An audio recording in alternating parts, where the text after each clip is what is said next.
Mic start कर। Check. Take one.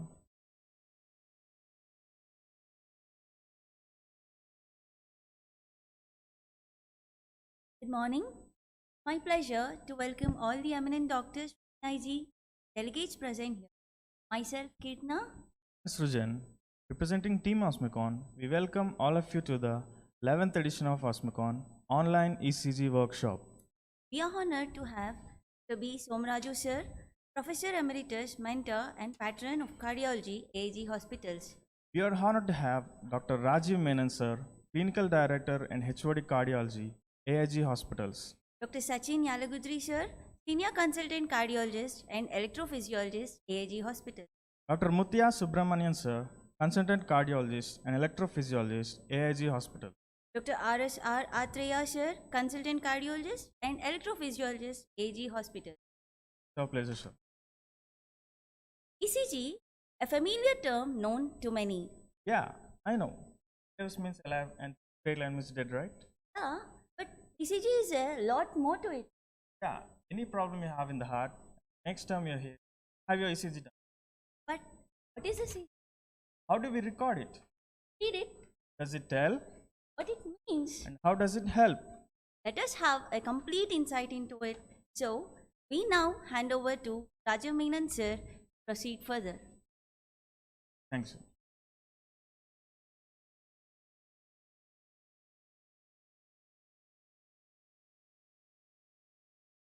Good morning, everyone, and thank you so much for that kind introduction. As was mentioned just now, we'll be over a period of next 4 hours trying to have an overview of how to read a ECG, how it is taken, and also some of the common problems which we come across when we actually try to read a ECG and then try to interpret it. Before we move further, I would like to share one of the experiences. I think that was one of the most pleasant experiences where one of the students, actually he attended one of such sessions in Osmicon, and also he used to follow our rounds.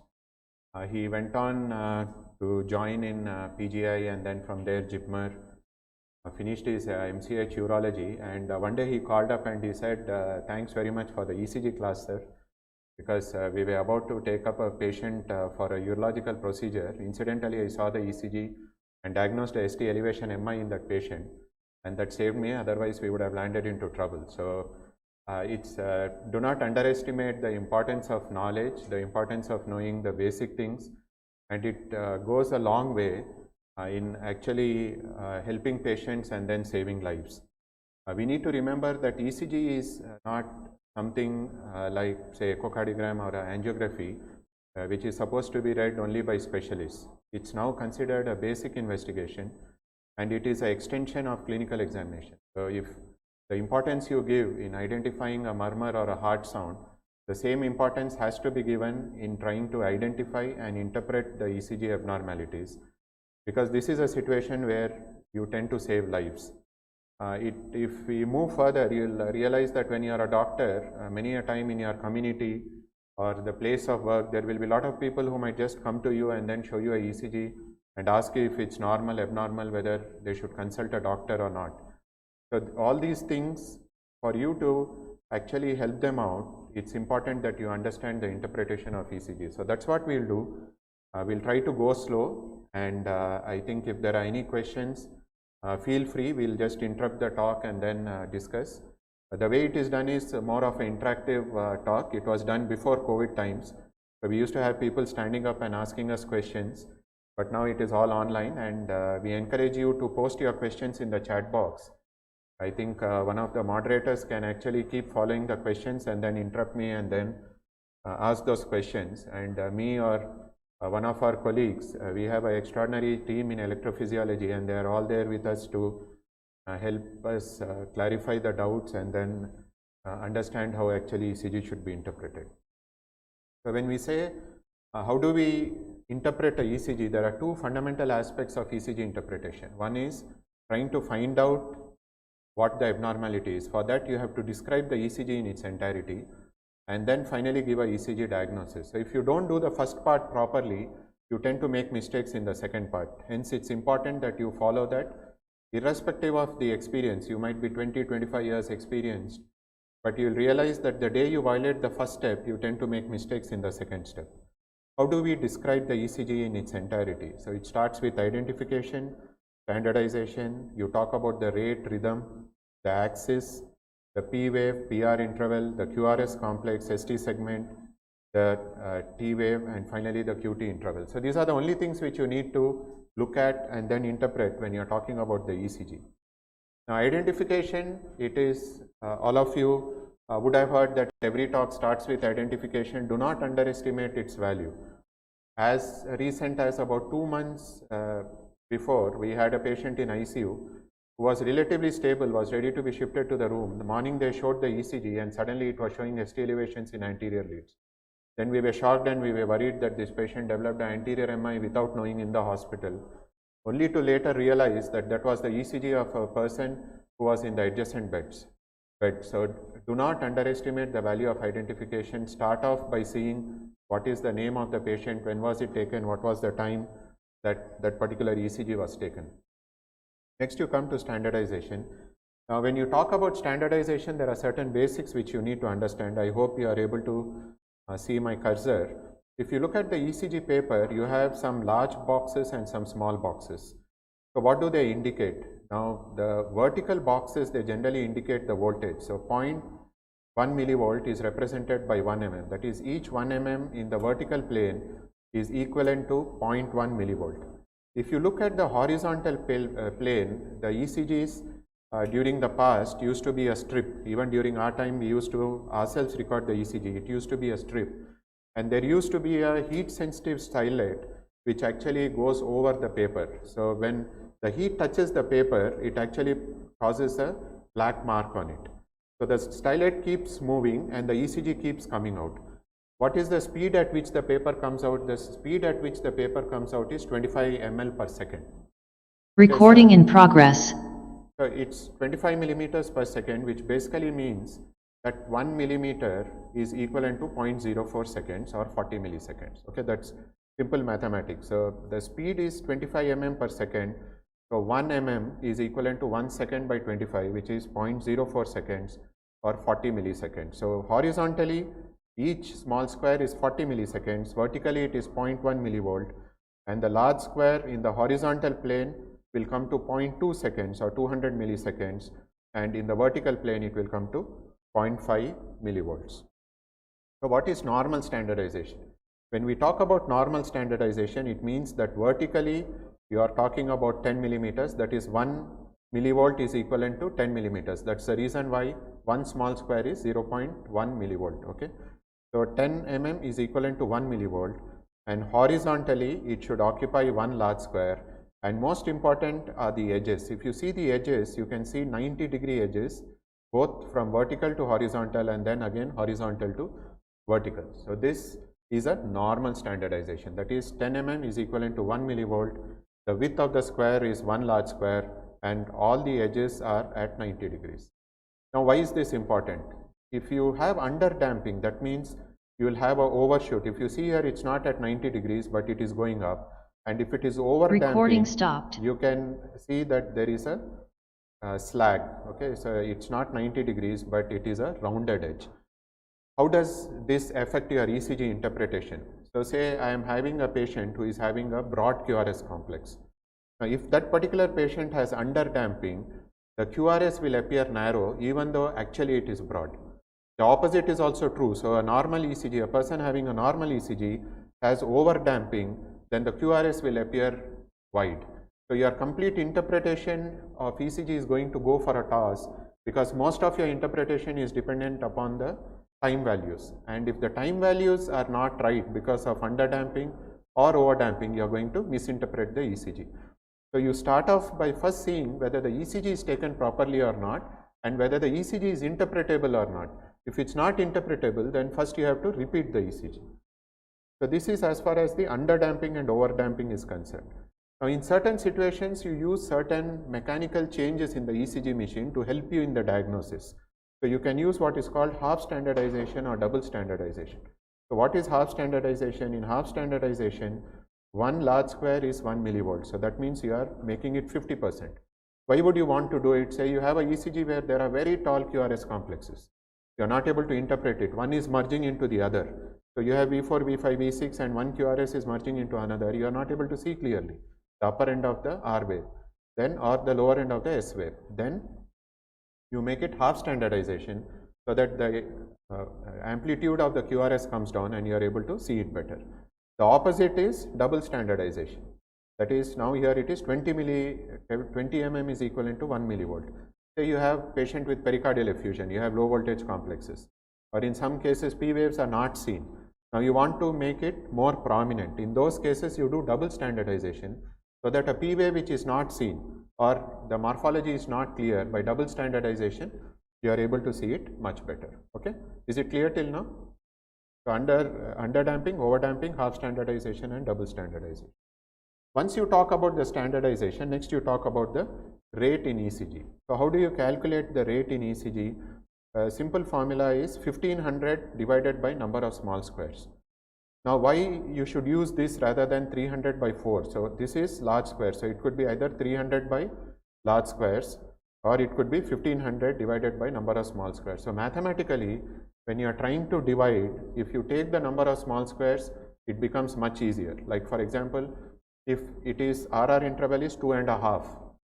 So imagine you are trying to divide 300 by 2.5, it sounds more irritating versus if you just say okay 2 is 10, 10 and half is around 12, so 1500 divided by 12, that becomes much more easier. Okay, so you don't use 300 by 4, 300 by number of large squares, use 1500 divided by number of small squares, which makes things extremely easy. So that's how you calculate the rate. What about irregular rhythm? Suppose the patient is having atrial fibrillation, then RR is going to vary. Then you can't use this formula to calculate the rate. So you take the strip and you calculate the number of beats which are there in a say 6-second period or a 10-second period. You just multiply. So if you have taken in 6-second period the number of beats, you multiply it with 10. If you have taken in a 10-second period, you multiply it by 6. So that is the heart rate. Though it is not again 100% accurate, it usually gives an approximate value of what the heart rate is. Okay, is that clear? So in irregular rhythm, you use a particular time period, calculate the number of beats and multiply it to make it 1 minute. Whereas in a normal patient who has a sinus rhythm, you just take 1500 divided by number of small squares or 300 divided by number of large squares. Next you come to the rhythm. So the commonest rhythm, of course, what you see is a normal sinus rhythm. So the other rhythms, in course of the talks, you will come to know what is SVT, narrow QRS tachycardia, heart blocks, everything. But fundamentally, you should know what is a normal sinus rhythm. When somebody says it's a normal sinus rhythm, what does it entail? First, the heart rate should be between 60 to 100. So if it is less than 60, it is bradycardia. If it's more than 100, it is tachycardia. A constant PP interval. So if you take the P to P interval, it is constant. Okay, so this is one P wave, this is another P wave. So this is the P to P interval. You will see that P to P interval is constant. Okay. Next, you have a constant RR interval. So this is a R wave. So R to R, again R to R. This is constant. So there is no variability or it is within physiological limits. Finally, there is a normal constant PR interval. So if you take the P to R interval, this again will be constant and it is within normal range. So that means it's between 120 to 200 milliseconds and it is constant. PR is neither increasing nor is it decreasing. So all components have to be there before you say it's normal sinus rhythm. So say heart rate is 110. Everything else might be there, but you call it sinus tachycardia. You don't say normal sinus rhythm. Heart rate is around 45. Again, other components are there. You say sinus bradycardia. You don't say that it is normal sinus rhythm. Okay, so all these components need to be there when you talk about a normal sinus rhythm. Next, you come to the axis. So when we talk about the axis, normally when somebody used to ask us axis, we used to first leave the ECG and run off from there, because we used to think that's one of the toughest things in the world and we'll never be able to understand how to come to the calculation of axis. But we'll just show you a very simple way of calculating the axis in a ECG. For that you should know certain fundamentals. Now simple thing is, whenever a vector is coming towards the current, it produces a positive wave. That means suppose I have a lead and the current is coming towards the lead, it will show a positive current. Okay. Now the same lead is there but the current is going away from it, then it will show a negative deflection. Now suppose you have a lead and it is going perpendicular to it, there are two things which can happen. One, it can produce a equiphasic complex like this, or it could just be a flat wave. The T waves are totally flat, that means the current is going perpendicular to that. So in the ECG, if the current is going perpendicular to a lead, it can either be a equiphasic complex or it could be totally flat. Now you should understand what is this concept of bipolar and unipolar. It is there in the name itself. So when you say bipolar, it means it is two poles. So say now you have a patient who has two poles. In one place there is a 5 millivolt, another place there is a 3 millivolt. Then if you put a galvanometer in between these two, you will get a deflection of 2 millivolts, that is 5 minus 3. Is it clear? Acceptable? So the same thing occurs in L1, L2, L3. That means L1 is totally horizontal. Okay, it is between the right arm and the left arm.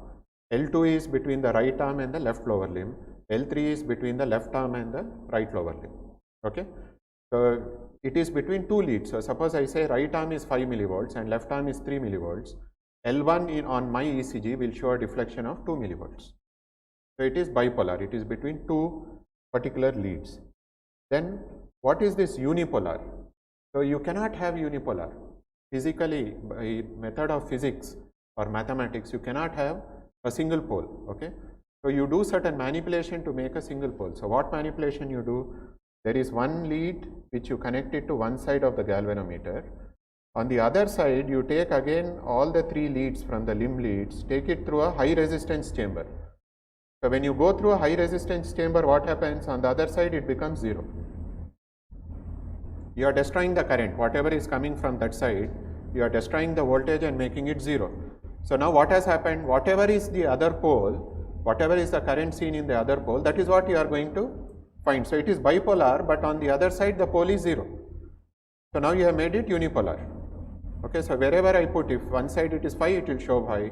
On another side, if it is 3, it will show 3. Okay, so that's the concept of unipolar limb leads. Okay, so now here, say the same thing which we described. So here you have 5 millivolts. Now here you have 3, but it's going through high resistance, it's become 0.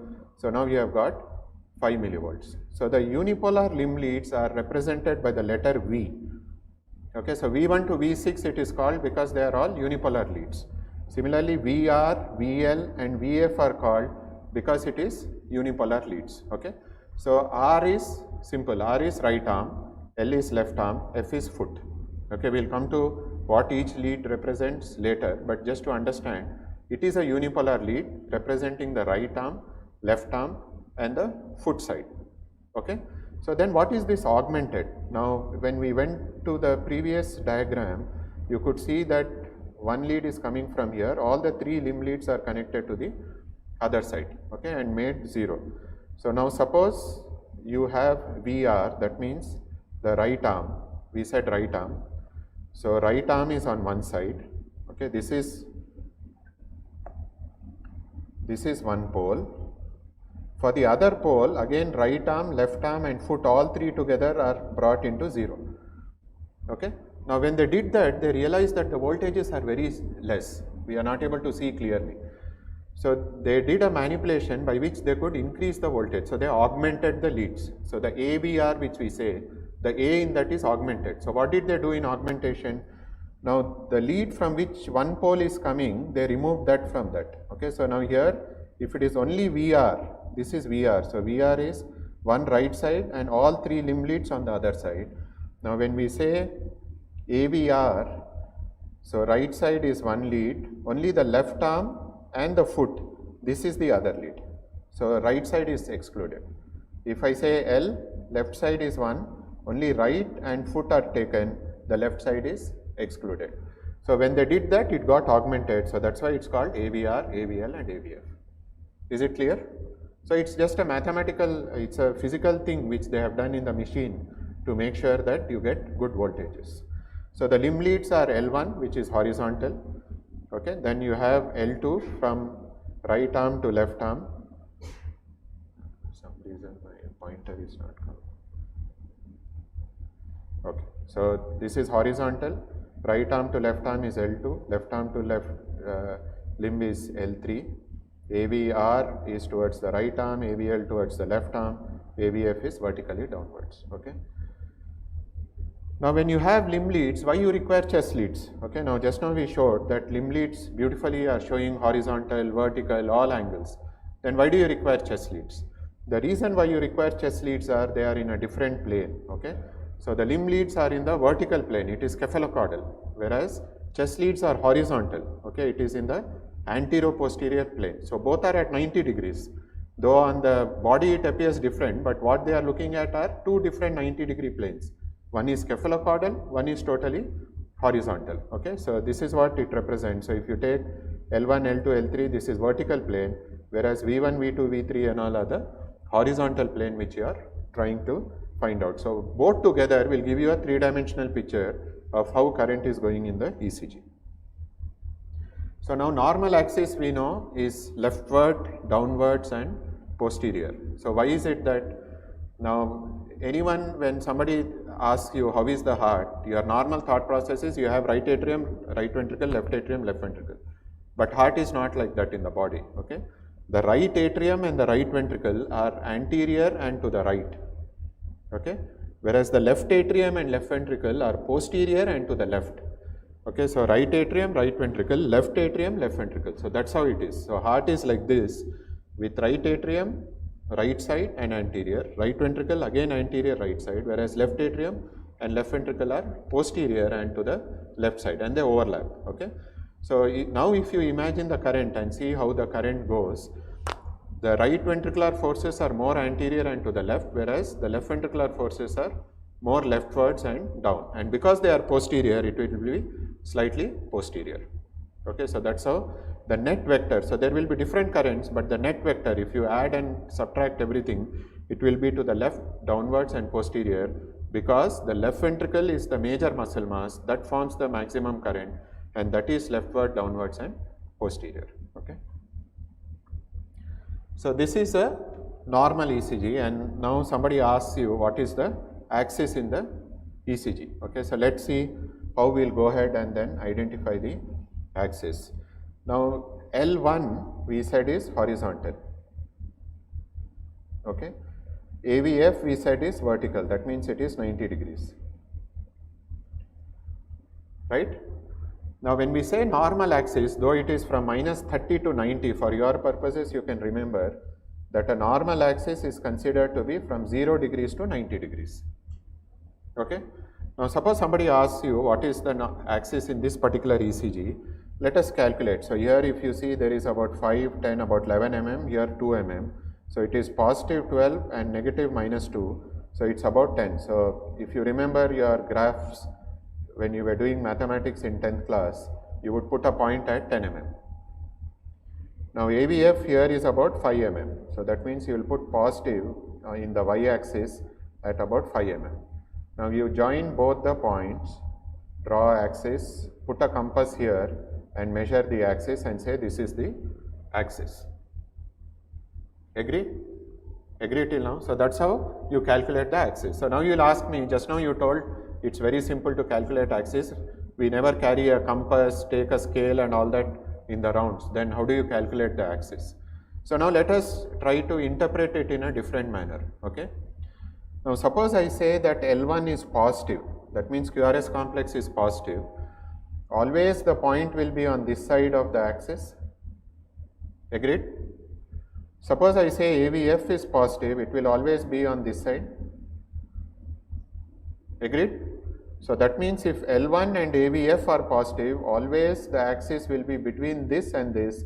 That means it will be between 0 degrees and 90 degrees, which means it's a normal axis. Do you accept or you don't accept? Okay. So if I just see the ECG and I see that L1 is positive and AVF is positive, I know that it is a normal axis. I need not do anything else. I need not carry a compass scale, nothing is needed. I just see the ECG, both are positive, I know it's a normal axis. Now let's see what happens if something is abnormal. So let's take this case. Okay, so what is happening here? Again I draw, this is L1, this is AVF. Okay, now L1 is positive, so I put a mark here. Now AVF is positive or negative? It's negative, right? So I can't put the axis here. There is no way I can put the axis here. So I have to put in the negative side. So what is the negative side? The negative side is here. Okay, so now I have put some say 10 mm and I have marked here. Now if I put the axis, it has gone here. So what has happened? This is a normal axis. This axis has gone this way. So what has happened? If you have put a clock, it has gone in the anti-clockwise rotation, or if you say that there is a person standing here, it has gone towards his left hand. Okay, so this is a normal axis and it has gone towards the left hand. So this is a left axis deviation or a counterclockwise rotation of the heart. Agreed? So if I have L1 positive and AVF negative, I know that what I am talking about is a left axis deviation, right? So if, let's look at the opposite, what happens. So if you see here, on the L1 is negative, whereas AVF is positive. So now if I put L1 and AVF, I can't mark it here, so I have to go on the opposite side. AVF is somewhere here, L1 is somewhere here, AVF anyway is on the positive side. So now the axis which was here has turned this way, so it has moved towards the right axis, or if I put a clock, it has moved in the clockwise direction. So if L1 is negative and AVF is positive, it is a clockwise rotation of the heart or a right axis deviation. Now what if both are negative? So now here L1 is negative and AVF is negative. So now if I draw a diagram, this has gone this way, this has gone this way, and the axis has gone there. This is called the northwest axis, or an extreme left axis, or an extreme right axis. So it could be right axis which has gone all the way, or a left axis which has gone all the way. So you also call it as a indeterminate axis, because you can't say whether it's extreme right or a extreme left. So you call it indeterminate axis. So in effect, what are we telling? You just look at L1 and AVF. Both are positive, it is normal. L1 is positive, AVF is negative, it is a left axis deviation. L1 is negative, AVF is positive, it is right axis deviation. Both are negative, it is extreme axis. So how much time will it take for you to determine the axis? Less than 15 seconds. You have to just see L1 and AVF, both positive, normal. L1 negative, AVF positive, right axis, L1 positive, AVF negative, left axis, both negative, indeterminate axis. So it is as simple as that. Okay. Next, once you have determined the axis, you come to the P wave. Okay. So if you look at the normal ECG, you know P wave is atrial depolarization. Then you have the PR interval, which is the AV nodal delay, QRS complex ventricular depolarization. Then you have the ST segment, ventricular repolarization, and T wave, which determines the ventricular repolarization. Okay. Now here there are two terms which are used. One is interval, the other is segment. You should know the difference between that. When you tell segment, suppose I say PR segment, it is from the end of the first wave to the beginning of the second wave. Okay. But when I talk about the interval, it is from the beginning of the first wave to the end or the beginning of the second wave. Like for example, if I say PR segment, it's end of P wave, beginning of QRS complex. If I say ST segment, it's end of ST, QRS and beginning of T wave. When I say PR interval, it is from the beginning of the P wave to the beginning of the R wave. When I say QT interval, it is from the beginning of the Q wave to the end of the T wave, not the beginning of the T wave, end of the T wave. Okay, so that's the difference between interval and segment. Interval includes the waveform, segment excludes the waveform. So what are the normal durations? You should remember that P wave is normally less than 120 milliseconds. PR interval is from 120 to 200 milliseconds. So it should not be less than 120. It should not be more than 200. QRS duration is less than 110 to 120 milliseconds. So normal QRS should be less than 120 milliseconds.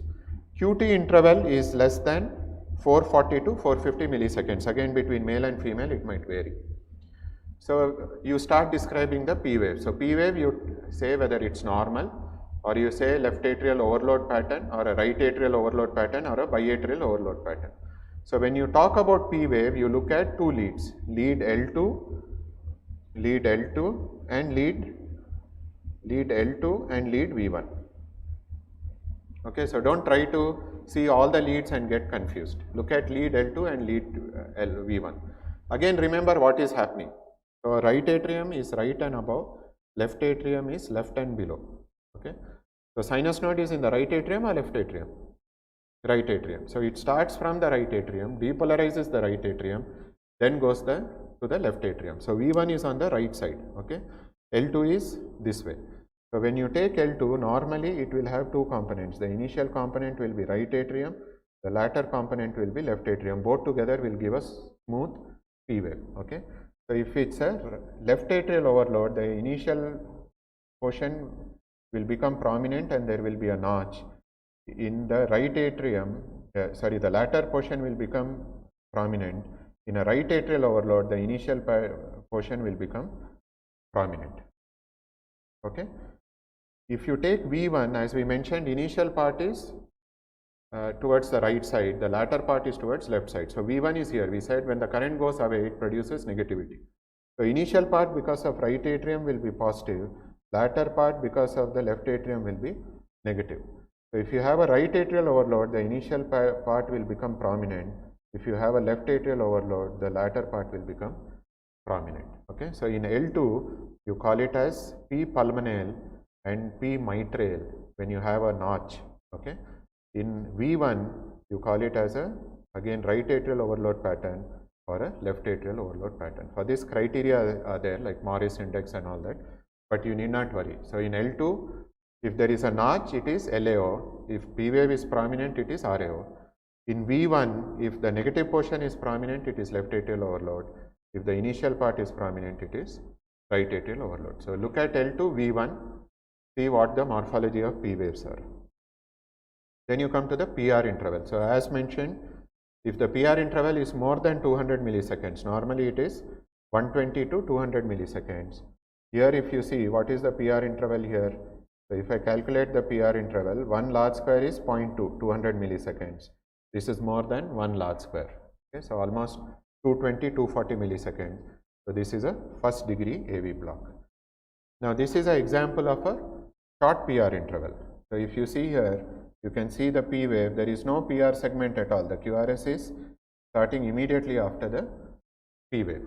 Okay, so this is the delta wave, what you are seeing, which indicates a WPW syndrome. These are all delta waves which you are able to see.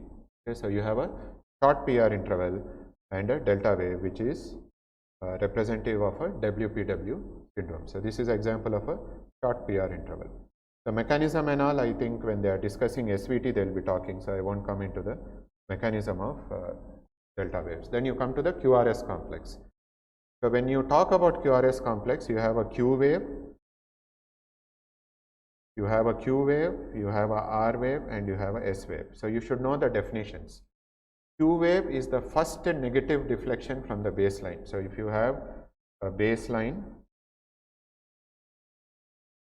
you have a baseline and the first negative deflection is called the Q wave. Okay. The first positive deflection from the baseline is R wave. So it can be directly from baseline or after the Q wave. The first negative deflection after the first positive deflection is a S wave. Okay, so that means if I have anatomy like this where a short R wave is there and a negative wave is there, this is Q or S?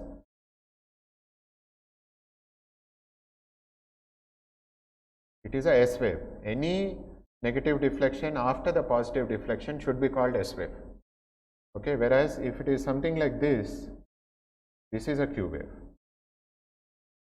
So why we are spending time on this? This is important because if you tell Q wave, you are telling patient had myocardial infarction. S wave is a normal variant. You and me will have S waves.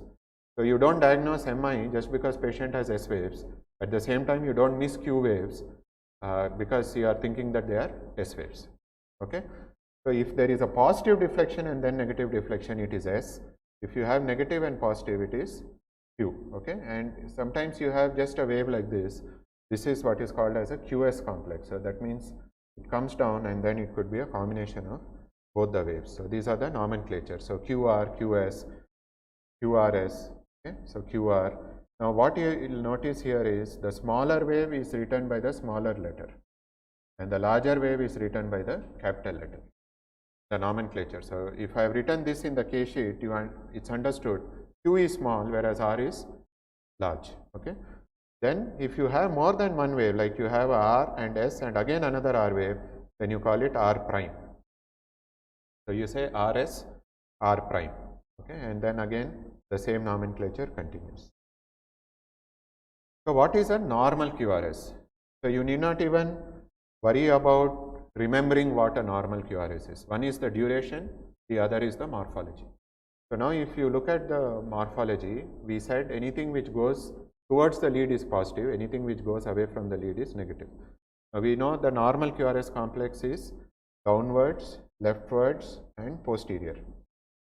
Okay. So now suppose I say L1, it will be predominantly positive or negative? Positive. If I say L2, it will be positive or negative? If I say L3, it will be positive or negative? Positive or equiphasic, okay, because this is almost coming at 90 degrees. Suppose I say AVR, will it be positive or negative? Totally negative, because now the current is going away. If I say AVL, it will be positive or negative? Predominantly positive. If I say AVF, it will be positive or negative?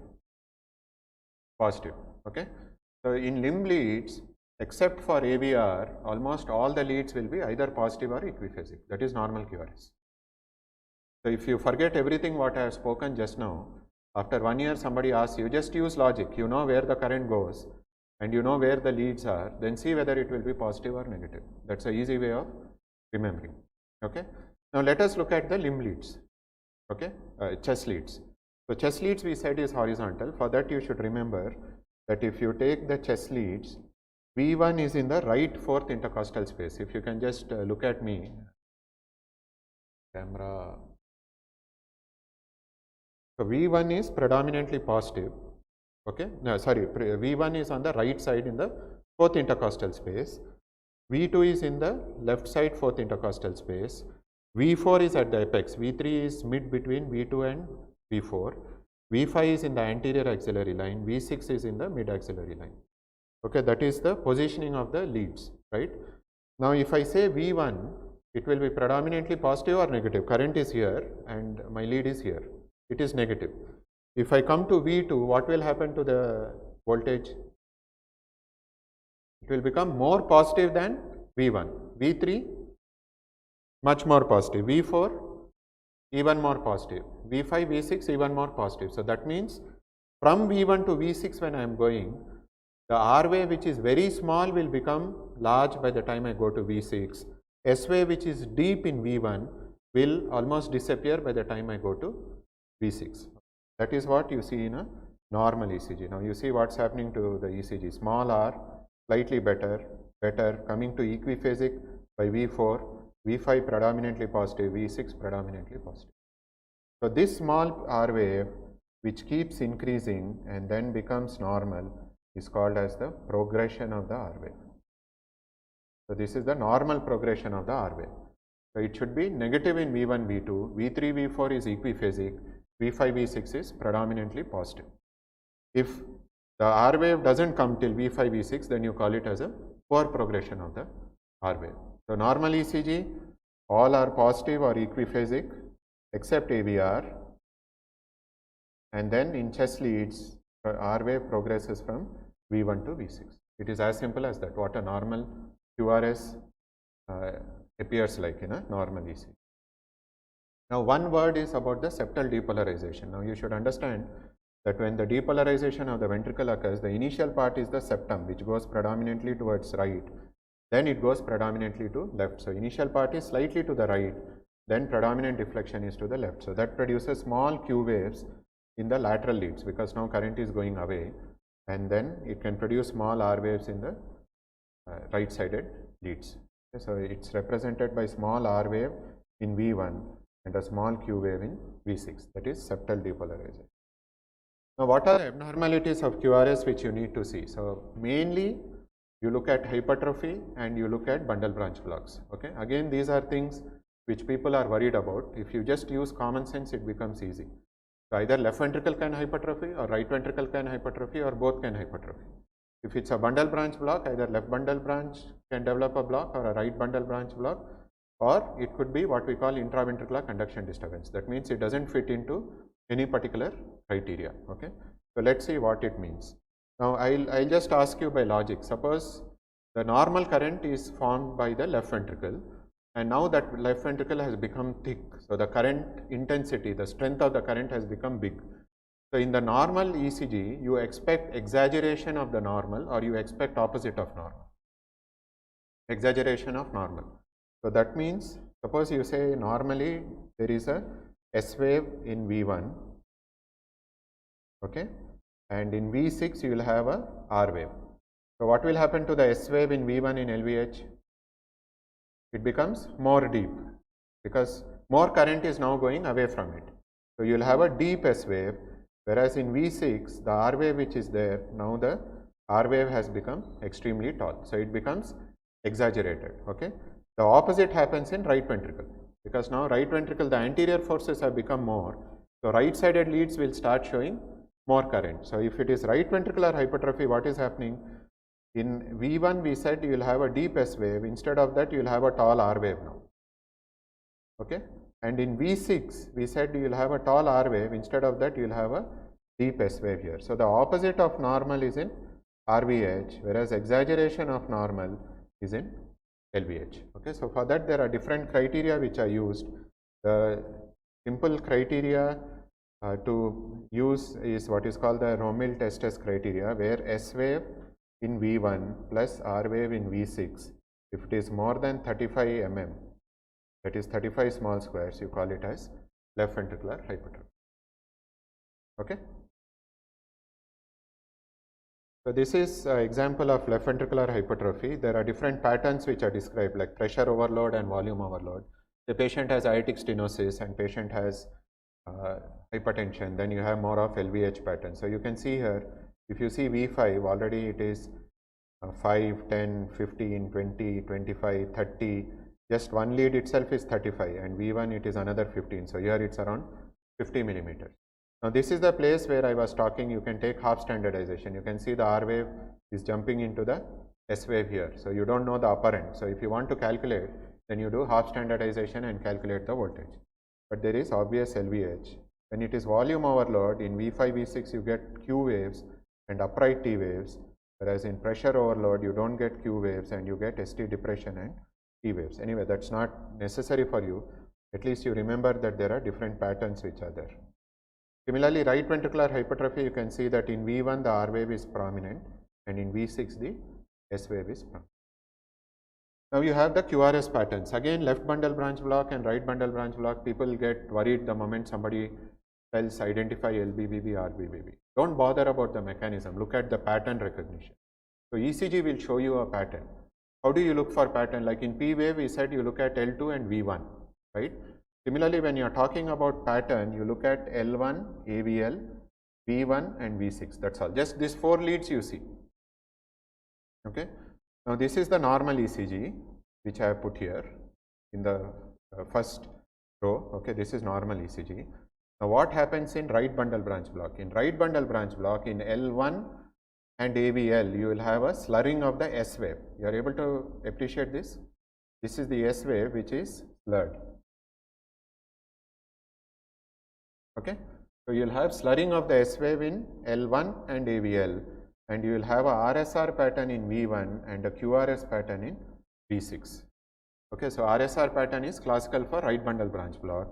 Slurring of S wave is classical for right bundle branch block. Whereas LBBB, the opposite happens. So in left bundle branch block, the R wave is slurred in L1 and AVL. You can see here, so here it is the S wave which is slurred. Here you can see that the R wave is slurred. Okay, so slurring of R wave in L1 and AVL and W pattern in V1 and M pattern in V6 is suggestive of LBBB. So, this is just pattern. On the ECG, if you see L1, you see LVL, V1, V6. If it is RBBB pattern, you say RBBB. If it is LBBB pattern, you say left bundle branch. Is it clear? Okay, so don't look at all the leads and get confused. Just these 4 leads will tell you what it is. Then what is intraventricular conduction disturbance? Suppose the limb leads are showing LBBB, but chest leads are showing RBBB, then you can't say whether it's RBBB or LBBB. Then you say intraventricular conduction disturbance. Or it's not fitting into any of this pattern, you don't know what to tell, you say it's intraventricular conduction disturbance. Okay, so that is the bundle branch block or the QRS pattern. So LVH, RVH you talk about QRS pattern. So this is an example of LBBB. You can see slurred R wave here, slurred R wave here, and a kind of M pattern in V6. RBBB, you can see a classical RSR pattern here. You can see the slurring of the S wave in L1 and. So then the most important aspect is the ST segment. So in the whole class, if you have forgotten everything what has been spoken, the thing which you should never forget is the ST segment. Okay. So there will be a separate session on ischemia recognition in ECG, right? So we will briefly go through. Remember that current of injury, if it is going towards the lead, it produces ST elevation. If it's going away from the lead, it produces ST depression. Okay? So this is how, if you have subendocardial ischemia, you will get ST depression. If you have the current going towards the lead, it will produce ST elevation. Now these are the different patterns of ST elevation. So you can have convex upward, straight horizontal, straight down sloping, concave. Then you can just have a QR, you can have a RSR with ST elevation, QRS. Then this is a R wave with ST elevation, again R wave with ST elevation. So you might be thinking why we are actually showing you all these ST elevations. Now even as recent as about 10 days back, there was a ECG which was diagnosed as broad QRS complex. It was not broad QRS complex, it was actually ST elevation. So when the STs become so huge, it appears as if it is the QRS which is delayed, or the QRS has broadened. It's not QRS which is broadened, it is the ST which has got elevated. Okay, so the way you identify is, if you look at the other leads, the QRS won't be broadened. It's not possible that one lead QRS is broadened, another lead it's not broadened. It has to occur throughout the ECG lead. Okay? So these are the different patterns. Anyway, you have the pictures here. Whenever you see the ST elevation in ECG, look at these patterns. Now, when you identify ST elevation, then you identify the vascular territory. So what is the vascular territory? Suppose I say L1. Which territory will it represent? Lateral. Okay, it's going towards the lateral wall. Okay. L2 is downward, so it will represent which territory? Inferior. Okay, so it's inferior. L3 again inferior. AVR of course is on the right side. AVL again lateral. Okay, AVF again downward, so inferior. So L1 is lateral, L2 inferior, L3 inferior, AVF inferior. AVR of course we'll come to it later. AVL is again lateral, AVF is inferior. Okay, so this is what is shown, L1 and AVL lateral, 2, 3 AVF. Now AVR is called as an orphan lead, but one place where AVR is extremely important is in left main. So if you have a ECG where AVR is showing ST elevation, that means the whole current is going towards AVR. That means the whole left ventricle is ischemic. When will the whole left ventricle become ischemic? Which artery, when it gets involved, the whole ventricle can get ischemic? Left main coronary artery. So both LCX territory as well as LAD territory is ischemic. So if you have all global ST depressions but AVR ST elevation, it indicates left main. So that is one place where AVR is like the king of ECG diagnosis. That's something which is extremely important. You have to jump and revascularize the patient immediately. Okay. Now anterior leads V1 to V6 are the anterior leads. So V1, V2 were previously called septal, V5, V6 were called anterolateral, but nowadays we just use the term anterior wall ST elevation MI, irrespective of whether it's V4, V5 or V1, V2. Now ST depression is again from the baseline there is a ST depression. and it could be downsloping ST or a upsloping ST or a flat ST. Now, the importance is generally horizontal and downsloping ST are very specific for a ongoing ischemia, whereas a upsloping ST could be just a normal variant, upsloping ST depression, but it's the clinical context. The patient comes with anginal pain and upsloping ST, you don't say, okay, don't bother and you can go home, right? You have to give importance. Same thing, 20-year-old lady comes and you find this type of ST depressions, you don't bother about it. Okay, then you come to the T wave. So these are the different morphologies of the T wave which you can have. So the normal T wave is just a normal upslope and a downslope with a smooth cap. Biphasic is where you have both positive and negative. You can have a notched T wave. You can have a broad, slowly generated T wave. You can have a flat T wave. Okay, you can't see the T wave at all. You can have a peak T wave or a tented T wave. This is called a tented T wave, which can indicate hyperkalemia or it can indicate early repolarization. A tall, hyperacute T wave, it's not just the height, you see the morphology also. It's like a spike, it's like a tent. So that is more suggestive of a hyperkalemia. Then you can have with a prolonged QT interval, the strain pattern which we just showed. So you can have a left ventricular hypertrophy with a inverted T wave, and ischemia is a common cause of inverted T wave. Now, the importance here is when it's because of ischemia, both the downslope and upslope are symmetrical. Whereas when it is because of LVH or digitoxicity, you can see that they are asymmetrical. The downslope is more prolonged, whereas the upslope is more steep. So symmetrical T wave inversions are more in favor of ischemia, whereas asymmetrical are more in favor of other etiologies. So this is an example of a hyperacute T wave. You can see very tall hyperacute T wave. So this patient was an ongoing ischemia and taken up to the lab for primary. Finally, you talk about the QT interval. So QT interval generally is from the beginning of the Q wave to the end of the T wave. The importance of QT interval is it tells you everything about ventricular depolarization and repolarization. So any abnormality of depolarization or repolarization is reflected by the QT interval. Okay, so prolonged QT interval can be the first sign of ischemia or electrolyte imbalance, congenital problem, and it precipitates ventricular tachycardia, ventricular fibrillation. So patient will be at a very high risk of sudden cardiac arrest. So you should not miss it. Now the QT varies with the heartbeat, the heart rate. So that's the reason why there is a Besset's formula which says that QTC, that is corrected QT interval, is equivalent to QT interval divided by square root of RR interval. Okay, so how do you calculate? We'll give you examples. So say this is a ECG. You can see the alternance also. You can see one QT interval very prolonged with T wave inverted, then T wave upright, again inverted, again upright.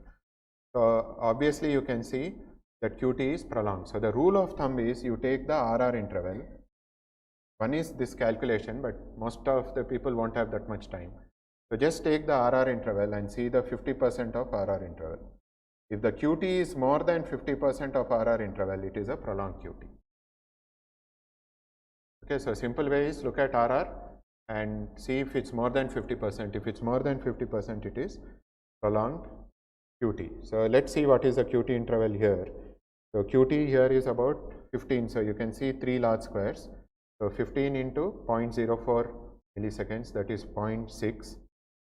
The RR interval is 20. So 20 small squares into 0.04, that is 0.8. So now you have to do 0.6 divided by square root of 0.8.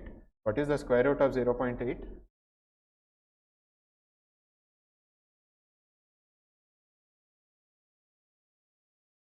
Any guesses? Square root of 0.8 is?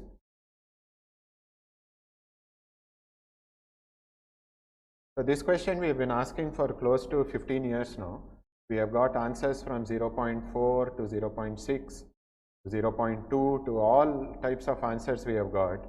But that shows why we are in medicine and not in mathematics and in the IT sector. So square root of 0.8 is 0.9.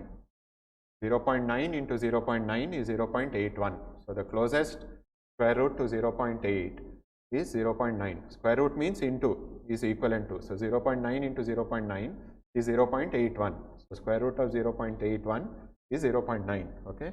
So here 0.6 by 0.9 The QT interval is actually 0.66. Okay.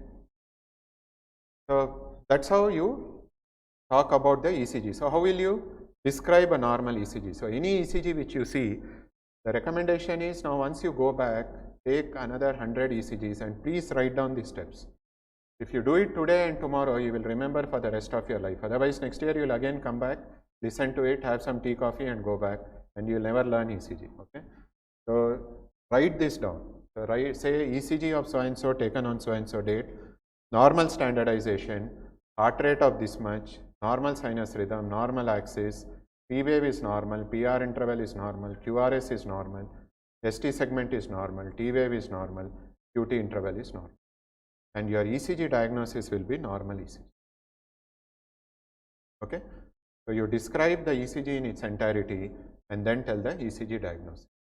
Okay. So what are the different types of ECG diagnosis you can have? You could have a normal ECG. You can say ECG is having a left ventricular hypertrophy with left axis deviation, with left atrial overload, left bundle branch block with say right axis deviation, WPW syndrome, atrial fibrillation, non-STEMI, acute anterior wall MI, early repolarization. These are different diagnoses which you can tell. But all these diagnoses will come after you write down all the aspects of the ECG. Then you will come to this ECG diagnosis. Okay. So clear how to read a ECG? I think that's my last slide. Yeah, thanks.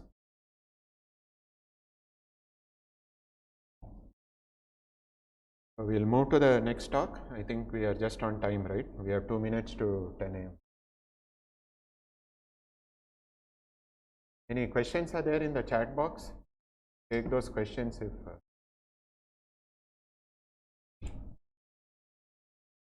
any questions are there. Last you want to take, okay. To do it in the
Good morning, dear friends.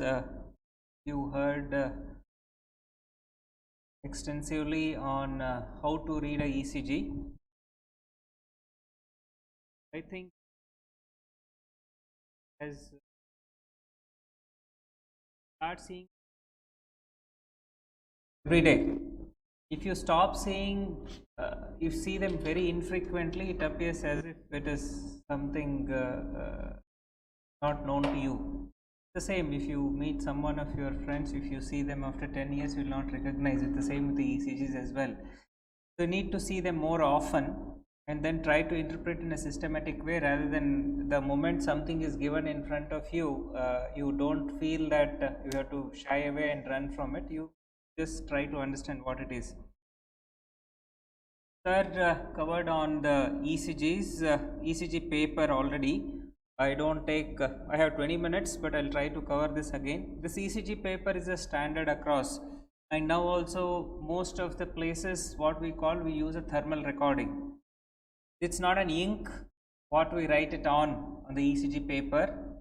It's a thermal paper where we heated knob will move, even that 4/3 ECG as well.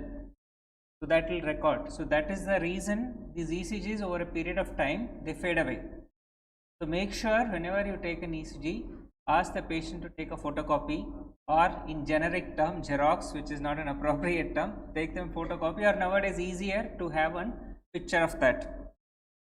So this paper is standard. It has got one large square, this small square, sorry, this large square here.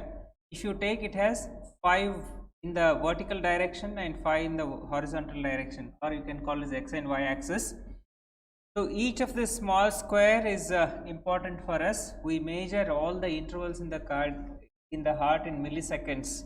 So this is a very small duration actually. So each of this is small square is about 40 milliseconds or 0.04 seconds.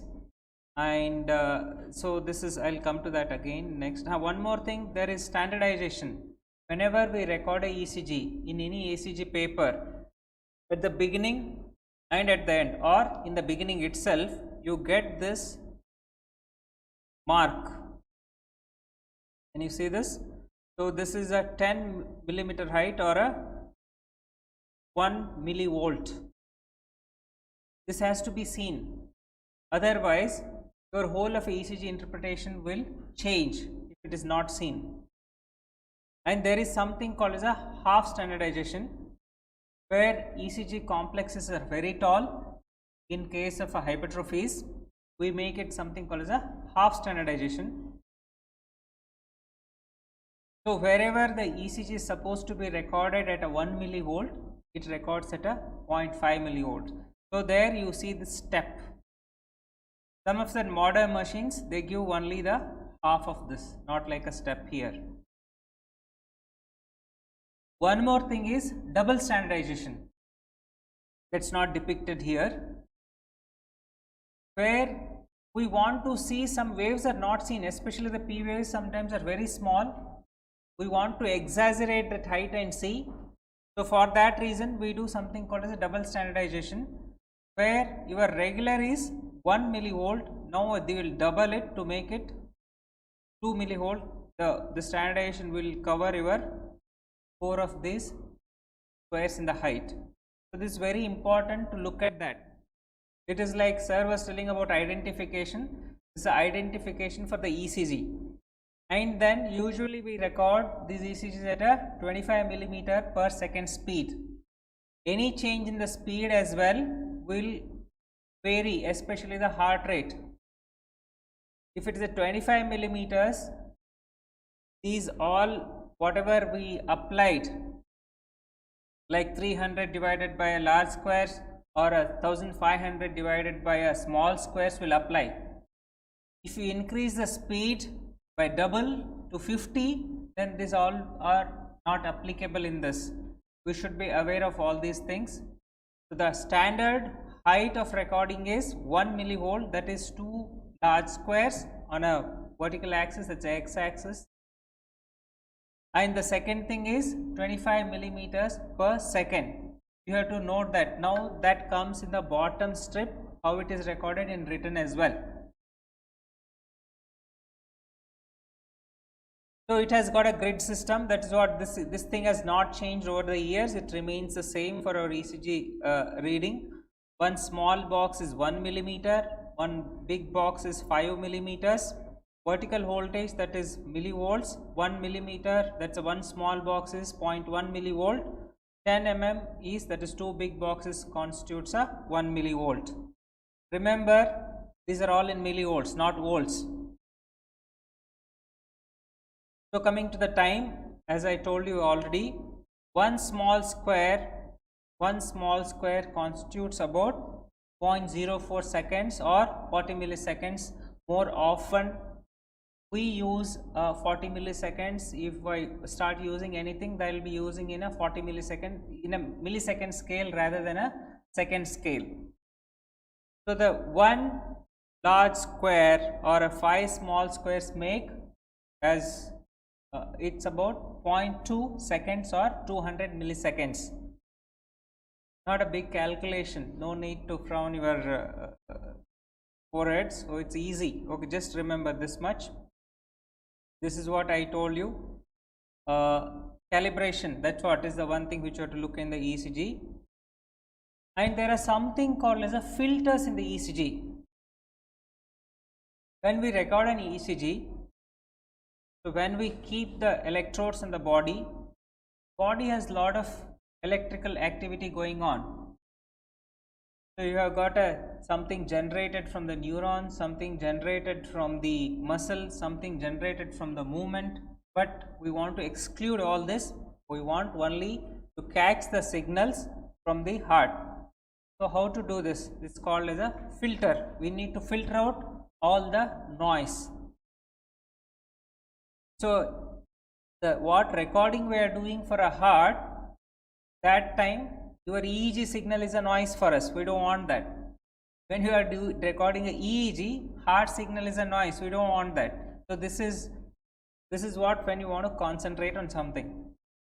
So there are some noises which come from the recording system itself.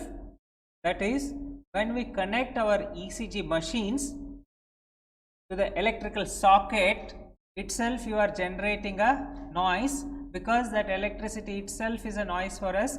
That is, it's called as a the alternating current. It's not a noise, it's alternating current which generates some amount of voltage. So that is 50 hertz in India. I think it is in Europe is 50, again US it is 60 hertz. So we don't want to see that. This is typically when you see this, it's an alternating current noise which is the baseline. We don't want to see this. How do you get away? There is something called as the filter for this. They call it as a notch filter. You apply that filter, ECG becomes clearer. Whenever you want to filter out something, simultaneously you may miss out something which is vital in the ECG as well. So this is a fair compromise we have to do whenever we record these signals. But without putting on a notch filter or this AC alternating current filter, can we record a ECG the reasonable quality?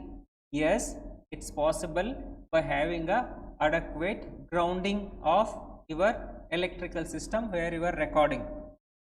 So usually you see, I used to wonder in my childhood why some of them have 3 pins in the socket, some of them have 2 pins in the socket.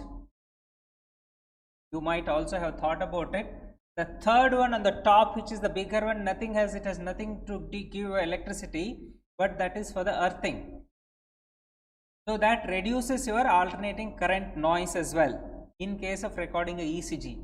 That earthing is important to avoid a small electrical shocks in the house whenever they are connected to some electrical systems like a geyser, that if earthing is not there, you may get a small amount of electrical activity there as well. This is very common. When you see recording ECG, it appears as if ECG we are taking is doing a roller coaster.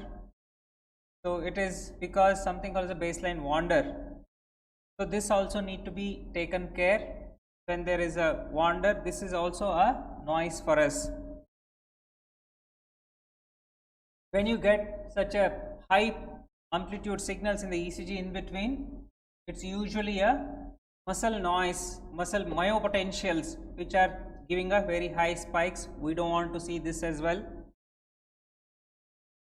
And this is the one which can be very well avoided. It is a electrode motion artifact which is not taken care most of the times, and we keep struggling what's happening to record a ECG. I will tell you how to take care of this. All that preamble about the noises what is generated is to apply a something called as a filters when we record a ECG.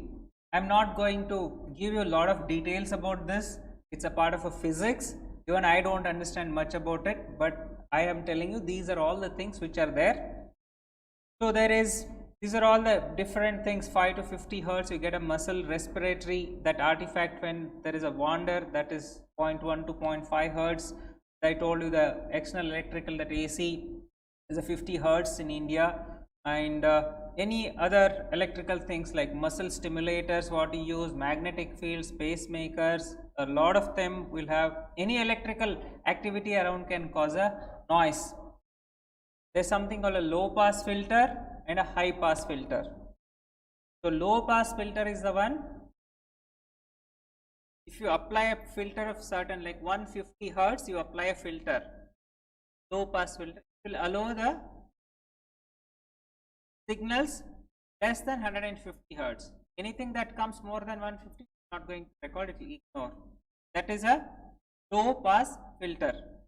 High pass filter is the one, if you apply 0.5 hertz, anything above that it will record, below that it won't record. Don't get confused too much, but these are available there. Whenever you have a problems, you need to do that. So usually we record a ECG in 0.05 to 150 hertz, or we compromise because of certain noises will come into this. So we can compromise our ECG recording between 0.05 to 40 hertz or 0.05 to 100 hertz. This also comes on the script below. So coming to the proper recording, these are the not the leads, these are the electrodes. When you combine two of them, that forms a electrical activity, that forms a lead. So these are the commonly used electrodes, and there is a universal labeling for the limb electrodes. Right arm, remember R for R, red, and then left arm is a yellow, left leg is green, right leg is a black. Again, that's an indifferent electrode that doesn't record anything, but it acts as an earthing electrode. It reduces your noise. If you don't connect that, what happens? You will have a lot of noise in the ECG. Skin preparation. If you want to take a proper, better ECG, you need to have the chest should be clean of the hairs, and then if there is no hair, if you want still a better ECG, you have to better clean the skin dirt with a alcohol rub. That itself gives you a very clean, neat ECG. Sometimes we have seen when in our electrophysiology lab, when we want to record a ECG, all sorts of noise come in, then we see that some of the electrodes areas where they are attached, just clean with the alcohol and put a ECG, everything is clear. So skin preparation is very important to record a proper ECG. There should not be a hair, there should not be a dirt. Even the superficial dead skin cells can interfere and cause a noise. For that reason, better to have some alcohol rub. Some of them say the small scraping with a sandpaper also will help, but that will hurt the patient. That's not recommended usually. And limb electrodes, they can be connected to the, as they are labeled, they will go to the forearms, near the wrist for the upper limbs, and near the ankle for the lower limbs. Coming to the chest leads, where you have to attach is, we have to identify the angle of Louis, and we have done it multiple times during our clinical examination and during anatomy, because this is a very important landmark on the chest, angle of Louis, where you get the prominence on the sternum. From there you get a second rib. From there our first electrode will sit on the right side in the fourth intercostal space adjacent to the sternum.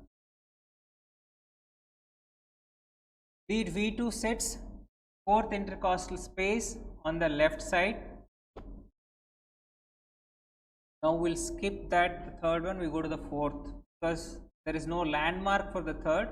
So what we do is, we put take the midclavicular line and come horizontally down, vertically down, and again in the same, in the fifth place, in the fifth intercostal space, that's one intercostal space below the V2, we place the lead V4. V3 comes between the V2 and V4. V5 comes in the anterior axillary line. If you palpate your axillary crease, you have got an anterior axillary fold and a posterior axillary fold.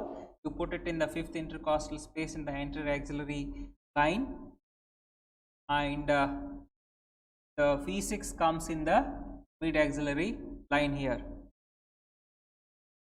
So this is easier to remember. The first and second lead V1, V2 come in the fourth, that is right and left. Fourth will come in the mid clavicular line in the fifth space, all of them in this fifth space further, and then between the V2 and V4 is the V3, V5 comes in the anterior axillary line, V6 comes in the mid axillary line. So this is what is the thing again. Okay, the similar way as you saw the basic ECG interpretation, some of the things we have to interpret on the right side as well. More often, whenever a patient has an inferior myocardial wall ischemia or infarction, we need to take a right-sided leads. More common in practice. There are other indications as well. You will have the right-sided leads similar to the left side. Only change that happens is here right side, the left sided V2 becomes right sided V1, V1, V2, V4, V3, V5, V6, right. So this helps to identify some of the things that you want to interpret on the right side, especially in the right ventricular infarction, and the dextrocardias when the heart is seated on the right side of the chest. There are another three leads which are again taken most commonly during an inferior wall myocardial infarction or RV infarction, that's posterior leads. These are opposite to your chest leads, exactly on the back on the left side. You get that they are called V7, V8 and V9. V7 sits in the posterior axillary line, V8 at the the tip of the left scapula, and the V9 in the paraspinal region. This is to record a posterior aspect of the heart, that's a posterior surface or posterior MI. Why do you need these leads? Can't we interpret the same thing from the anterior side? Difficult. The left ventricle is the most posterior structure. Anteriorly, most of it on the chest wall, you see the right ventricle. So you want to get any information from the posterior, better to have a posterior leads, and the left ventricle is more closer to the back, that is the spinal region, than the anterior chest wall. These are the common recordings. There are additional leads which we record for different reasons. There is a esophageal electrode to record a P waves, and there is a Dewey leads, modified leads. So Mason-Leaker modified leads, I am not talking to them, not to confuse you. This is the thing. Now Dr. Aurus going to have his next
Morning, everyone.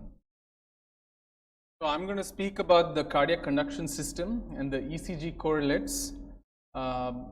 So we'll talk about this, we'll use this graphic of the electrical system of the heart. I'm sure a lot of you have already seen it. Just to go over the anatomy and the physiology of the conduction system, the sinoatrial node is a cluster of cells sitting in the superior part of the right atrium at the junction of the superior vena cava. It's not an actual discrete node, it's a nest of cells that lie together and together function as the sinoatrial node. A lot of the graphics actually show this middle internodal tract, a posterior internodal tract. No such thing actually exists. Conduction through the atria is a cell-to-cell phenomenon. This looks good for a graphic, but there is no true bundle of this sort. There is a Bachmann's bundle which goes over the roof of the right atrium and the left atrium, and it allows for electrical conduction from the right atrium to the left atrium. As you know, the sinus node is in the right atrium, so the conduction propagation wavefront goes from the right to the left side. The next important structure is the AV node. We'll speak a little bit about that. That is also a right atrial structure at the junction of the tricuspid valve and the coronary sinus. Thereafter, the fibers continue into the ventricle, they penetrate the interventricular septum in the membranous part, and these bundle branches lie or straddle the interventricular septum on either side as the right bundle branch and the left bundle branch, and those further differentiate out into the Purkinje fibers. So this whole system is called the His-Purkinje system because this area which is penetrating the membranous septum is the bundle of His, and then you have the Purkinje fibers going into the myocardium. So we've briefly seen the leads and the lead system that the ECGs use, and to interpret the normal electrical activity of the heart, it's very important to understand this. So think of the ECG system as a global positioning system of the heart. It's trying to give you an idea of the electrical activation in the heart by looking at it from multiple spots. So each of those positive electrodes is as if you're standing at that position, and you've got to understand the relationship of the heart to that position where the electrode is located to understand where the wavefront is coming from. Remember, any electricity coming towards a positive electrode is going to show up as a positive deflection on the ECG paper. Any electrical activity going away from a particular reference electrode is going to show up as a negative deflection on the ECG recording, whether it's atrial activity or ventricular activity. So this is, the Einthoven's triangle with the augmented leads. So lead 1 is something that looks at the leftward aspect of the heart. So it's like standing there and looking at electrical activity coming towards it or away from it. Lead 2 is inferior, lead 3 is also inferior, and so on and so forth. I think you have a basic understanding of the augmented leads as well. That's the frontal plane. Then there's the transverse plane or the horizontal plane, which looks at the heart in a horizontal slice, looking at V1 and V2 look at the right side or the septal aspect of the heart, and V5 and V6 look at the left lateral aspect. So basically now you have you have different electrode positions where you can understand at least 2 planes of electrical activity. One is the horizontal plane and one is the frontal plane. So let's examine how each system goes. So let's start with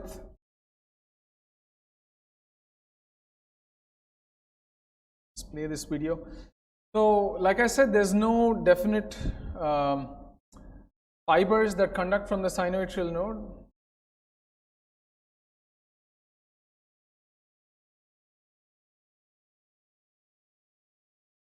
Okay, so the electrical activity sort of diffuses from the sinoatrial node, if you look at this animation, moves towards the AV node in the right atrium. At the same time, it's going leftwards through the Bachmann's bundle, but also through cell-to-cell connection to the left atrium.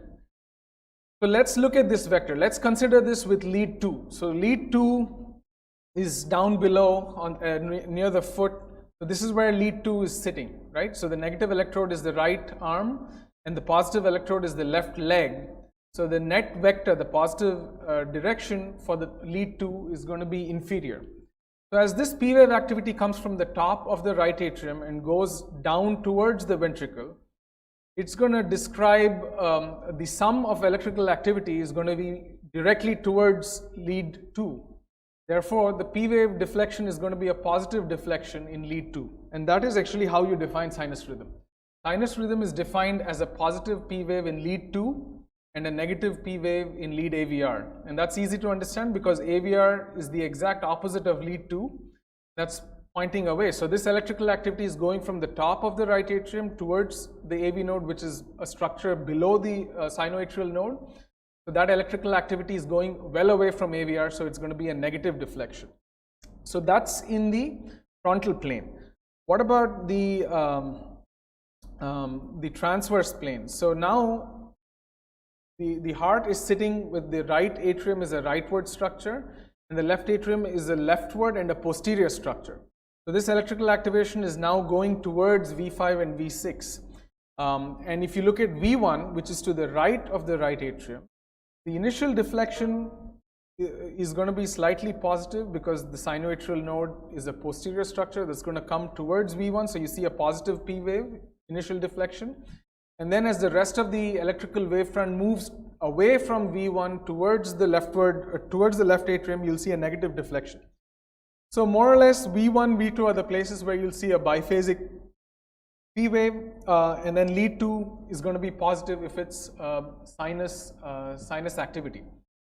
Which is why when you see an ectopic atrial rhythm coming from the floor of the atria, you will see an inverted P wave in lead 2 because that electrical activity is going from the floor back to the roof. And when I'm sure you've looked at the normal amplitudes and durations in your textbooks. Typically the frontal limb or the frontal plane amplitude is going to be less than 0.2 millivolts, and the chest leads will have an even lower amplitude of P wave. The duration is going to be less than 120 milliseconds. So if you have a lot of delay from the left atrium, from the right atrium to the left atrium, someone with atrial fibrillation, fibrosis in the atria, prior ablation, then you may see a bifid sort of P wave, or even when you have valvular disease and a severely dilated atria, you develop fibrosis and delays. So that's the normal atrial activity, and that's the genesis of the P wave on the ECG. Let's move to the next segment. The next segment on the ECG is the PR segment. But what's actually happening in the conduction system, and we'll use that to explain how the PR segment is generated. So we already said that the P wave is the atrial contraction, is the depolarization of the atria, and the electrical impulse being conducted from the sinoatrial node. So the electrical impulse has now reached the AV node, that is 2, and that is at the floor of the right atrium.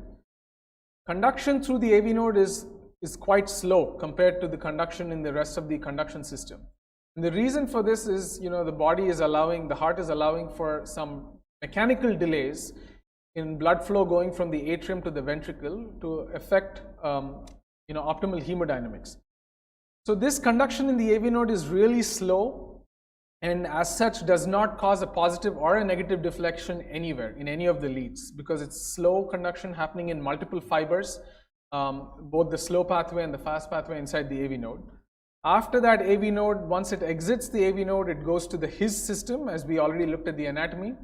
It goes to the His and through the bundles, and all of this is accounted for in the PR interval. So P wave is the atrial activation, and the isoelectric segment is the time spent conducting impulses in the AV node and the His-Purkinje system. Because the next deflection you see on the ECG is the QRS deflection, which is ventricular depolarization. So this is everything right up to the point that the electricity is going to reach the myocardial fiber.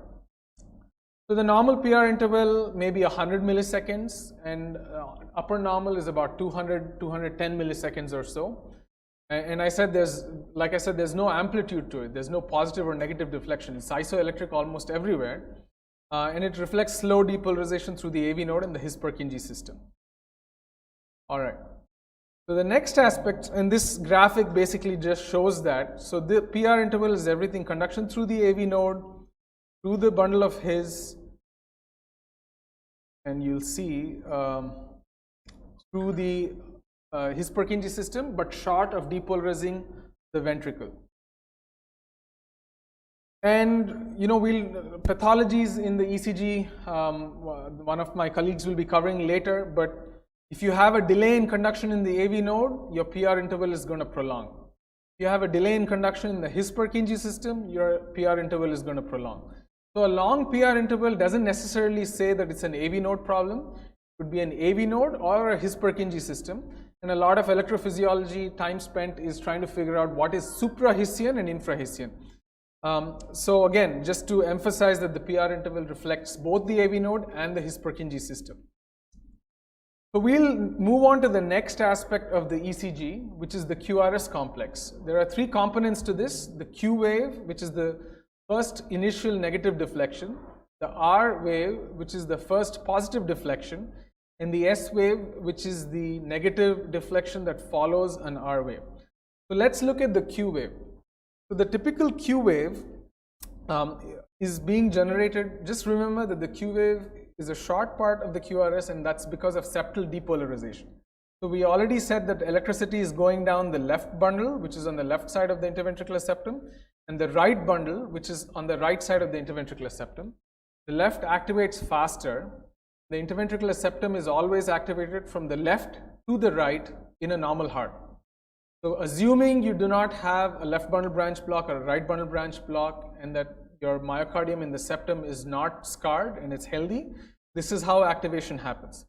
Which means so there's a lot of small impulses going from the left to the right. So the ECG is all about the sum of all those vectors, trying to collect all that information, and it records what the overall impression is. So this arrow here depicts that the direction of electrical impulse is from left to right. What does that mean? So we already said V1 is a right-sided lead. So if V1 is a right-sided lead, in lead V1, you will have an initial positive deflection. Okay, and the same way, if you look at lead 1, which is a leftward lead, this electricity is going away from lead 1, which means it's a negative deflection in lead 1. So again, I want to stop here and emphasize that you don't have to memorize all this. What you've got to memorize and learn is how the depolarization occurs. If you know how electricity flows through the heart, then for any given lead, you should know whether it's going to be a positive deflection or negative deflection, because that's simple. If the electricity is going left to right, lead 1 will see it as a negative deflection because it's going away. V1 will see it as a positive deflection. What do you think the AVF or lead 2, what will they see that as? It's going perpendicular. Will it be positive or negative? It will be isoelectric. You may not see anything. So if you remember those basic concepts and you understand how electricity goes through, you should be able to interpret what is happening. All right, so we said lead AVF is a inferior lead, slightly rightward. So in lead AVF, because this is a leftward and a downward septal depolarization, you're going to see a small initial positive deflection. So there's no Q wave in the inferior leads. You'll actually see an R wave. And then a word about pathological Q waves. So Q waves are usually very small because the septum of the ventricle represents a small segment, unless of course they have septal hypertrophy due to hypertrophic cardiomyopathy or something like that. And in the inferior leads, lead 3, there is really no upper limit. The Q wave can be as long as possible, but otherwise it should be less than 30 milliseconds. And for the reasons we mentioned, V1 and V1 to V3 are right-sided leads. Septal depolarization comes towards it, so it should be a positive deflection, which means there's no Q wave, right? There is no negative deflection. So V1 and V2 should always have an initial positive deflection, unless you have had an MI and there's septal scarring. That's the importance of that segment. All right, so the next part, again, this shows bundles depolarizing. That's the septum depolarizing left to right. That's the Q. Then the myocardium depolarizes from the apex backwards because the bundle branches exit towards the apex. That's the R wave. Whether it's positive or negative depends on where you're looking at it. And then the final segment, which is the so-called S wave, is the basal part of the heart activating, because this conduction wavefront goes into the muscle towards the apex and conducts muscle to muscle towards the back of the heart. So again, to clarify the concept, what is important to remember is how is the muscle depolarizing. Step 1, left to right depolarization of the septum. Step 2, exit the bundle branches, left and right, go towards the apex. Endocardial to epicardial, because the bundle branches are on the inside of the heart. Step 3, this wavefront propagates towards the base, and step 4 is the basal, annular parts that are depolarized. And now, whether it's a positive deflection, negative deflection, depends completely upon where you're looking at it from. So in this figure, let's take lead 2. So lead 2 is a structure that's below, over there. So if lead 2 is sitting over here, this is the positive electrode of lead 2, the initial deflection, you should see a small negative. It's going a little bit away from lead 2. That's the so-called Q wave here, because it's negative, you'll call it Q. The next part is you're going to see a big wavefront of electricity coming towards lead 2. That will be a sharp upstroke, which is the R wave. As this electricity moves away from lead 2 back towards the annular plane, you'll start to see a negative deflection, which is the S wave. And remember that the right ventricle and the left ventricle in the normal heart are depolarizing at the same time. So the right ventricular forces are going in one direction, the left ventricular forces are going in another direction. But the sum of all of that electrical activity is represented by the left ventricular depolarization forces. And the reason is simple. The left ventricle has a lot of muscle mass, so it's a big bully. Nobody cares what the small right ventricle is saying. The electrical activity, the only thing it's hearing and seeing is it's seeing what the left ventricle is saying. So in the normal ECG, you don't see right ventricular depolarization. So only when you have some form of bundle branch blocks, then you see the right ventricular depolarization. All right, so again, same point. So the additive, the additional fact I want you to take away, this is what we talked about, in lead 2, which is a frontal plane. If you look at it in the horizontal plane, V1 through V6, we know that the initial deflection is towards V1. You see that small positive, then everything goes away, so that's a negative. And as you go to V6, the septal depolarization is away from V6, so it's negative, and the rest of it is coming towards V6, so it's positive. So this is why there's the concept of R wave progression. V1, there's going to be a very small R wave. V6, all of the left ventricular activity is coming towards V6, so you see a big R wave. And the S wave goes in the opposite direction. Okay? So again, these are points that you'll have to read and go through, but if you understand how the ventricle depolarizes in 3 steps, you should be able to explain the QRS complex given any lead. I'll finish this talk by just talking a few things about the ST segment. Now, ST segment is the point after the S wave until the T wave. This actually now begins to represent ventricular repolarization. This is early repolarization. This is happening slowly. So again, there is no vector. There's no positive vector or negative vector. That's why it's isoelectric. This is the early potassium channel going away and calcium channel coming in, if you look at the action potential duration. So this is the early repolarization phase. Just a point, people may ask you about the ST segment. The J point is the beginning of the ST segment. That's the spot where the QRS complex ends and the ST segment begins.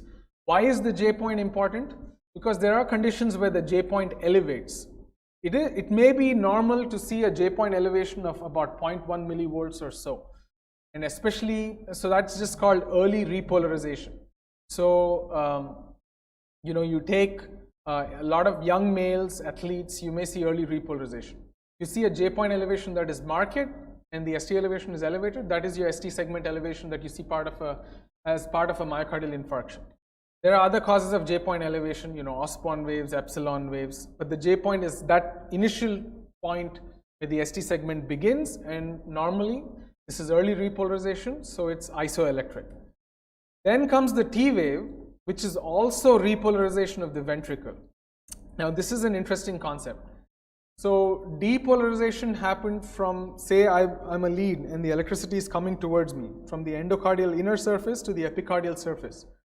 That is recorded as a positive deflection because the current is coming towards me. Depolarization means the cell is going from minus 40 millivolts or so to something positive. That's phase 0 of the action potential. repolarization, the cell is becoming negative again. The cardiac myocyte is becoming negative again. So if I'm in that lead 2 position and it goes from the epicardial outside surface back to the inside surface, it's becoming negative. So it's negative charges going away, but it's still creating a positive deflection in that lead. So it's sort of a double negative. You think of a negative charge going away from a particular lead, it's going to be positive, which means that the R wave, the QRS complex, and the T wave generally follow the same direction. If the R wave is upright, T wave is going to be upright. Although one is depolarization and the other is repolarization. In one, the electrical forces are coming towards you, positive forces, and in the other, the electrical forces are going away from you. But on the ECG, it's a positive coming towards you is positive, and a negative going away from you is still positive. So that's, I mean, again, you don't have to think so much about it. It's just an explanation. If you remember that the QRS complex and the T wave maintain the same direction, I think that's sufficient. The normal T wave is low amplitude, sort of a slow upstroke, faster downstroke. You may see some normal variants where the upstroke and the downstroke stroke are similar. You see a very high amplitude, I think, think of hyperkalemia and acute ischemia if you see a hyperacute T waves. There are a lot of T wave abnormalities, and prominent among these are T wave inversions that you see in ischemia or some sort of stress myopathy where basically you're affecting cardiac repolarization. So when you see a T wave abnormality, it's a repolarization abnormality, and that's what is happening with ischemia. Repolarization goes for a toss. Final thing, the U waves, this is effectively something similar to the T waves. It is also repolarization of a cardiac structure. It is thought to be repolarization of just the Purkinje fibers or the mid-myocardial cells. So you may not see it. You may see it if the heart rate is low and you can actually see the U wave, but it just represents residual repolarization of some of the cardiac structures, and it should never be very high. Some of the electrolyte disorders, they may be covered later. You may see a prominent U wave. And a word on the QT segment, I think Dr. Rajiv already mentioned this. You always measure from the beginning of the Q to the end of the T. How do you measure that end of the T? It's a tangent from the peak of the T to the end of the T, and you do not count the U. So the most frequent cause for the machine to call something a long QTC is it may be measuring the U. And studies have shown that cardiologists are not very good at reading QTCs as well. So I think everyone has to pay a lot of attention to how the QTC is measured. Don't believe everything you see on the machine. Measure the QT manually. I think if you get into that habit, when it's abnormal to manually check it, you'll be in good shape. So final overview, we talked about the P wave, that's the atrial depolarization. The PR interval is conduction through the AV node and the His Purkinje. The QRS complex is ventricular depolarization, starting with septal depolarization, apical depolarization, and basal depolarization. The ST segment is the early ventricular repolarization. The T wave is late ventricular repolarization, and the U wave is residual repolarization from the Purkinje fibers. So if you remember this graphic, I think that's important. That's the P wave coming from the top, the sinus node towards the AV node. So in lead 2, that's going to be positive. The next step is, the PR segment, which is conducting through the AV node. The next step is septal depolarization, which in lead 2, you'll begin to see, because lead 2 is over here, you'll see a small negative. Next thing is left ventricular apical depolarization, which will be a strong positive R wave. Finally, it's the S wave which goes away. So if you look at lead 2, we use that commonly as a rhythm strip in a lot of ECGs. So you really need to understand lead 2 and how the ECG looks like, and everything else, if you know the electrical pattern of activation, you should be able to decipher that. With that, I'll conclude. Thank you.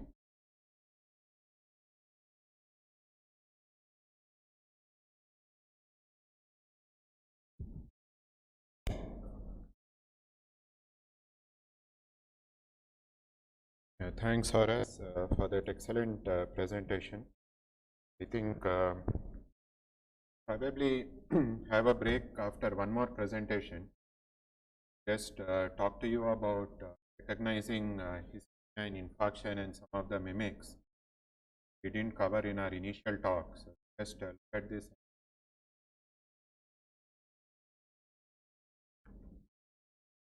Again, just remind all of you that feel free to post your questions. End of the talks, we'll just try to go ahead with them.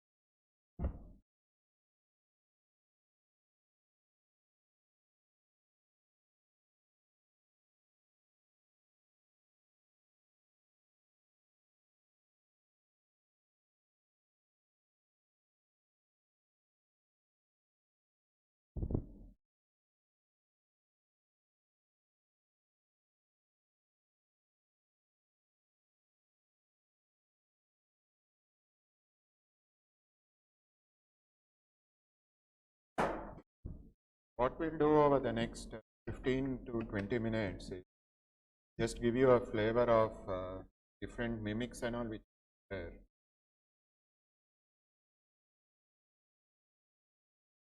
Not necessary that MI patterns not actually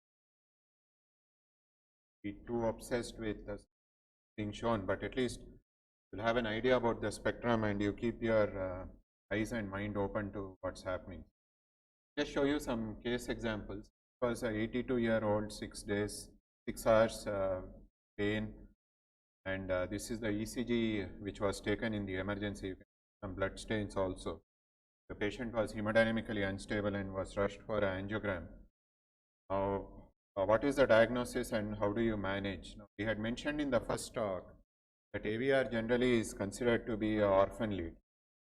But one place where it's extremely important is where it shows a ST elevation. See this ECG, you realize that there is a ST elevation in AVR and there is global ST depressions.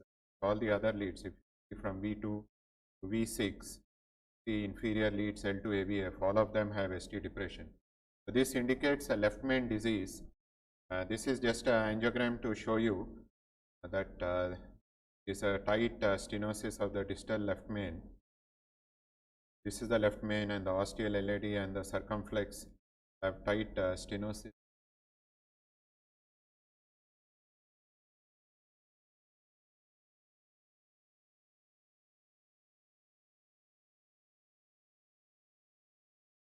Pointer, the left main, and you can see ostial critical LAD, left anterior descent and a circumflex. This is the right coronary artery, which is the right coronary artery, which is totally occluded. Patient went for emergency surgery and was okay after. But the importance here is you would not have done an emergency angiogram and an emergency surgery if you would have not recognized that AVR ST elevation. So let's see what are the things we look at in the ECG. Most of these things we have covered in the first talk. So recognizing ischemia and infarction, you should differentiate what is ischemia and infarction. Ischemia is a decrease in blood supply and is indicated by ST depressions and T inversion. Whereas infarction, as we all know, is the death of the muscle and it is recognized by ST elevation. So this is the slide which we had already shown. The current of injury in ischemia is usually away, producing ST depression, whereas in ST elevation it is towards the. Now what are the patterns? Again, we had mentioned about flat ST depression, upsloping and downsloping, the different T-wave morphologies. The infarction patterns we had shown you that it could be just a QR with ST elevation or a RS with ST elevation. You have a QRS and ST elevation, just a R wave with ST elevation in different phases. So initial period you might have hyperacute ST elevation. Slowly the STs keep going up, the T waves become smaller. Finally, the STs tend to come down. So these are the different patterns. To differentiate the ECG mimics, it's important to know whether it is convex upwards or whether it is concave upwards. Concave upwards, it is more in favor of pericarditis, whereas convex upwards is more in favor of a myocardial infarction. What are the different terminologies which we use? So inferior wall MI, you tell when there is ST elevation in L2, L3 and AVF. You call it as a true posterior wall MI when in V1 and V2 or the posterior lead. So V1, V2 you get ST depression and R waves. We'll show you those examples. Posterior lead show ST elevation. Now generally posterior wall MI is accompanied by inferior wall MI. Then you call it as an inferior with posterior wall MI. You call it a true posterior MI when there is a posterior MI without an inferior MI. If it's isolated posterior wall MI, then you use the term true posterior MI. You call it as a right ventricular myocardial infarction if you have ST elevations in V3R and V4R. Anterior wall MI when you have ST elevations from V1 to V6. Anteroseptal and anterolateral, as we mentioned, are no longer used. You call it a extensive anterior wall MI when you have ST elevations from V1 to V2 plus L1 and AVL. If you have in lateral as well as V1 to V6, that is referred to as an extensive anterior wall myocardial infarction. If you have only in L1 and AVL, you either call it as a lateral wall MI or you also call it as a high lateral wall MI. If only these two leads are showing ST elevation, then the term lateral wall MI is used. So these terms you need to remember because when you communicate, you should be communicating in a common language. How do you localize the myocardial infarction? Now the principle again is to understand the current of injury. As we mentioned, whichever direction is the current of injury, that's the lead which shows ST elevation. So you can have left main, anterior wall MI, inferior wall MI, posterior wall MI.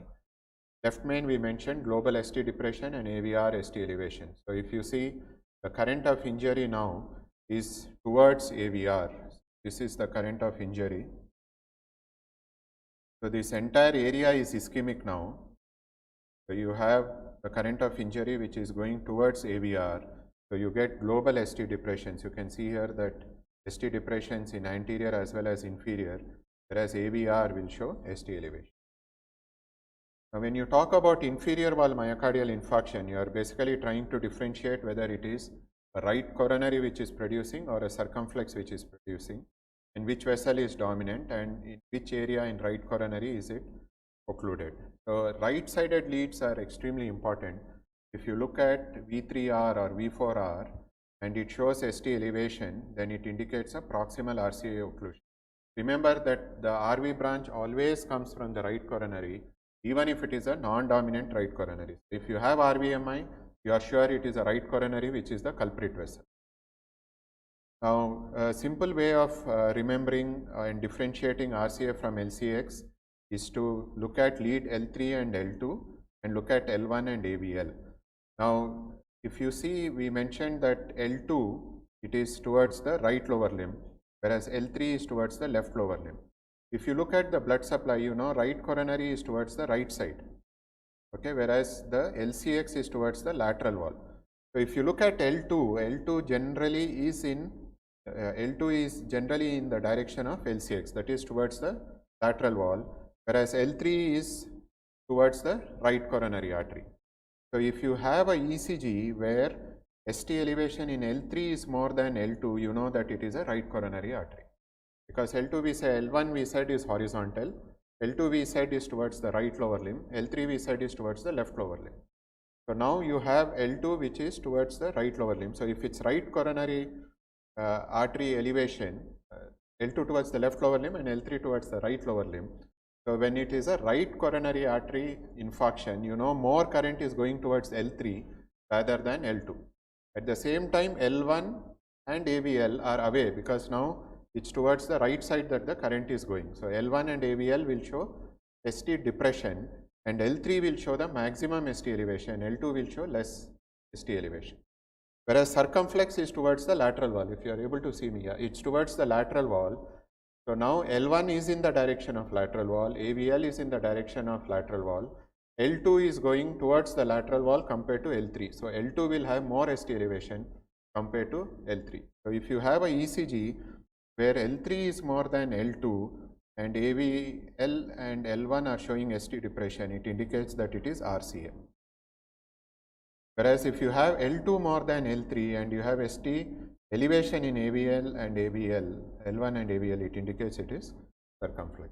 Okay. So this is what is shown in the same diagram. So LCX is towards lateral, RCA is towards the inferior wall. So that helps in differentiating. So if you just look at this ECG, you can see that here L3 is more than L2 and the right sided leads are showing ST elevation. So this is a right coronary artery infarction. You can see that L3 is more than L2. L1 and AVL are showing ST depression, and AVR, the right side leads, that is V3R, is showing ST elevation. So everything is suggestive of a right coronary artery infarction. Now a word about posterior wall MI. So how do you identify posterior wall MI? The importance here of posterior wall MI is when you take up a patient for thrombolysis or primary angioplasty, there is a criteria of ST elevation. Now there are two exceptions for that. One is a new onset left bundle branch block and the other is posterior wall MI. So if you see the ECG here, see V1 and V2. So you are having tall R waves and you are having ST depression. So anterior is opposite of posterior, it is in front. You are taking from front, but the patient has had infarct behind. So what you are seeing as a R wave and ST depression is equivalent to Q wave and ST elevation. So the same ECG, I have just inverted it. Okay, now you see what happened. You can see this, the name and all, everything is inverted. I have turned the ECG. When I turn the ECG, you can see that there are Q waves and ST elevation in V1 and V2. Okay, so what does it indicate?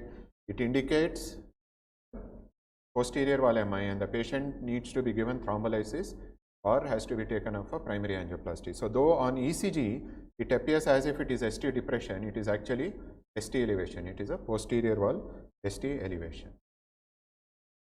Finally, a few words about certain ECG mimics which commonly we tend to mistake. So this was an anesthetist who had breathlessness and was admitted in an outside hospital, and he was treated as anterior wall non-ST elevation MI. So if you see this ECG, you can see that there are ST depressions and T wave inversions in anterior leads.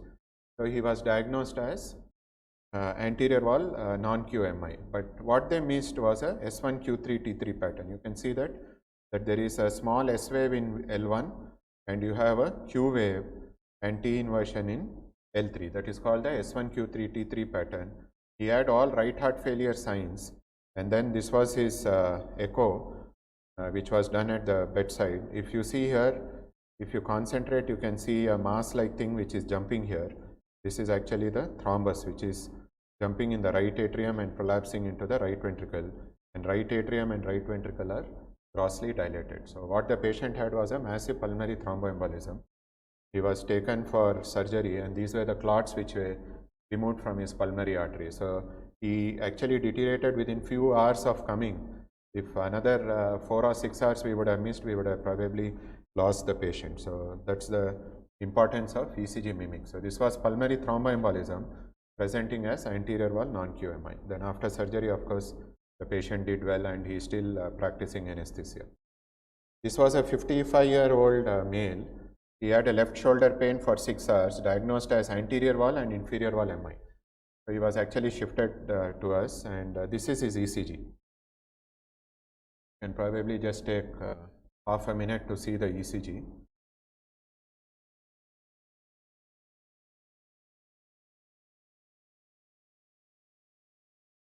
Okay, so now what would be the next step? You would like to thrombolyze the patient, do a primary angioplasty, do conservative management with NTG heparin, or you want to do something else? This is the ECG. How many for thrombolysis? How many for primary angioplasty?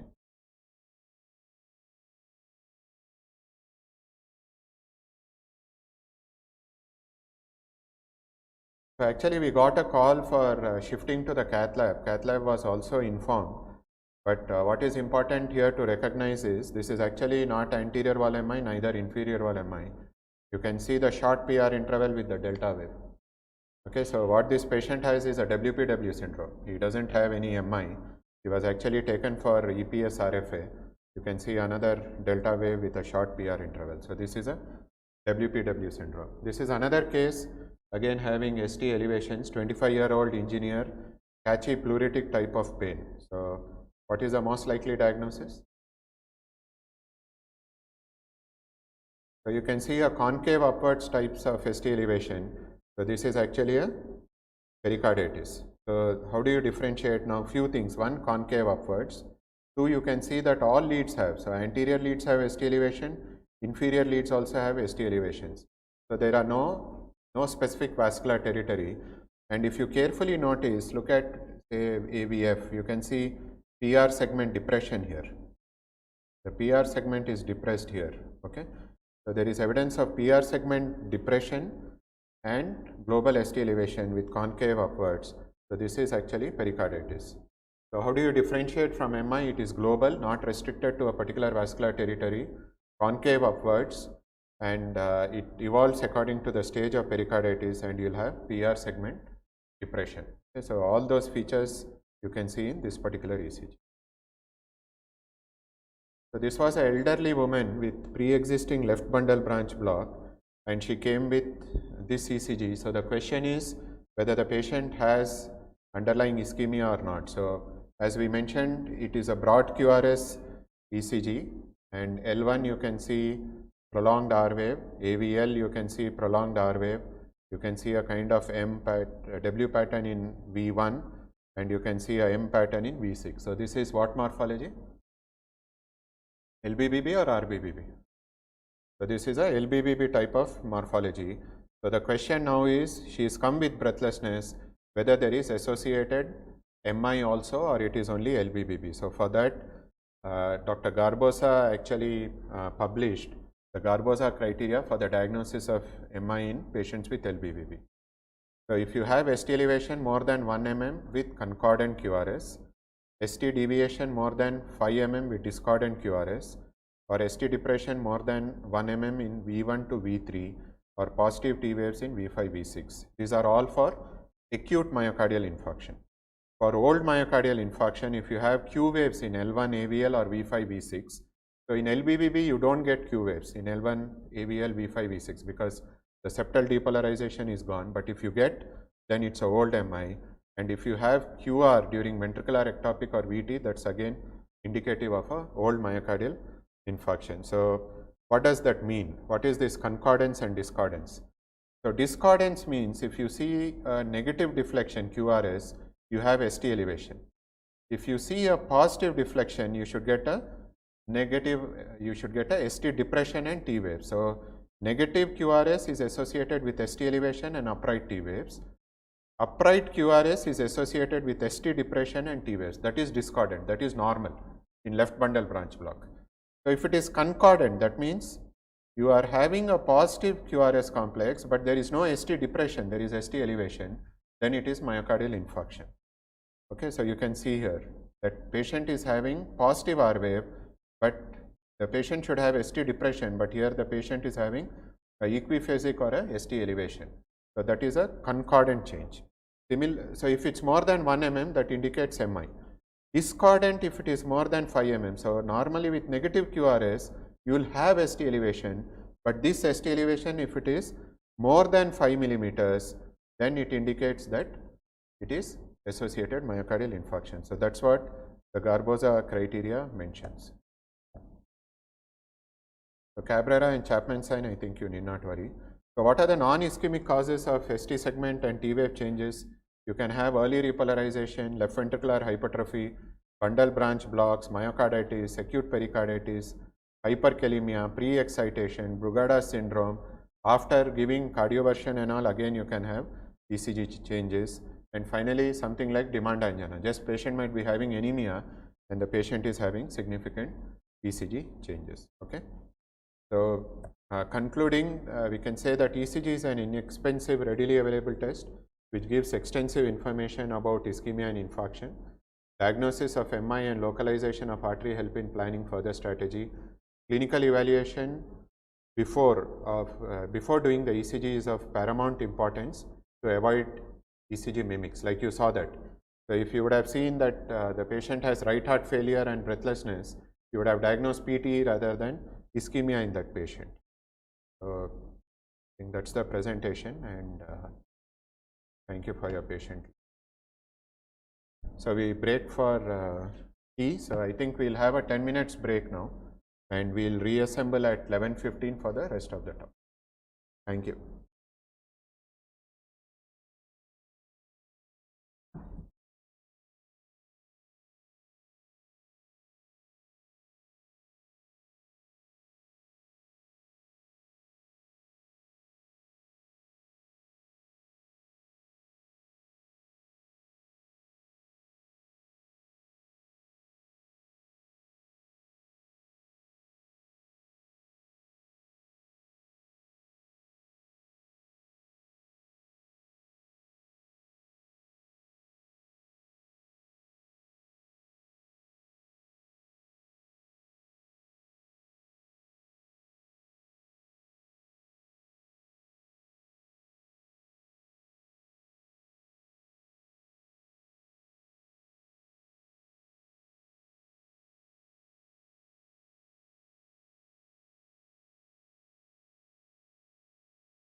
This small change, the bradycardia will cover later. We'll start with the tachycardias.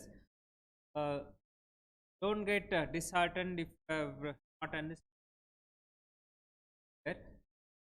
Matter of time, you have to go through all these. Try to make it as simple. Tachycardias and here. What is tachycardia? All of you aware that the heart rate is more. It's called as a tachycardia, and so in the brady anyway will come later. So these tachycardias are divided basically into two. One is a supraventricular tachycardia and a ventricular tachycardia, and then indirectly what does it mean is that narrow QRS complex tachycardia and a broad QRS complex tachycardia. The narrow QRS complex tachycardias are SVTs, and broad QRS complex tachycardia can be SVT or a VT.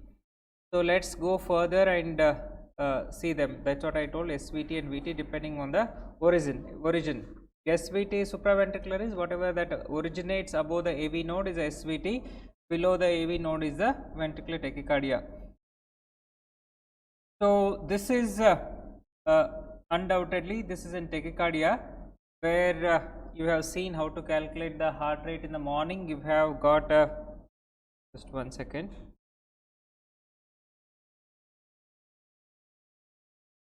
So you know how to calculate the heart rate. You have about a small 7 small square, 1500 divided by 7, that gives you the heart rate comes to close to 170, 180.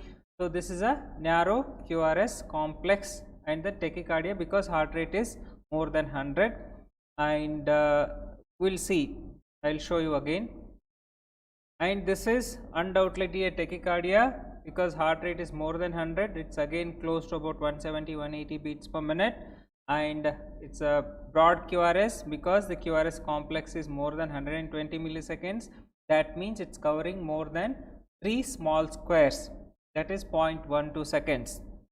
And QRS morphology, the sinus morphology of a QRS doesn't look like this usually, that looks like this, the narrower QRS morphology. Okay, so this is a broad QRS. This Dr. Mutaya is going to discuss in next 20 minutes after this narrow QRS.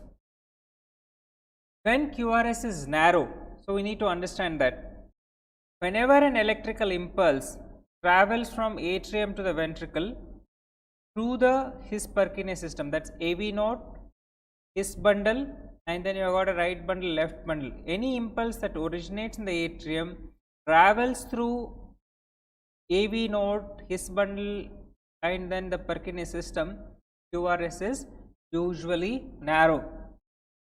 Whenever it travels through this all the time, is it narrow? That answer is no, but let us not confuse it too much. You have got as we saw, bundle branch blocks. If the right bundle branch gets blocked, you will get a right bundle branch morphology, that is again a QRS is broader. Left bundle branch block, you get a broader QRS. But generally, whenever the impulse travels from atrium to the ventricle through AV node His-Purkinje system, QRS is narrow. When the QRS is broader,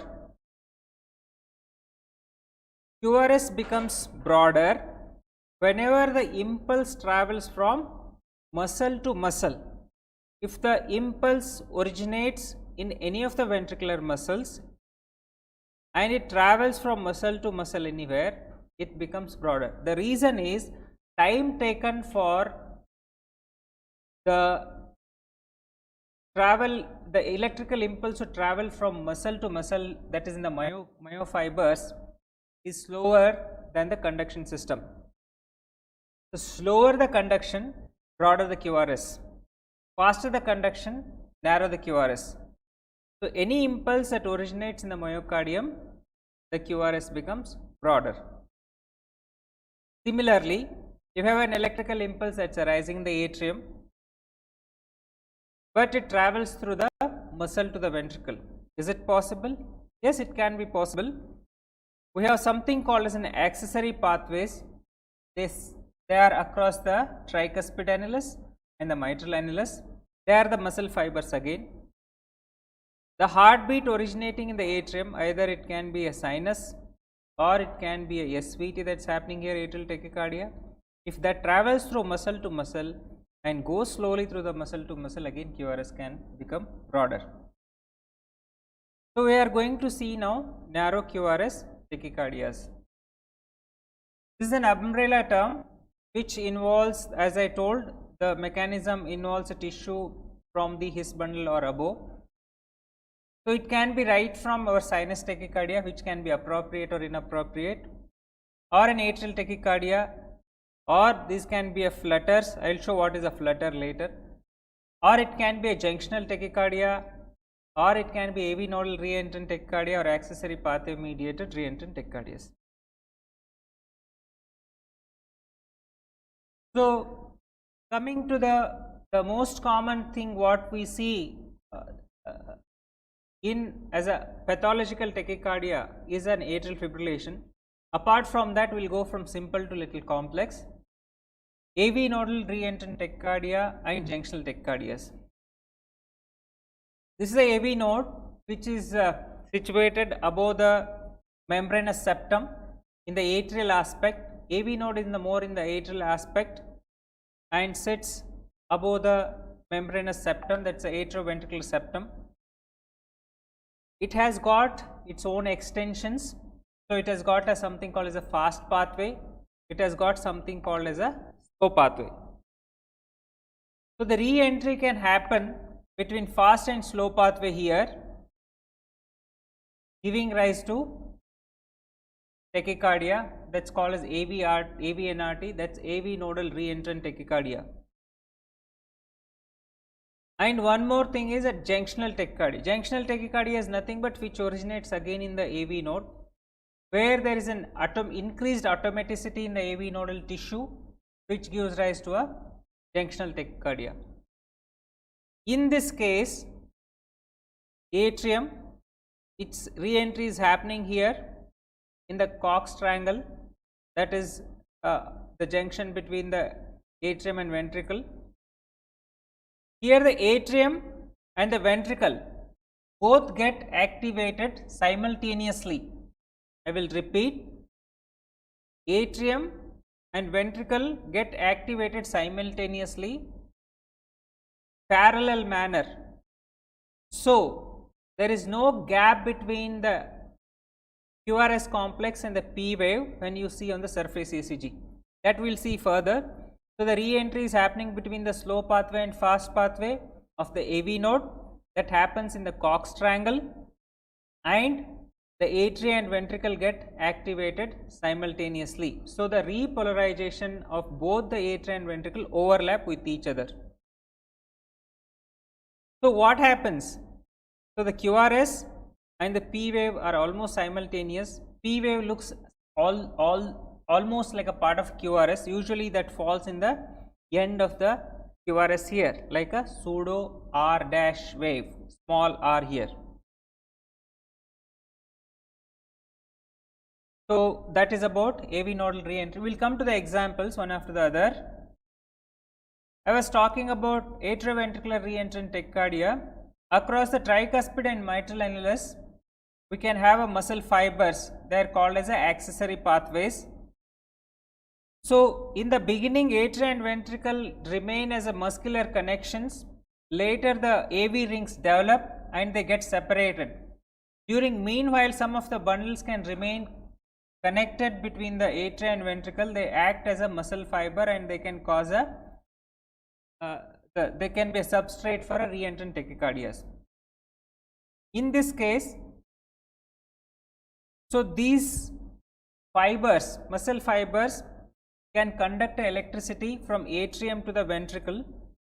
When it happens, so you see the something called as a delta wave on a ECG in the beginning of the QRS. I will show that in the ECG.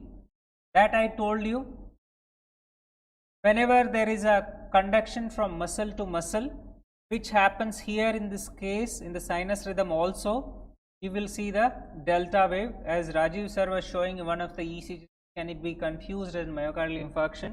That was a pre-excitation there.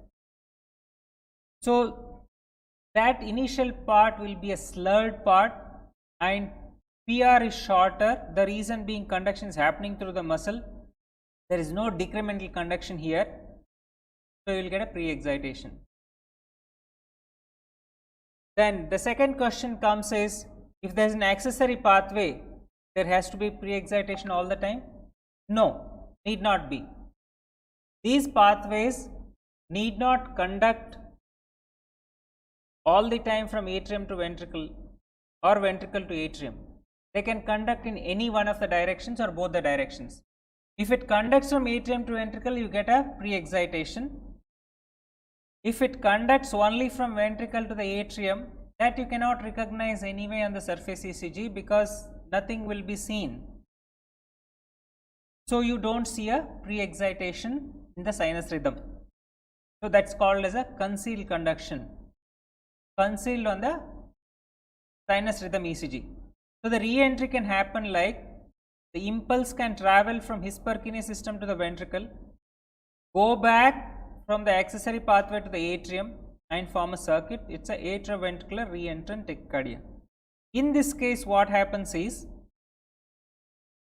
the impulse has to come to the ventricle and then through the pathway it has to go to the atrium. So there is a delay between the atrial and ventricular activation. They get activated in a series. So even during tachycardia, you may be able to differentiate sometimes a P wave at the end of the QRS, after the QRS, not what you saw as a part of QRS in case of AV NRTs.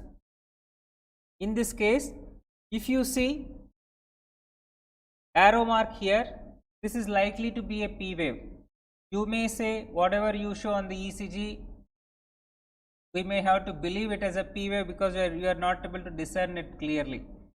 So this you can recognize only over a period of time when you start looking at these ECGs. Don't get disheartened if you see a tachycardia ECG, if you don't see a P wave, don't to get disheartened. If it is not there, you cannot identify. But there are other ways how to make a diagnosis, we'll come to that later.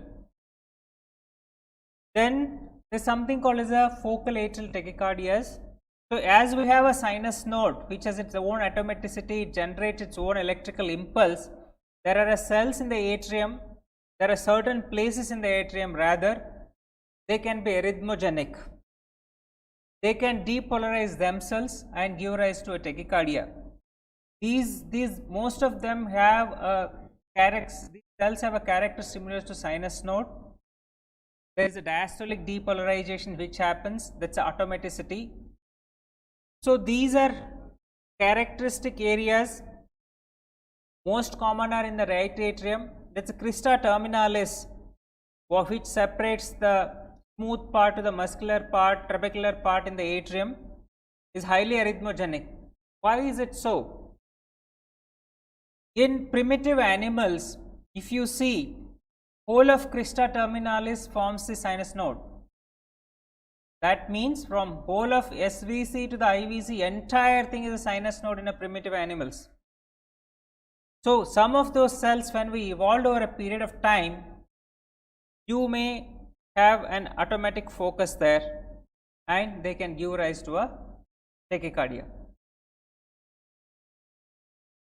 And then the coronary sinus ostium, then tricuspid annulus and around the AV nodal area. These are all the areas where you have an automatic tachycardia coming from. If you see the left atrium, pulmonary veins are the more common foci and both the appendages, right atrial and left atrial appendages, coronary sinus, these are the common areas where you have a atrial tachycardia coming from. How do you recognize this on a surface ECG? So I'll come to one slide, I'll go forward and come back again. So usually on a surface ECG, all the SVTs commonly are divided into two. One is a short RP tachycardia and the long RP tachycardia. Long RP, you divide the RR interval into two halves. If the P wave falls in the first half, it is called as short RP. If it falls in the second half, it's called as a long RP. Only this much to be recognized on the surface ECG, not the criteria of 70 milliseconds, more than 70 milliseconds, that is the intracardiac electrogram. Most of them get confused and start telling that.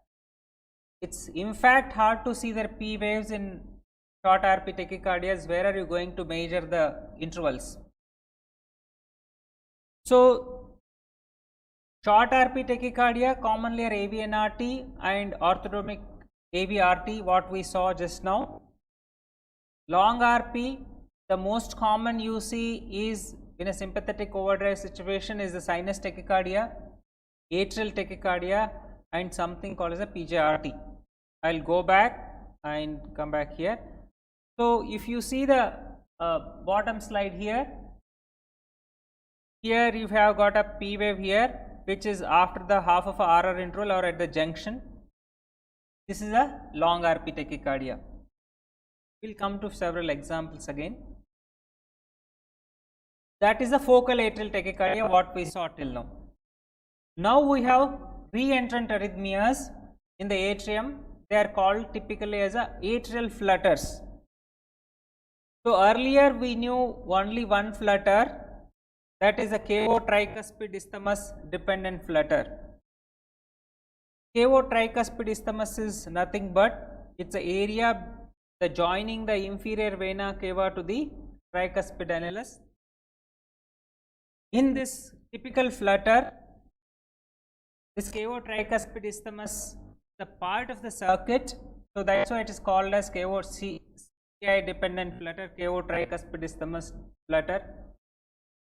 So if you see this one, you can see this rotating movement here, this animation. It's a counterclockwise. I need not explain how the clock turns. So it's a clock, this is a counterclockwise, this is a typical counterclockwise flutter. It means there is an electrical activity constantly happening in the atrium, which is moving around in the atrium. There is not a time where atrium is silent. Some part of atrium is continuously in activity. How do you recognize it in ECG? ECG shows continuous activity. It may be a downstroke or upstroke, downstroke, upstroke, downstroke, upstroke. Usually when it is a counterclockwise flutter, you see the 2-3 AVF, they are which are recording the inferior part of the heart will look inverted, and the lead V1 usually looks positive. So this is a counterclockwise flutter. You understand there is a continuous activity happening in the atrium. There is this is called as typically described as a sawtooth pattern on a ECG, which is seen in the flutters. Now, as we are evolving, we are seeing other flutters also. They can be only re-entries happening in some certain part of the atria, either it is a left atrium or a right atrium. So they are also flutters. Remember one thing, difference between an atrial tachycardia, focal atrial tachycardia is the one part of it is arising from single part in a focal atrial tachycardia. Single or group of cells firing an impulse like a sinus node. Either it can happen in the right atrium or left atrium. It's a focal atrial tachycardia. Usually the mechanism of tachycardia in this is either an automaticity or triggered activity, these two mechanisms. In case of flutters, there is a re-entrant circuit which is happening in the atrium. One more is atrial fibrillation. Usually now atrial fibrillation is not considered as a SVT at all. This is grouped into something different as an atrial fibrillation, where there is a multiple areas of the atrium are getting activated simultaneously in different areas as small islets. There is a chaotic electrical activity in the atrium, which is recognized on the surface ECG as either an isoelectric line or a fibrillatory waves. QRS in this case is also narrow because the electrical impulse travels through the AV node. This is the way you have gotten some fibrillatory waves, some isoelectric line, and the hallmark of this recognizing on the surface ECG is of the times 95% of the times it is irregular RR interval, no P discernible P waves being seen. This we have gone through. So let's look at few examples. This is again narrow QRS complex because QRS is less than 120 milliseconds. It's a tachycardia, the reason being heart rate is more than 100. As I told you, it is irregularly irregular, long RR interval, short, short, long, and this is, you can, all practical purposes, this you can tell as a atrial fibrillation. It's that easy to recognize atrial fibrillation on the surface ECG. Some part of ECG is cut off, sorry, I don't know how it happened. You can see this ECG, you can see I will zoom it for you. You can see a continuous atrial activity here as I shown you earlier. There are multiple P waves which are being seen and pattern is same across. If it is seen P waves here and it becomes flat line here, that's most likely AF, but this is a atrial flutter in this case. So this one, it's again a narrow QRS complex tachycardia, no doubt QRS is less than 120 and your P wave is clearly seen here. Here you can see it is in the later half of the RR divided RR interval, that is a long RP tachycardia. So this is an atrial tachycardia, and this is again narrow QRS complex tachycardia. P wave is not clearly discernible, but if you see the, I will show you, highlight you and show, this is a sinus ECG here, and this is a lead V1. You can see the sinus ECG, there is nothing at the end of QRS. If you see the end of QRS here, there is a small blip, pseudo R wave.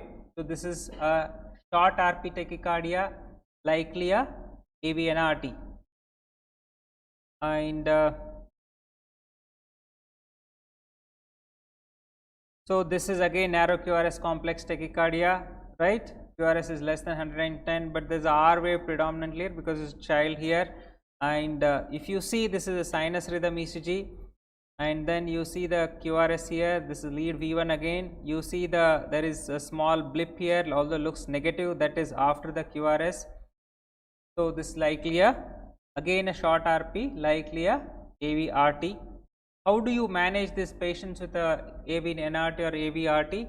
First is a vagal Meniere's carotid sinus massage. You identified your thyroid cartilage, go lateral to it, you find a carotid impulse, you can give a press there for 3 seconds, not more than that. Patient will have a small discomfort, that's enough to induce a vagal response. If that is there, tachycardia can terminate.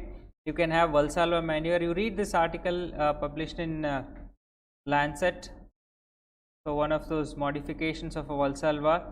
And the next is an adenosine, is the pharmacological, where you can give adenosine at 0.1 to 0.3 milligrams per kg. It has to be given very rapidly, as proximal site as possible in the arm. It has to be attached to the three-way, and one has to give adenosine, other has to give the flush. The reason being, it gets metabolized by the RBCs, that's adenosine deaminase, so it has to be given as quickly as possible. So once you give adenosine, it blocks the slow pathway or AV nodal conduction, then you will have a termination of tachycardia like this. You may get few PVCs as well sometimes, because adenosine acts on A2 receptors in the ventricle as well. And then after giving an adenosine, there is no response. What is the most important thing is that most often it's either an inadequate dose, or it's a wrong administration, or it doesn't respond at all. With this is a junctional tachycardia. Something should happen. So this is one of the rapid tachycardia in a 4 days neonate, thinking that it's an SVT. Usually in the ICUs they give an adenosine. When they gave adenosine, what happened? There is an AV nodal block. There are no QRSs. You keep seeing a lot of P waves. It says that it's an atrial tachycardia or flutter. So either when you give an adenosine, if it is an atrial tachycardia, you block a AV node, you get multiple P waves, diagnosing an atrial tachycardia or atrial flutter, or it terminates telling that It is an AV nodal dependent tachycardia, either AVRT or AVNRT. Nothing happens, it's likely a junctional tachycardia or most commonly a wrong administration or inadequate dose. Okay. Long term management of these cases, either we can use a beta blockers, calcium channel blockers, or a one solution stop solution for them is RF ablation. It can be safely done in all these patients. These are some of the, I don't want to go through this. This is done in a EP lab and it can be offered for most of the patients. Thank you. I will conclude my SPT talk on this. I will ask Mutaya to join for a broad QRS complex tachycardia.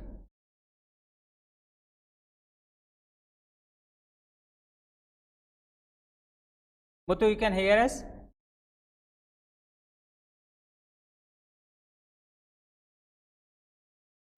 He will log in from there.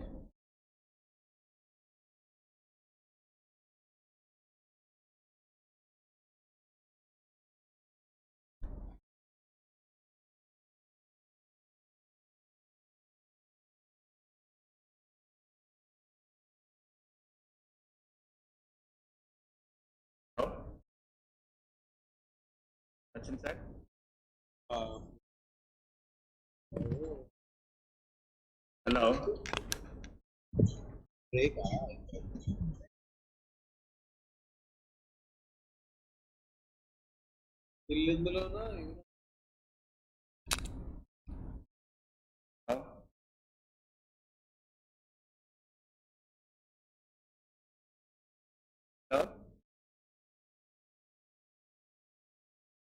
Hello?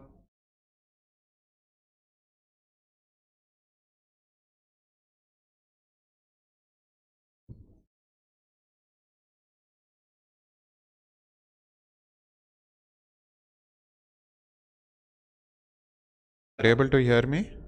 I can hear you, sir. Can you hear me, sir? We are able to hear you. Okay, I'll just share, sir. You can share and go ahead. Okay.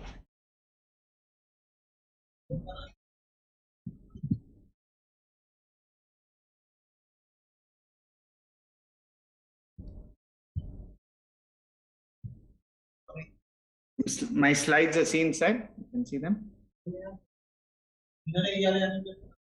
We are able to see the slides, Muthu. And you can hear me, sir? Yeah. Okay, fine. So, thank you, everyone. So, I'll first be talking on wide complex tachycardia. There's a lot of things that have been described regarding how to identify and diagnose wide complex tachycardia. We'll just go through some basic concepts that will let us help us in differentiating these rhythms, and you can feel free to ask any questions. So the reason for putting this slide, I think Dr. Aura showed this slide in the morning also, is that you have a conduction system. It starts in the above the AV node, that is the supraventricular, and then you see a conduction system below where you see bundle branches, Purkinje fibers. So the whole basis of a wide complex tachycardia is these rhythms are starting from majority of the time from the ventricular part. And why this is important is you have these pacemaker cells. What you need to understand is the depolarization velocity of these cells as you go from height to from the top of the heart to the bottom of the heart. It becomes slower and slower. So complexes from this part of the heart have a different characteristics compared to complexes from above the heart. That's what I tried to show you. So per se, a premature ventricular contraction, which is sort of the basis of a wide complex tachycardia and differentials, is a broad QRS complex. Why? Because it is arising from muscle cells and not from the pure conduction system itself. So usually impulses that arise from the conduction system, like you can see these impulses in between, these are arising from the conduction system. And when we, can we mute the other? So the impulses that arise from the conduction system are usually narrow. When you have impulses arising from the ventricular muscle or muscle within the heart, these are usually broad QRS complexes. And the other characteristics are, one, usually there is a compensatory pause, and that we'll come to. This complex is premature. Premature means that you expect the sinus beat to occur at a certain time. Like if you can see here, sinus, sinus, you would expect the next sinus beat to occur here. But this complex has come before that sinus beat. So this is also important. And you will have discordant STT changes. So these are things to keep in mind as we discuss further on. So the definition of a wide complex tachycardia is, first, there has to be tachycardia. The heart rate has to be more than 100. And second, the QRS duration has to be more than 120 milliseconds. So what is the definition of VT? VT is defined as if you get 3 or more premature ventricular contractions with a QRS duration more than 120 milliseconds. The heart rate is more than 100. That is per se the definition. So you can understand how premature ventricular contractions are the starting point from which you go towards diagnosis of ventricular. Now, there are not only all wide complex tachycardias are not ventricular tachycardia, and you have other causes of wide complex tachycardia. This is why this topic becomes slightly complicated. The most common causes ventricular tachycardia. 20% of the time, you can have supraventricular tachycardia with aberrancy, and I'll try to help you understand the difference. And very rarely you can have a condition of pre-excited tachycardia. So 95% of the wide complex tachycardia rhythms are one of these 3 diagnoses. So we'll just go through each of these.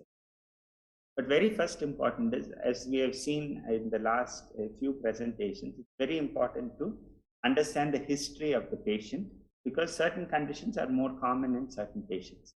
If patient has had a prior myocardial infarction and has LV dysfunction, patient is slightly older in age, the tendency for the diagnosis of the wide complex tachycardia to be VT is definitely more common than if it's the. And why is it very important to make a difference in this diagnosis is the therapeutic strategies to treat VT and SVT will be totally different in these kinds of patients. So it's very important to understand the treatment. And let's say in case, despite all these ECG clues, we're still not able to make a diagnosis. It's often safer to treat the patient considering that it's VT and rather than considering it as SVT. I'll show you a few examples. And the other important clinical clue is hemodynamic stability. You can have VT with hemodynamic stability, but usually if the patient is in hypotension, you should have a stronger, you should favor a diagnosis of. What is the basic difference between SVT and VT? So SVT, I think we just saw, and Sachin sir has presented multiple cases of SVT. Most of those rhythms are a narrow complex tachycardia.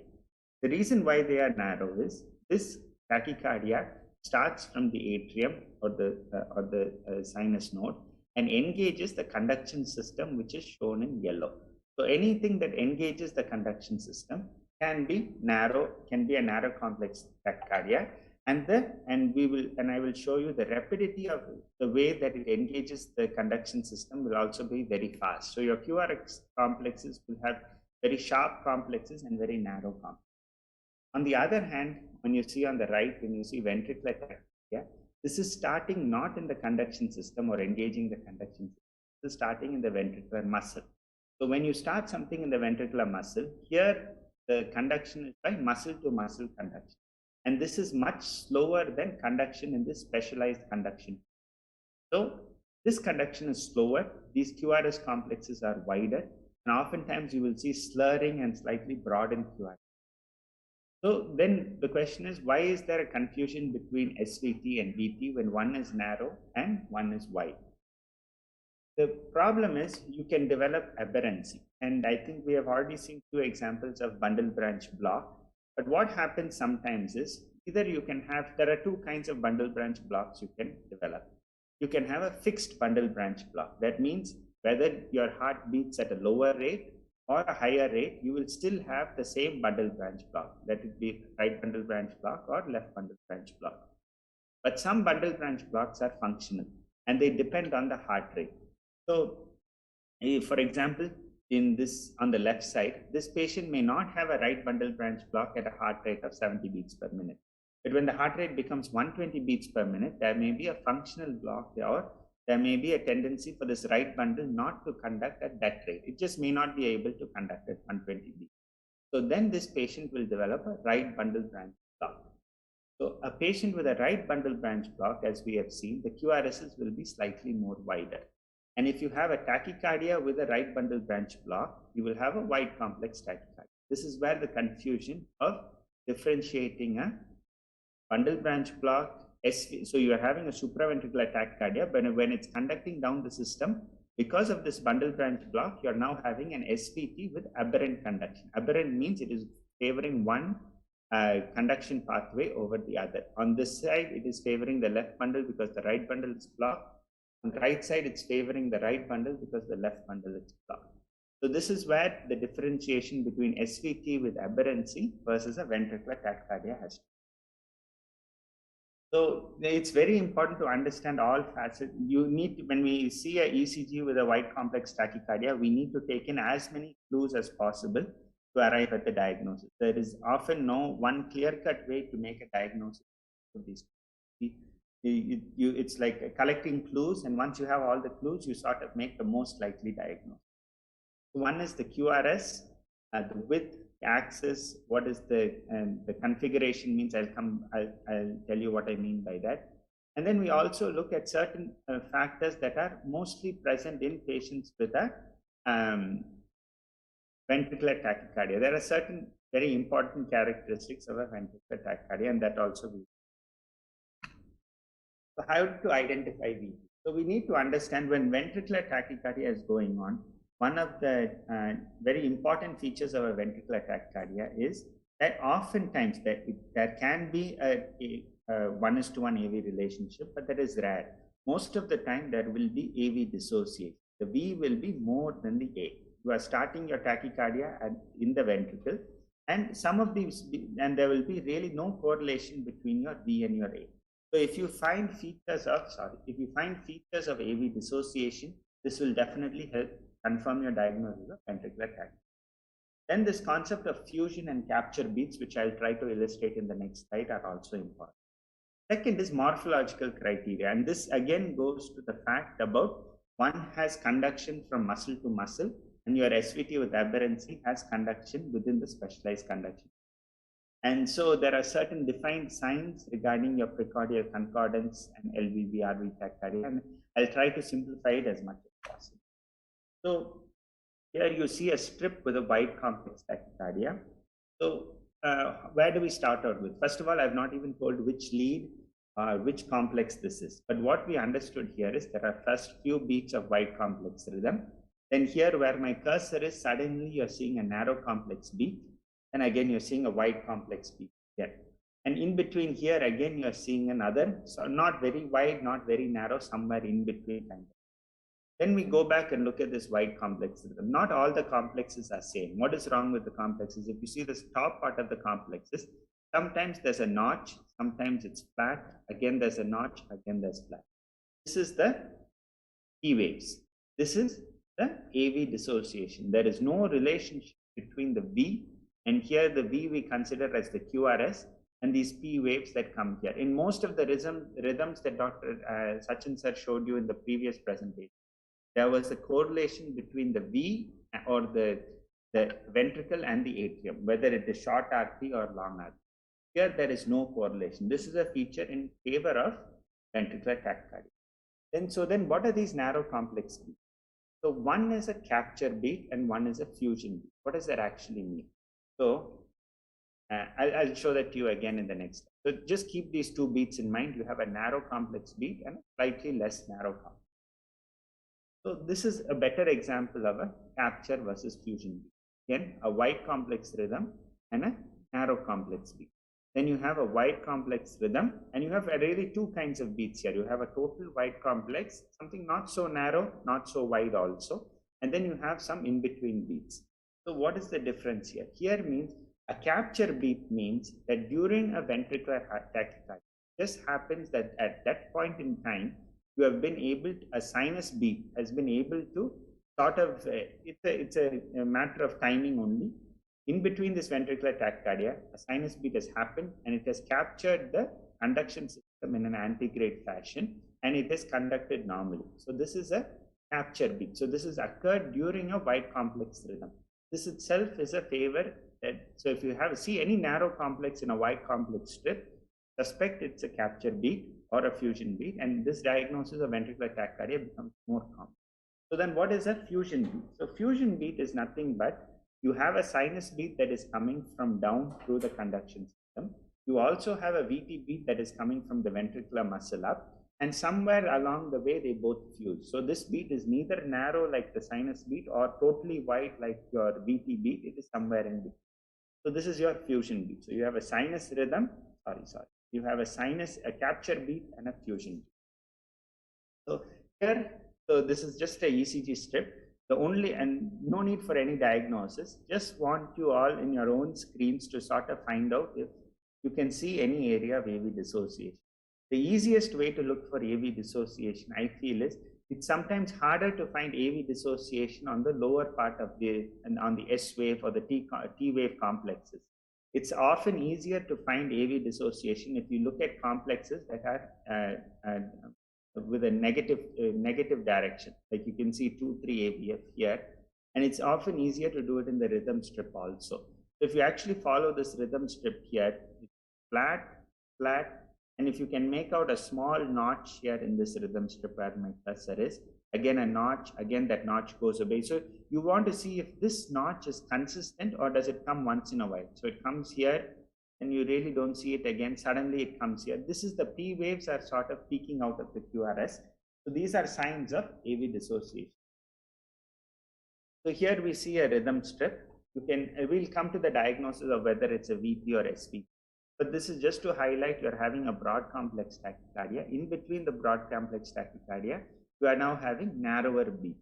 So these narrow beats can be capture, fusion, but rather than trying to establish whether it is a capture or fusion, which is sometimes very difficult to do unless we have an adjacent sinus rhythm ECG, the fact that you are having varying degrees of narrow complex beat makes a diagnosis of VT slightly more probable. So there's another thing, few things to remember about AV dissociation. The presence of AV dissociation is diagnostic of VT, but the absence of AV dissociation is not against the diagnosis of VT. That goes to say that sometimes you can have VT with 1:1 conduction. So AV dissociation alone, you cannot differentiate VT with SV. And sometimes identification of T waves during VT may be difficult. So that is something we need to keep. So then you come to the concept of precordial concordance and why this was discussed. So what does precordial? Precordial means chest, and concordance means it is all favoring in one direction. So what does that mean? It means your chest leads V1, V2, V3, V4, V5, V6 are all pointing in the same direction in the simplest words. So if you are having a Q wave in V1, you are having a Q in V2, Q in V3, Q in V4, Q in V5, Q in E6. There is no S waves, there are no R waves. Similarly, if you have so this is a negative precordial concordance. Let's say you have a positive precordial concordance, then you will have a tall R in V1, V2, V3, V4, V5, V6. There will be no Q, there will be no S.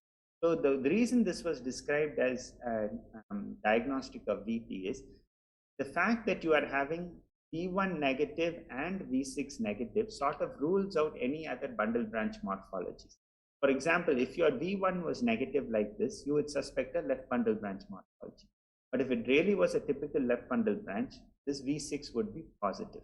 So this is the sort of criteria that makes sure you are absolutely sure that there is no bundle branch aberrancy that is possible with these kinds of patterns. That is why V1 to V6 negative or precordial concordance is suggestive of a ventricular tachycardia. And it also helps to understand that a negative precordial concordance is very specific sign for VT, because if you are having something at the apex of the heart and that is firing and it is negative in V1 to V6, that vector force is such that you are almost always having your exit site within the apex of the heart or the apical part of the heart. So a negative precordial concordance is very specific. So let us say AV dissociation is there, and you don't have a negative, or you're not sure about AV dissociation, you're not sure there is not a complete precordial concordance one way or the other, then how do you make a diagnosis? So the other thing we need to understand is morphological criteria. Again, all of these criteria are based on the simple fact that you will have muscle-to-muscle conduction with a broad QRS complex in VT, and electrical conduction through specialized conduction tissue, which makes your QRS complexes very sharp and narrow in a SVT with aberrancy. All of these criteria are based on that. So the first description to differentiate this was to measure the start of the QRS complex to the nadir or the S wave of the QRS complex.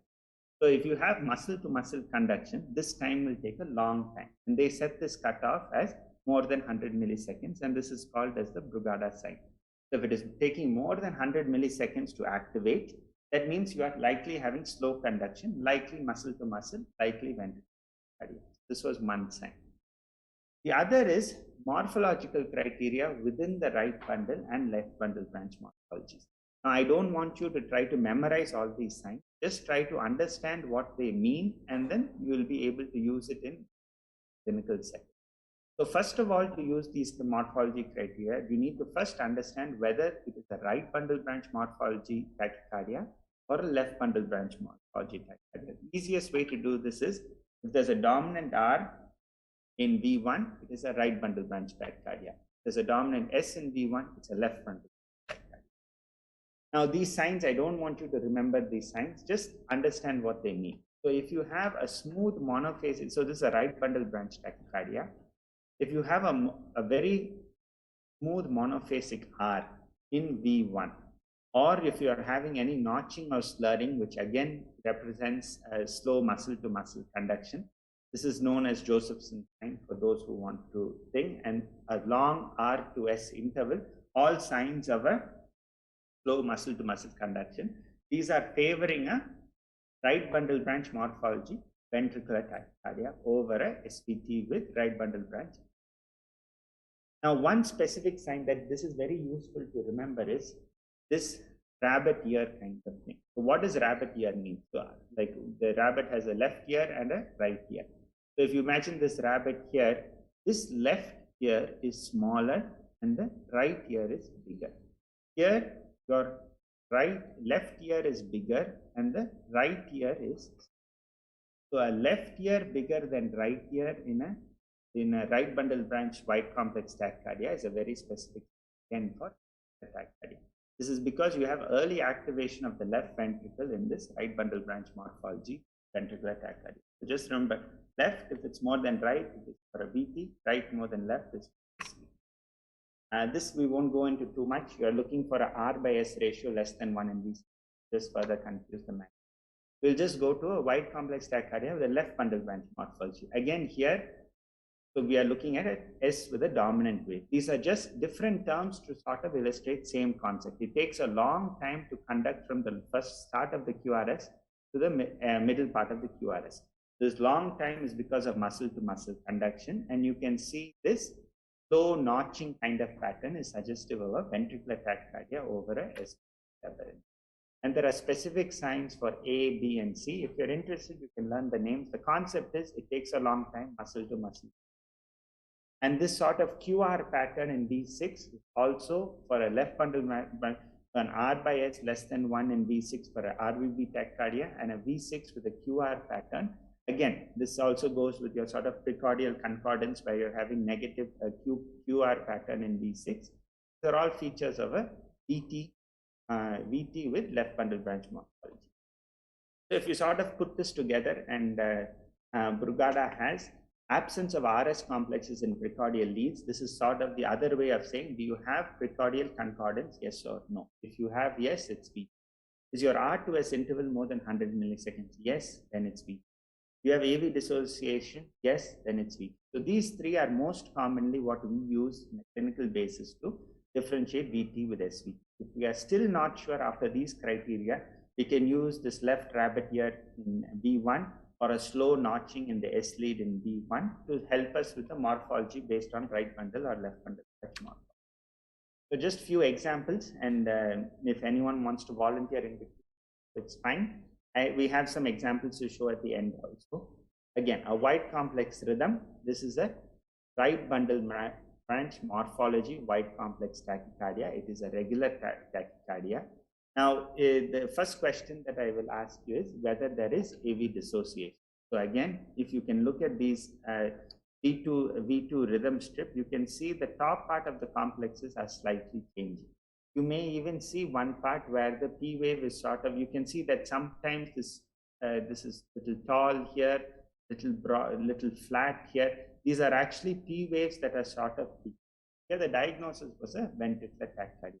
If you want to use your other morphology criteria, you can see again there's a monophasic R here, and R by S is less than V6 also. This is a right bundle branch morphology. So this is just in V1. Sometimes if you don't want to use your V2 lead, you can see clearly in V1 that there is a. Another example. So here what is grossly different from that piece is your QRS complexes are now sharp.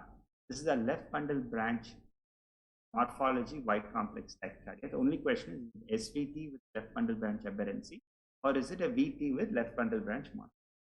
So here definitely it's not easy to make out any AV dissociation. It looks like for every P there is a QRS. Second, you can see very sharp. So if you measure the R2S interval here, it will definitely not be more than 100.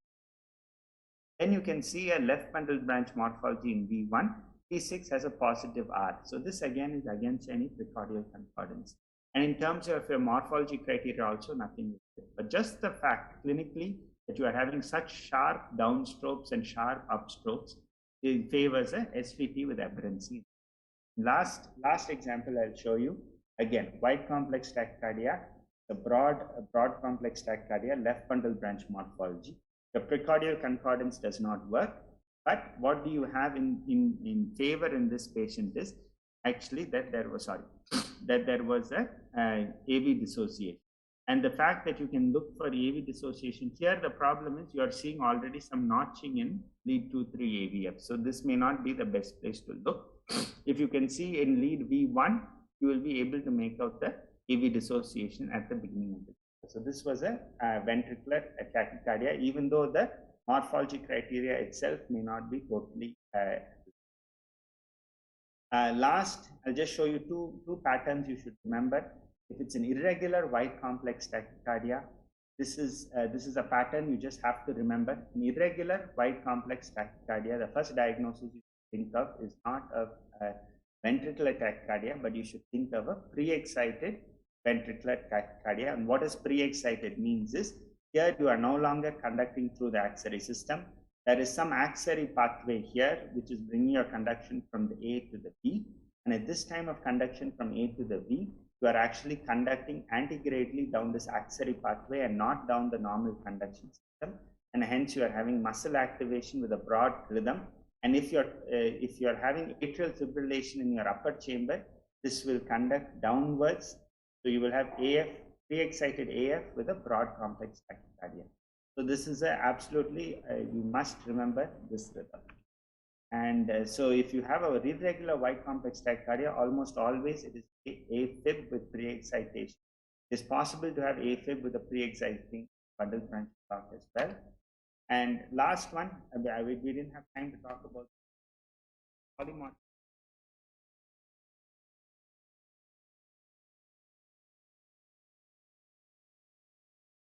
Causes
Can you hear Muthu?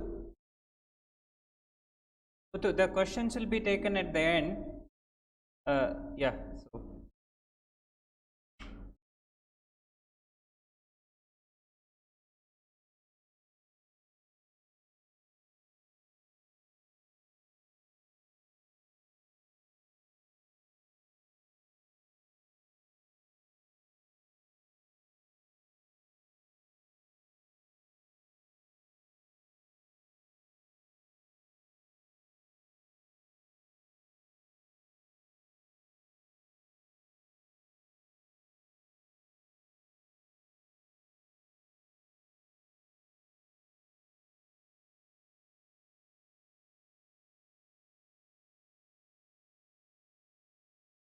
వస్తుంది okay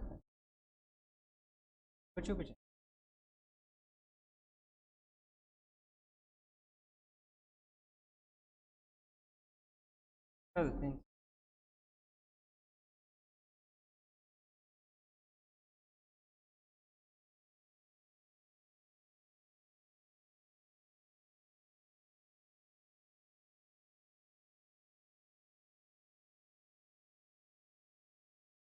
So, before I go to the bradycardia, not to confuse you too much on broad complex and narrow complex tachycardias, because Mutaya put up a lot of effort to differentiate them. For your level, you just remember this much at the end of that to conclude is that you see a QRS complex.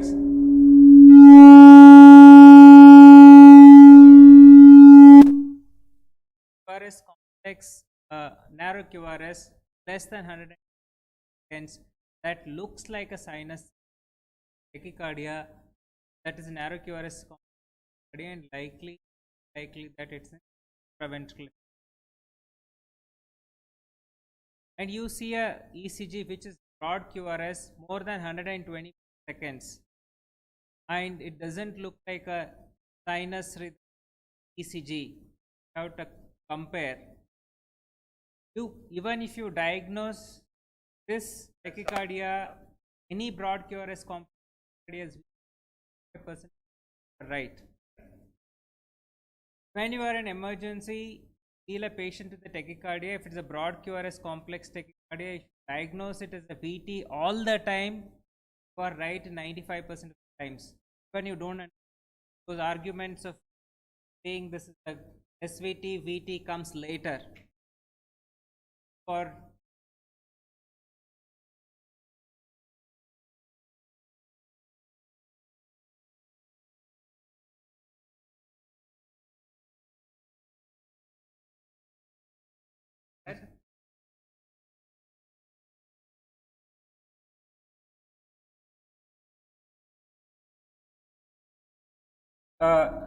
okay, coming to again, I think there is a issue with the audio quality. So just putting up few points to differentiate between a ventricular tachycardia versus supraventricular tachycardia. There are very few things to remember.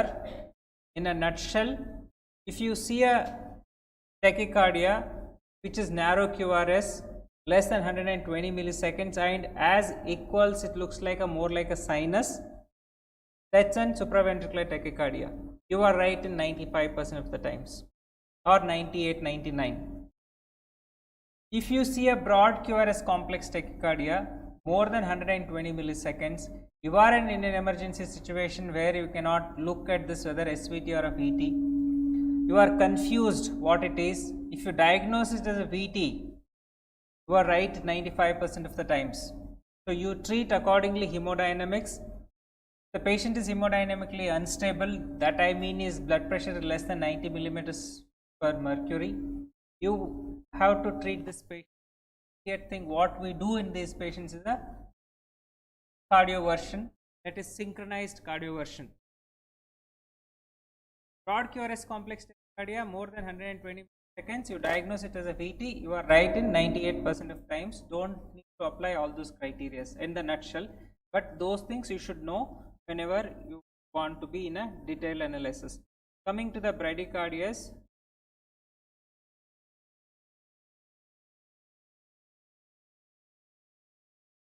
So again, bradycardia, the definition is whenever the heart rate is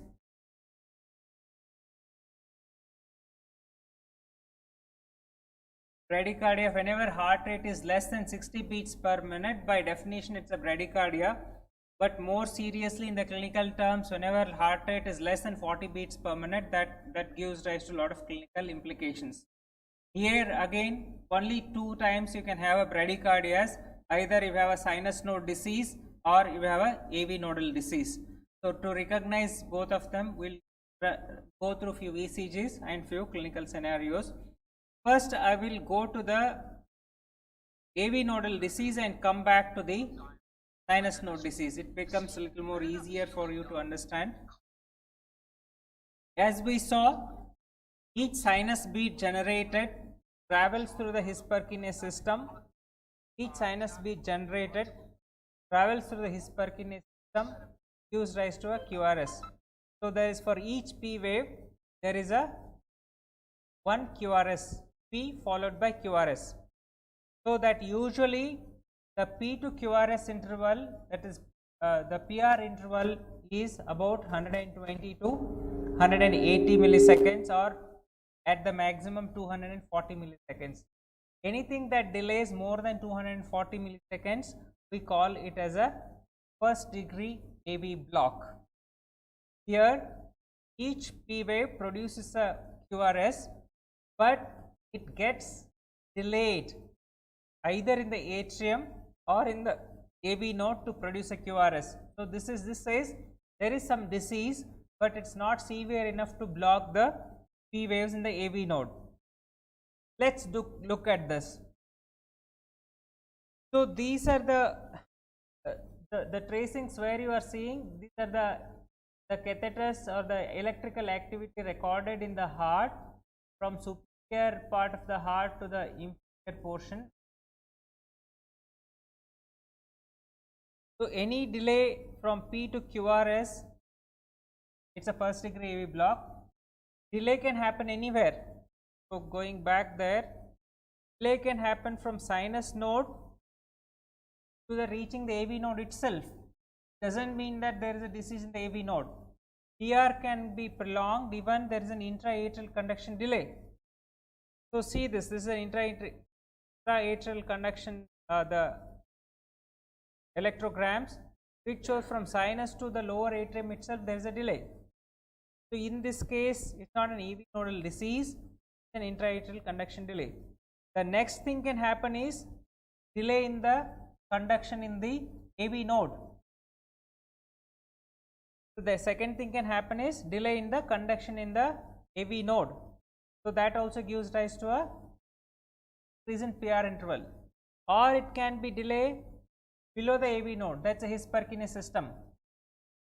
As long as the delay is in the AV node, it's not very serious. Although it can cause symptoms, it's not very serious to give rise to sudden cardiac death, because AV node can still generate an impulse of about 40 to 60 per minute even the conduction fails to go through. But if it is a delay in the His-Purkinje system, so there cannot, many a times we may not have a reliable heartbeat. So we will go through one by one now.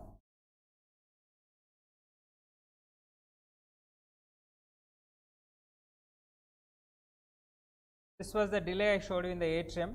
So these delays can be PR interval comprises of conduction in the atrium, AV node, His-Purkinje system. So the disease can be anywhere.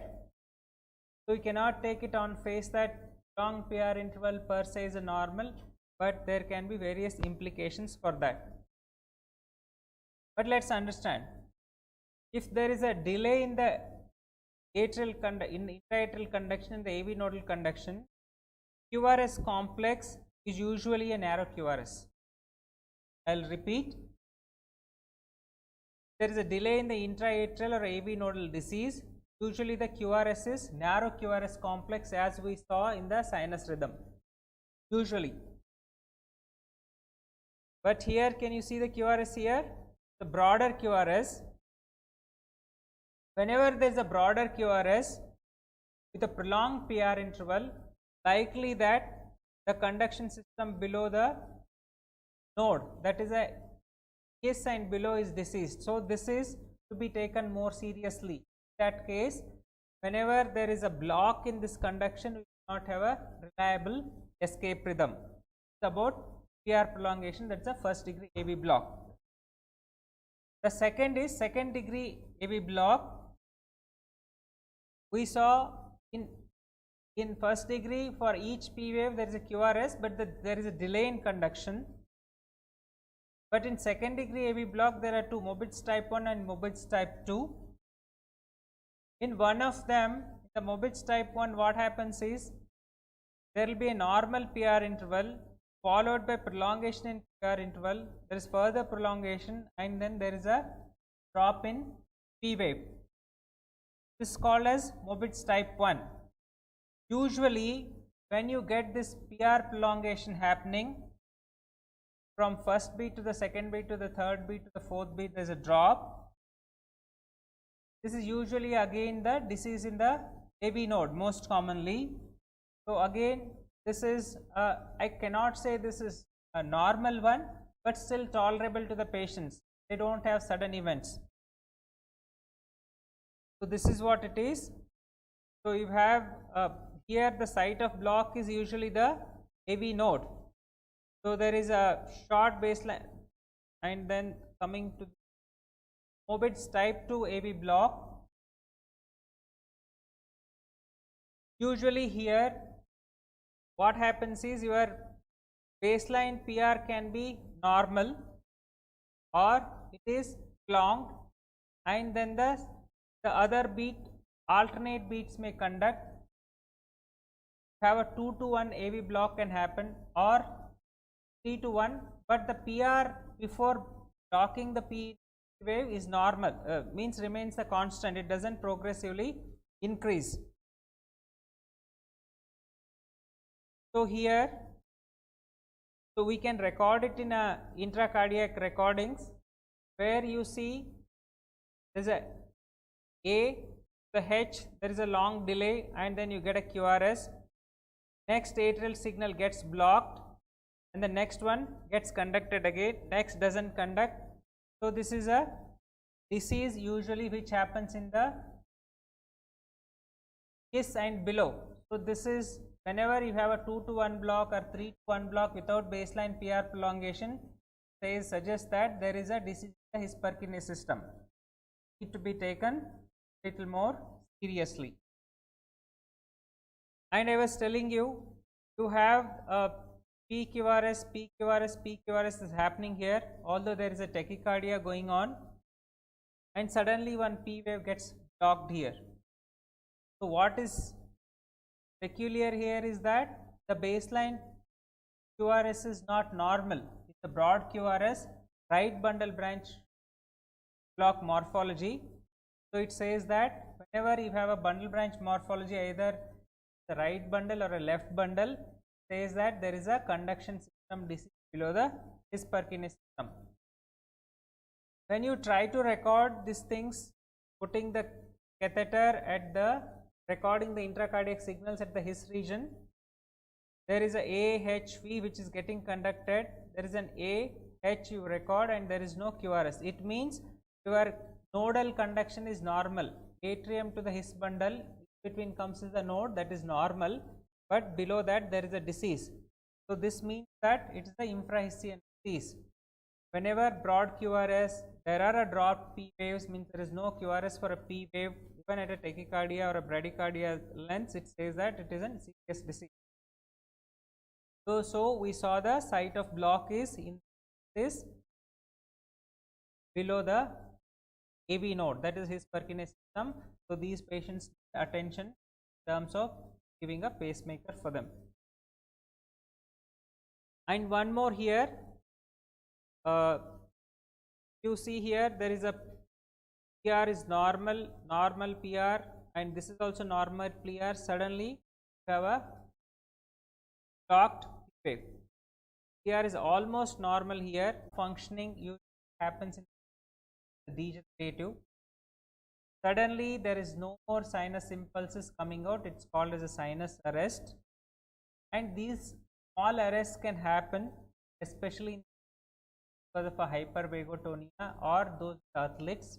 But if it crosses more than 3 seconds during awake hours, it's normal. So sinoatrial exit block, I will see those show the blocks, and a tachycardia bradycardia where they have a tachycardia at some point of time, either it can be atrial tachycardia or atrial flutter, and then the bradycardia when they convert to the sinus rhythm, their rates are slower, less than 60 beats per minute or even 40 beats per minute. And another is chronotropic incompetence. What does it mean? Your rates may be around 40 to 50 or 60 resting, but when you start exercising appropriately, your heart rate should rise, which doesn't happen. So usually the heart rate, the acceleration what we look at is 220 minus the age of the individual. If it doesn't raise to that 80% of that, it's called as chronotropic incompetence, especially associated with symptoms of fatigue or exercise intolerance or a breathlessness, that is called as a chronotropic incompetence. Again, as we saw in the AB node, here also the each impulse that is generated gets conducted to the atrium to generate a P wave, the normal one. But there can happen a way that the impulse is generated, is getting conducted to the atrium but delayed. So this is a first degree sinoatrial exit block, but this cannot be recognized on a surface ECG.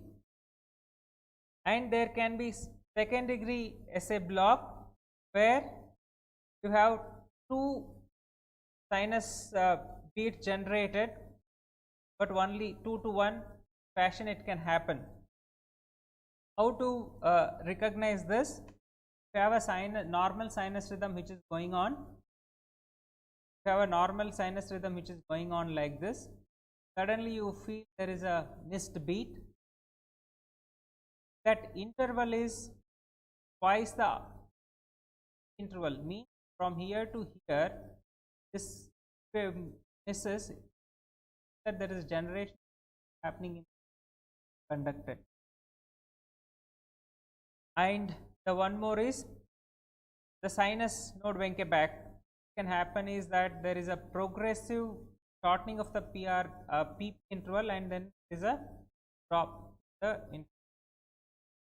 This is a sinus Wenke back. In this case, there is no prolongation of the P interval like a PR interval.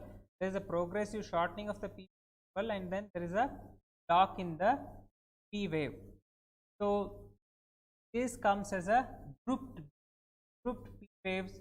There is a Wenke back which is happening. Grouping means there are few gap called as a grouping. Usually whenever a grouping of beats happens, either it is a P waves or a QRS complexes, you should suspect there is some Wenke back happening either in the sinus node or in the AV node. Third degree SA block, absolutely there is no conduction from the SA node, which is maybe activity happening in the SA node, nothing is getting conducted outside. You will get a escape rhythm, which the next best escape route we have is a junction AV node, where you can get a 40 to 60 per minute at a resting heart rate. You will get a junctional, there are no essential waves here. Can you, this is, you can call it as a sinus arrest or third degree SA block is on the surface ECG. Just recognize it as a escape junctional rhythm. This you can see one of those monitorings, a symptomatic patient who had a syncope, and then when you record a Holter, there is sinus beat going on, suddenly there is a pause, and these patients will not have any cardiac output during this time. If they are awake, it is more than 3 to 4 seconds, they may have either a dizziness, giddiness, pre-syncope or syncope, they can fall down as well. I was telling a tachybrady syndrome, they can have a tachycardia, suddenly the tachycardia stops, but sinus node is not able to recover because it's already deceased. Then you get a junctional escape, or this escape may delay for significant amount of time, again causing a syncope. This one I will not go through.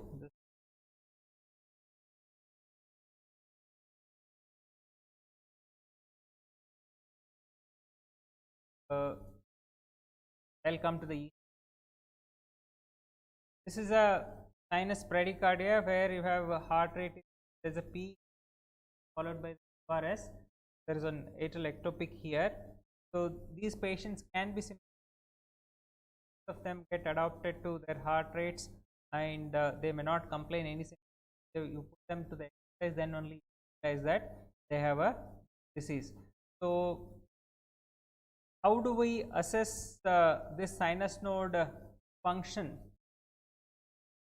We can do it by changing their autonomic modulation.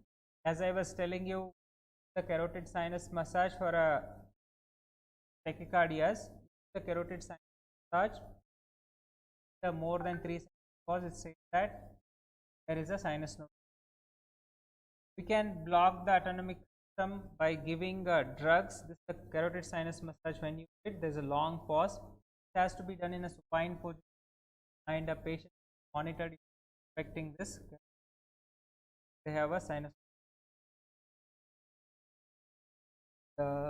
We do this can be done in our lab as well. What we can stimulate the atrium for certain amount of time at a certain physical length. Suddenly stop pacing. You are stressing the SA node. You are suppressing SA node for some time, and then stop pacing. How much time it takes to recover? So normal sinus node recover within 1.5 seconds. If it doesn't recover, says that there is disease. When you have a doubts on the surface, otherwise these are required. These are the tests which we usually don't practice. Autonomic blockade, where you block a completely the sympathetic and parasympathetic output both by giving the drugs propranolol and atropine, and see once you block at these doses, that is 0.2 milligrams per kilo and 0.0 to block completely the sympathetic tone, sympathetic and parasympathetic tone on the SA node, and heart rate is 180.1. This is calculated minus 0.57 age. So any values less than this, you have to consider it as in a sinus node. So what is the treatment for this sinus node or AV nodal disease? Very straightforward. Most until they have a underlying causes, like they are on a multiple negative chronotropic drugs like beta blockers, calcium channel blockers, amiodarone, or digoxin. Of them need a pacing.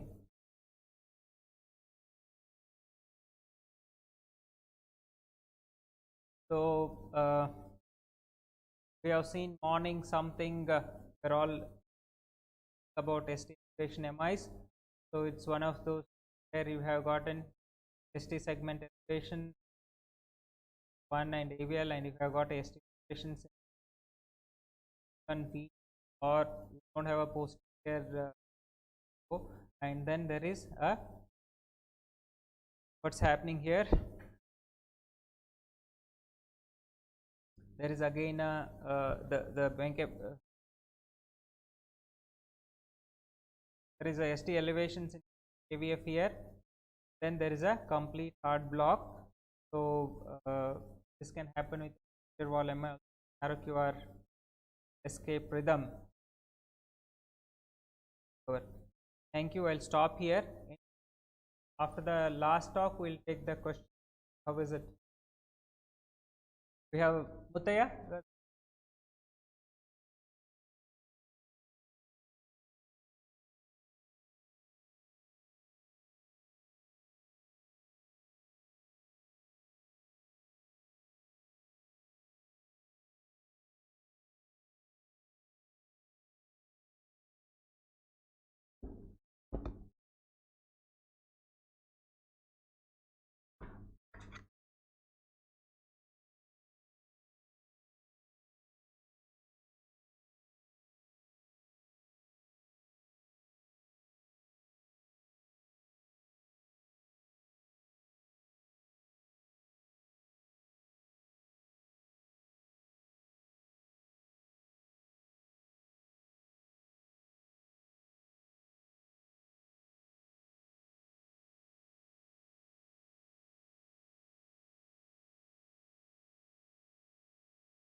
Okay, sir.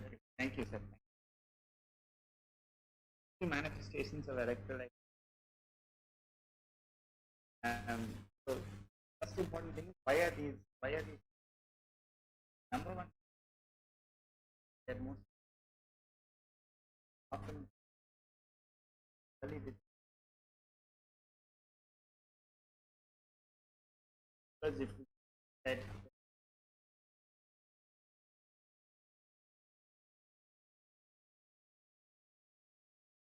problem is electrolyte abnormal.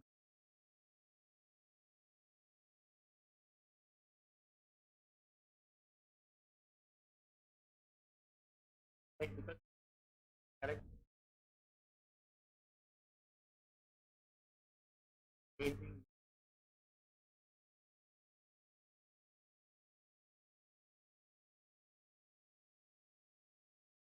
cardiac phase 2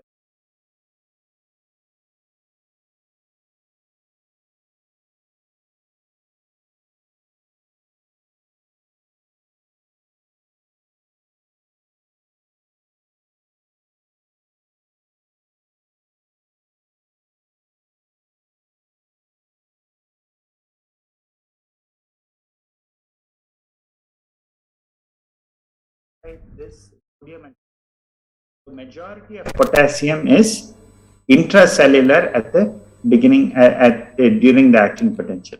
Extracellular is very small. Sodium is predominantly extracellular and it tries to enter the intracellular compartment. Calcium is again, you can see the ratio of calcium.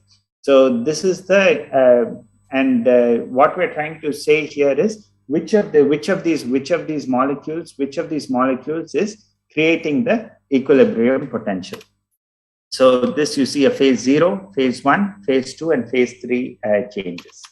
So first, the reason to give these electrolyte abnormalities in this order is probably from the ones that are most life-threatening if not treated.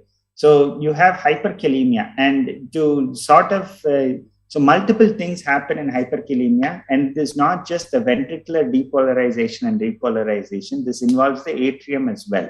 So here, this diagram is actually from 1963, and what they have described is you see the P, the QRS, and the T. This is a normal serum potassium level of 4 milliequivalents per liter. You're seeing the atrium action potential and superimposed on the ventricular action potential.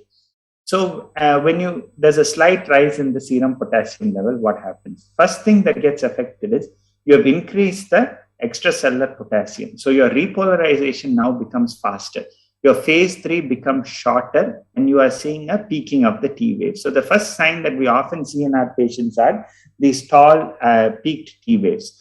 Simultaneously, what happens is, let's say we don't pick it up at this stage. The next stage, what happens is T wave remains peaked, but slowly you have affected your resting membrane potential and slowly your QRS conduction time itself has prolonged. So your phase 0 becomes slower, your QRS starts to become broad and starts fusing with the T wave.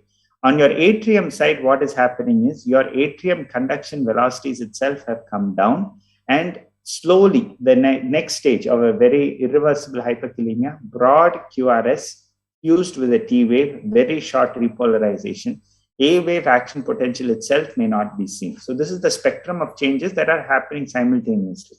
But there are some caveats to understand here. Oftentimes, these ECG changes don't have to occur in the stepwise pattern that we have seen here.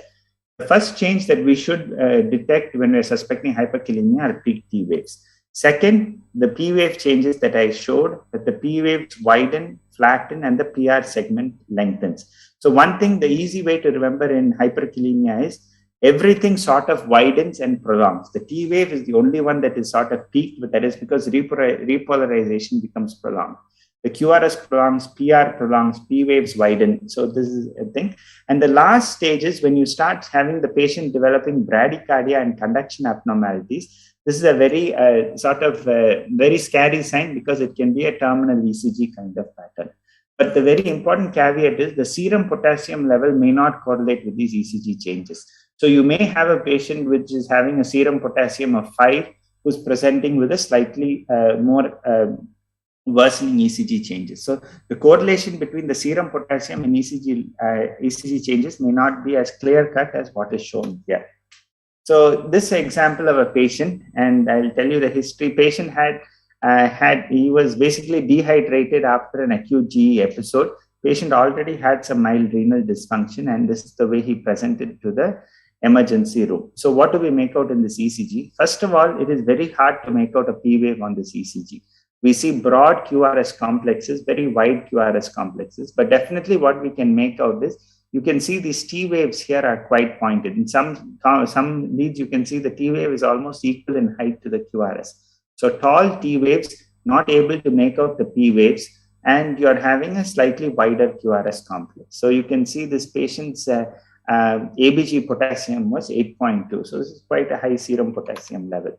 So treated the patient. Again, the treatment of potassium here is you're trying to bring the potassium from the extracellular component back into the intracellular component. This is the way to reduce the serum potassium level.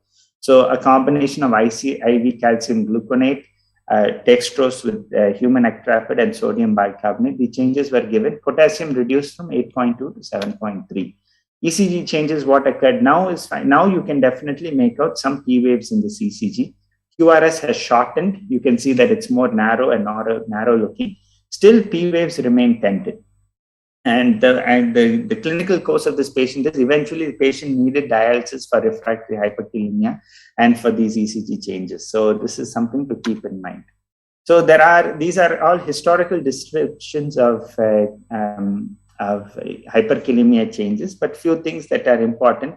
So someone has called these tall tented T waves as even thorn-like T waves because of how pointed they were. They're almost as pointed as the QRS. These are all older descriptions, but these descriptions are interesting. Thorn-like T waves. This is where I think we have all heard of this pattern, that it's a sine wave pattern. The problem here is the P wave disappears, QRS widens and fuses with the T wave. This is the description of it's sort of a monophasic sine wave kind of ECG pattern. So this is something to keep in mind. If you see a combination of a wide QRS or a tall T wave, and patient has also developed bradycardia, the patient previously didn't have history of bradycardia, always suspect hyperkalemia. You can see here that the PR interval has also prolonged. So any kind of conduction abnormalities plus T wave changes, be wary of hyperkalemia. Here, this patient was just to show that sometimes you can have what looks like ST elevation, but if you need to make sure that there is no hyperkalemia, can be a differential for some of these patients because of the way the QRS has widened. In some leads, it may look like ST elevation.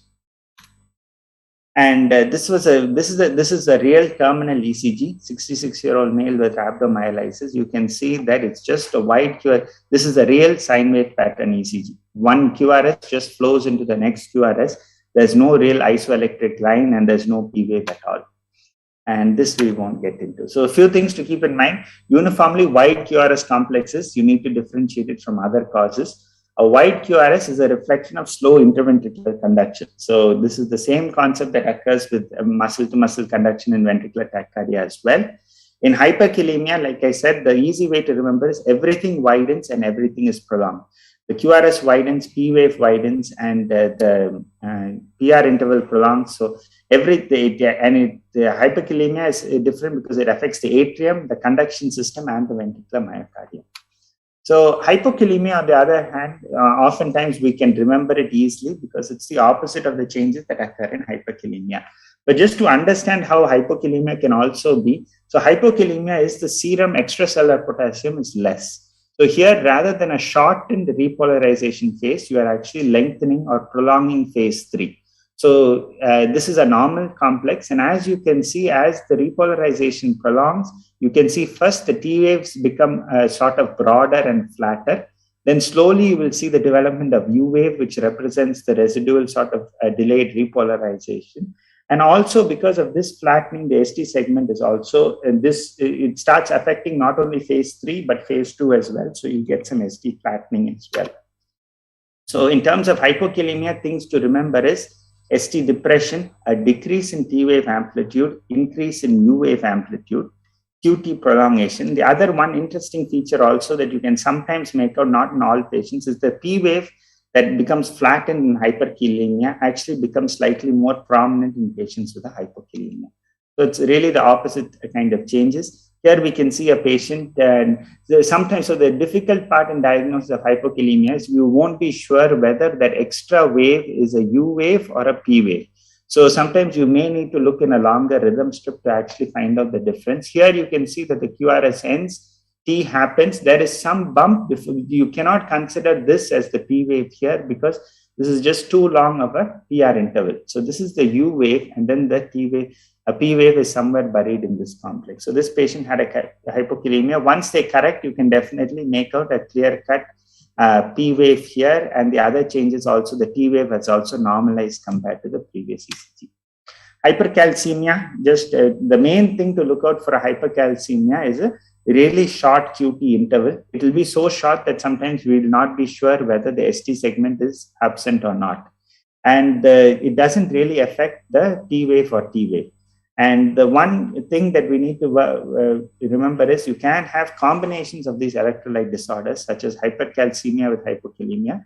In those kind of conditions, you will have a short QT and an increased UH. So it is not that a patient will present with an isolated electrolyte abnormality. This is one abnormality that was taken from, and this is not our patient, but taken from outside just to show that the QT interval is short. So how is an easy way? I think you've already heard that the QT interval normally should be 50% of the RR interval. So in some of these leads, you can see, especially in these inferior leads, that the QT is definitely less than 50%. So a short QT, one thing you should definitely think about is a calcium channel abnormality.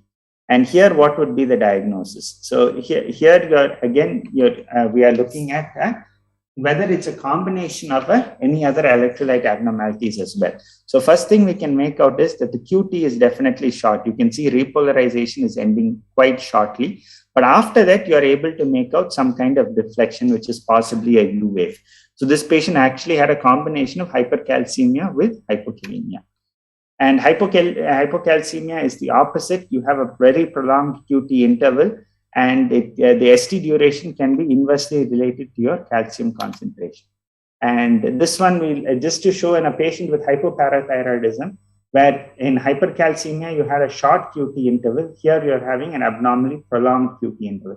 So QT interval changes itself should, the first thing we should think about is whether the calcium is normal, calcium and really potassium also, whether calcium and potassium, if there's any abnormalities. So short QT, hypercalcemia, long QT, hypocalcemia.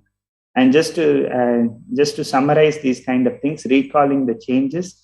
So if you see in hypokalemia, the changes are the P wave becomes slightly broad, more taller, the T wave flattens, maybe disappears, and then you'll get a U wave at the end. Hyperkalemia, the T wave is broad, then QRS broadens, P wave disappears.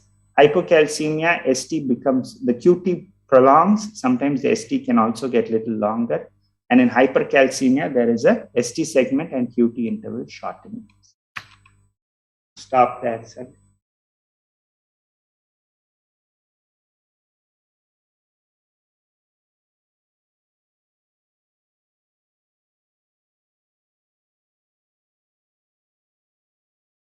Yeah, thanks. Thanks, Mataya. You are able to hear me? Sachin, sir, you're there? Yeah, Mataya, you are able to hear me? Yeah, I can hear you, sir. Yeah, so thanks, Mataya. I think that was an excellent presentation. We have about 5 minutes. I think we'll take questions. Sure, sir. Actually, Mataya, we are not able to see. If you can just show us the chat box. If you can show us the chat box, the questions. While we just look at the questions, I think important thing to summarize this session, few things Dr. Sachin already mentioned. Never forget to diagnose the ST segment changes, ST elevations, ST depressions. Let's not miss on that. And whenever you have a broad QRS tachycardia, always treat it as VT unless proven otherwise. Do not try to become too academic. Actually, we had one person in electrophysiology who, when the patient is throwing a seizure with VT, he used to try to find out which cell in the heart is actually producing that VT. So don't get into that type of a situation. 10 SVTs, if you treat as VT, nothing is going to happen. But 1 VT you treat at SVT, as SVT, you might probably lose that patient. So let's not make that mistake. All broad QRS tachycardias are VT unless proven otherwise. And if the patient has underlying heart disease, they are almost 100% VT. So I think we have the questions on the screen.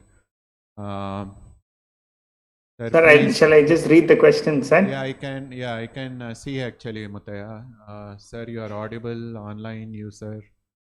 I think, sir, please explain about septal depolarization. So, Sachin, you want to just tell them about septal depolarization?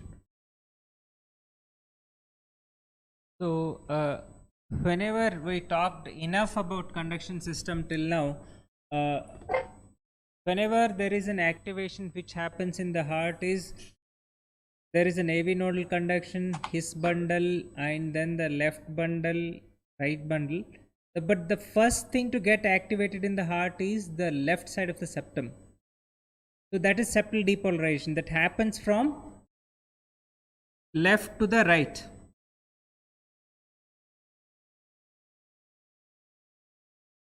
Septal depolarization that happens from left to the right. So in a way, what it produces on a ECG, you are moving from left to right.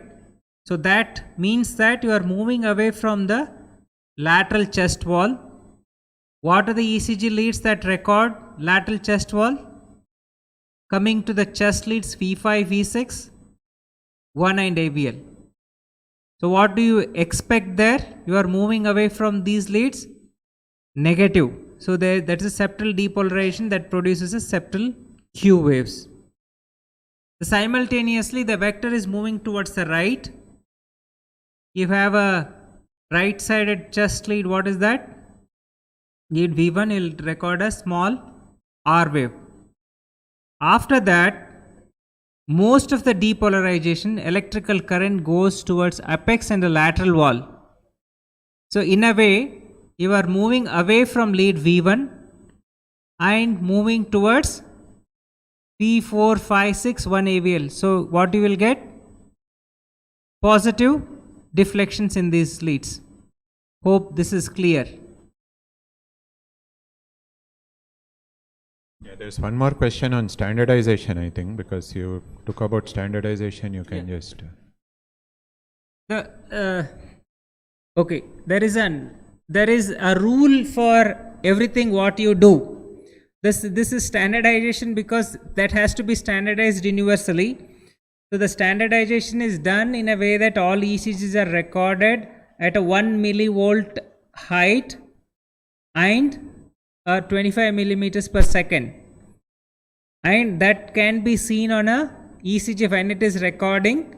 Initially you will have one square, I cannot call a square, it's kind of a rectangulish the deflection, which shows two large squares, and then once the small square which runs, that shows standardization.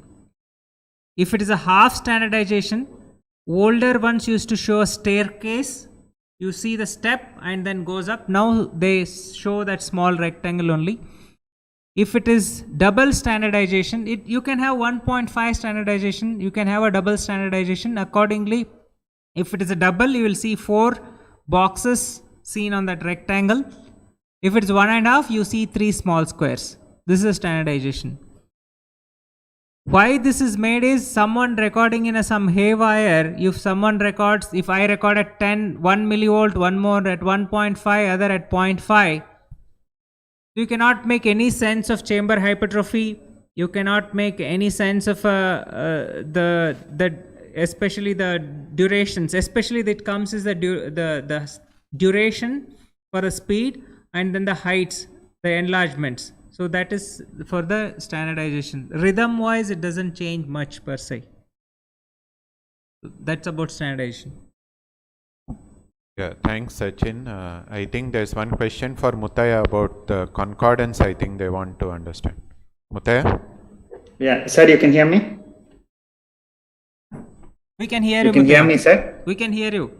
Sir, so the precordial concordance, again, it is in the precordial leads. That means V1 to V6 precordial leads.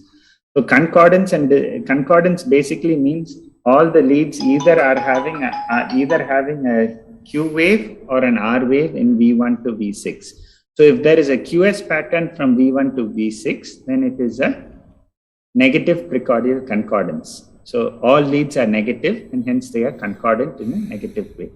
If there is an RS pattern in V1 to V6, then there is a positive precordial concordance. The significance of this precordial concordance is it sort of rules out that there is a normal functional right or left bundle branch aberrancy. So they are in favor of a diagnosis of VT. That's okay. Yeah, thanks, Mataya. I think before we end, we can take final comments from Dr. Somaraju and then close the session.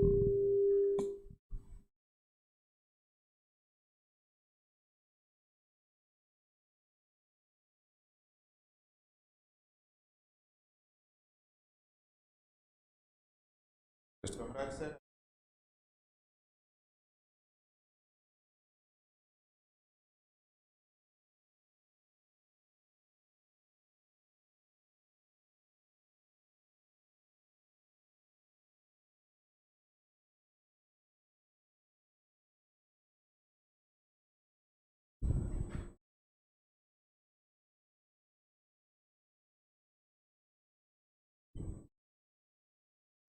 Hello.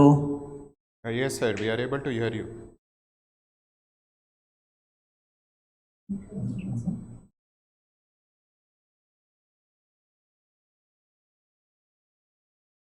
Sir, again, I think you are in mute.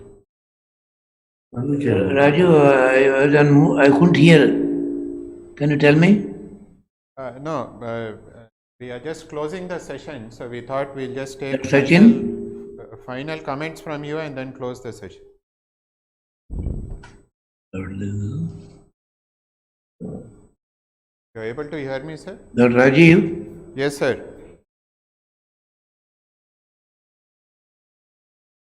Are you able to hear us?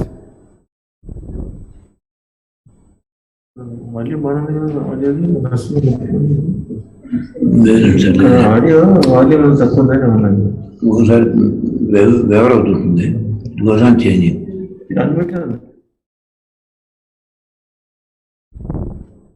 Sir, you are able to hear me?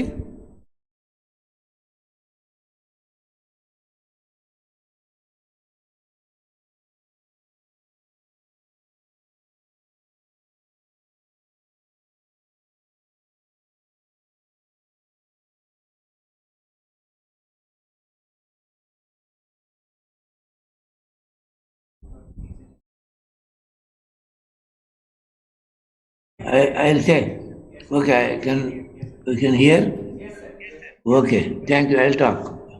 So I attended most of the sessions, and it was an educating experience for me too. And I'm sure many of you would have learned. And as Dr. Each of my colleagues pointed out, and Dr. Rajiv in the introduction pointed out, electrocardiogram should be considered as part and parcel of clinical evaluation of the patient. And the clinical clues, sometimes you have from the history, sometimes physical examination, but sometimes the first clinical clue comes from electrocardiogram. And I just tell you one example of a recent example of a patient we saw. This was a long-standing hypertension and difficult to control hypertension. He went few years ago to another city, another hospital. The electrocardiogram showed STT changes. They suspected a coronary artery disease and did a coronary angiogram, and coronaries were normal. So suppose you have a patient who has uncontrolled hypertension and not respond to drugs that adequately. One of the important conditions you have to consider these days is primary aldosteronism or Conn syndrome, which many of these patients also have hypokalemia. And Dr. Mataya showed you how hypokalemic ECG looks like. the T wave will be inverted and U wave may become prominent and giving an impression as if there is coronary artery disease. And we investigated him and confirmed that he has primary aldosteronism. And after adding spironolactone, he is doing well. And whether he needs surgery or not, we are going to evaluate him further. Thank you. Dr. Sachin, I finished. Yeah, thank you, sir. I think with those comments, we'll close the session for today, and we'll hand over to the Usmania team to give the final comments and then close the session.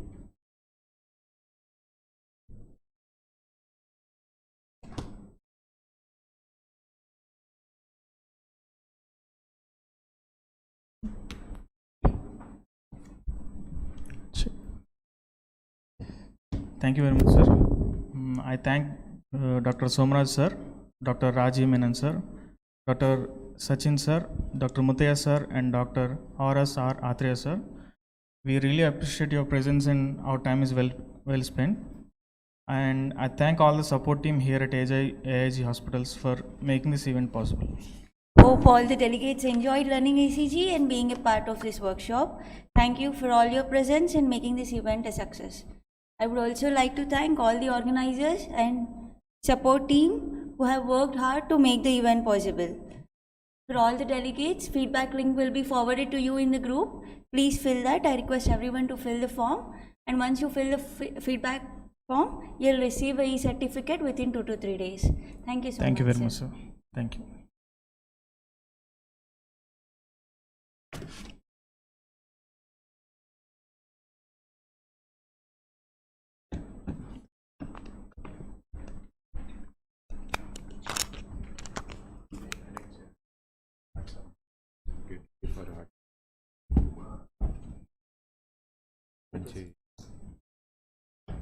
Narsimha.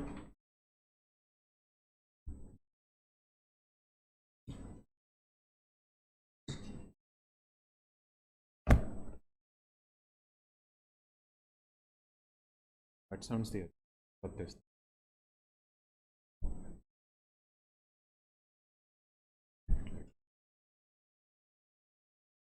Okay, 2 laptops I have to put. One I'll give the projection, another I'll play the heart.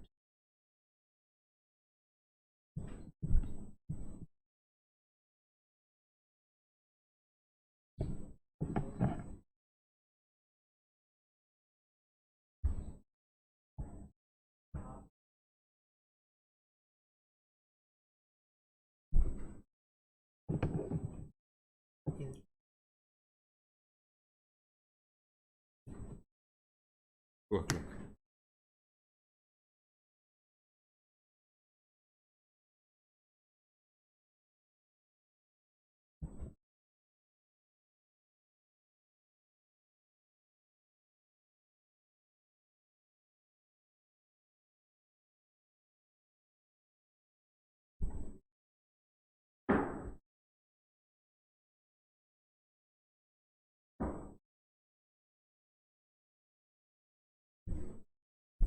Charger.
Switch over చేసుకో.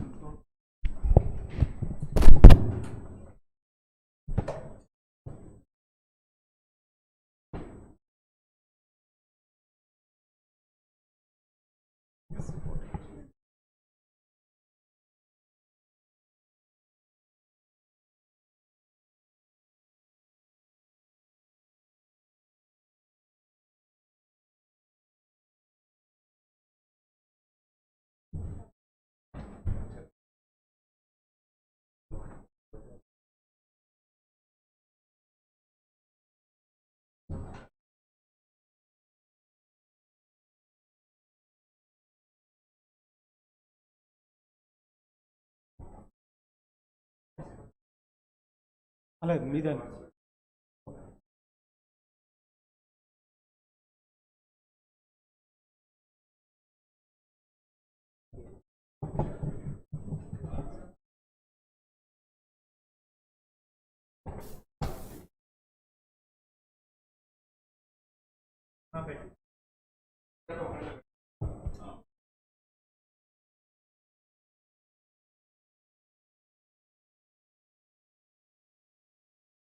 కొంచెం ఇది.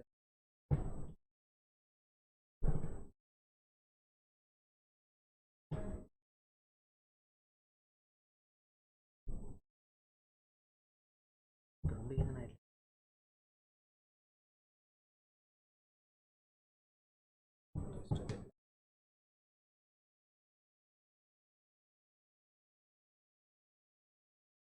ఇప్పుడే.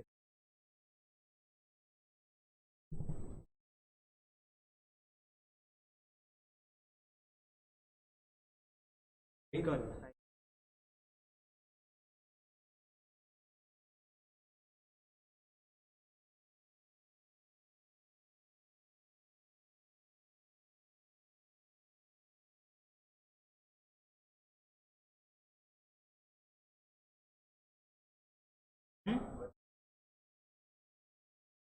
ఒక నిమిషం.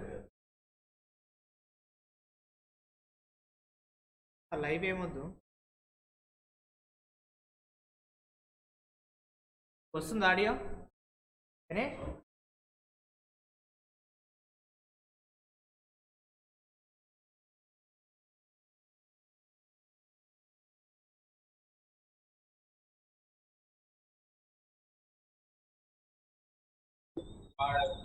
Hello hello Ajit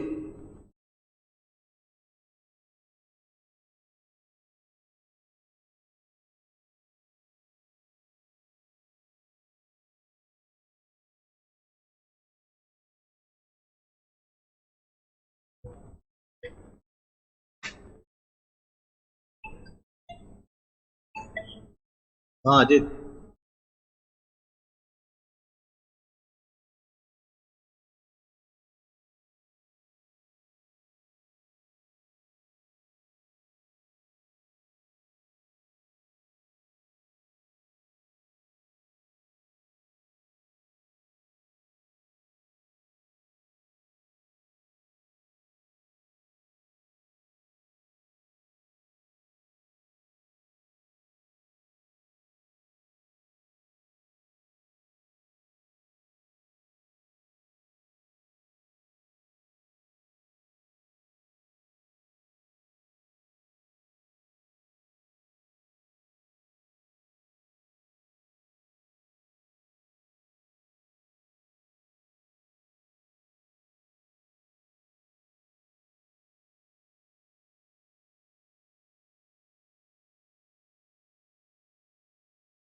Hello, hello, check 1, 2, 3, 4, 5. వస్తున్నాడు. Hello, check 1, 2, 3. Hello, hello.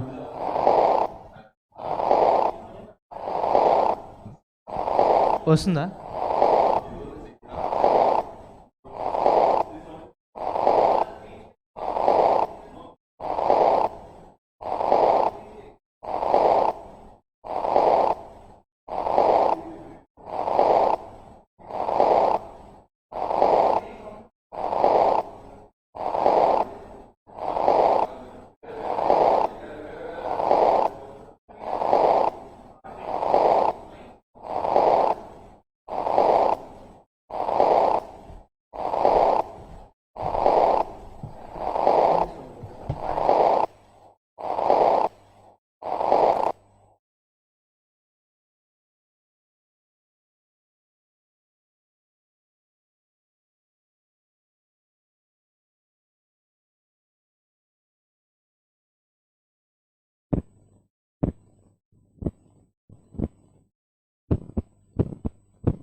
Check.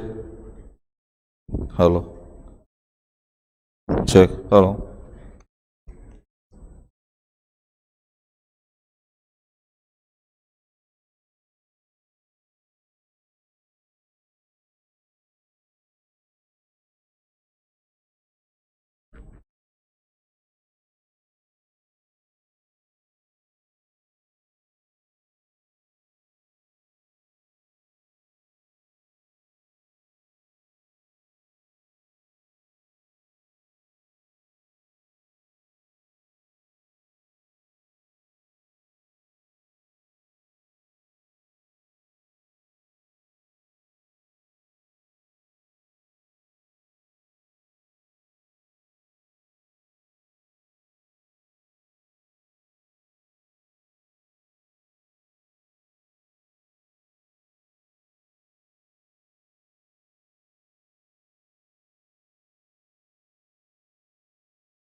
Start. Oh, you'll introduce them. Forgot. Can start.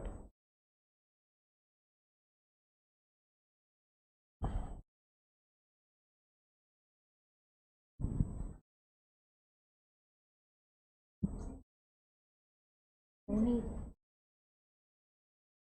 they can't hear otherwise. You have to use the mic. It won't get transmitted.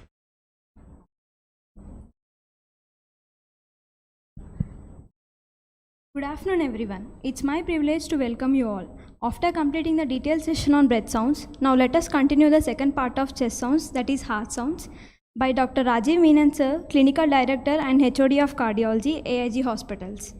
Hope you all have the amazing experience learning heart sounds. Thank you.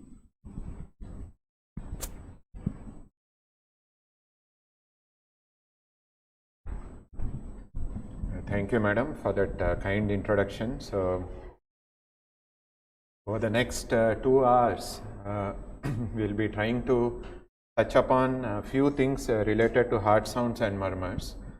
Now, we should remember that generally to learn heart sounds and murmurs, it's not done in an auditorium over a laptop, but it is done at the bedside with a stethoscope and spending hours together with the patient. So, that's how auscultation is learned.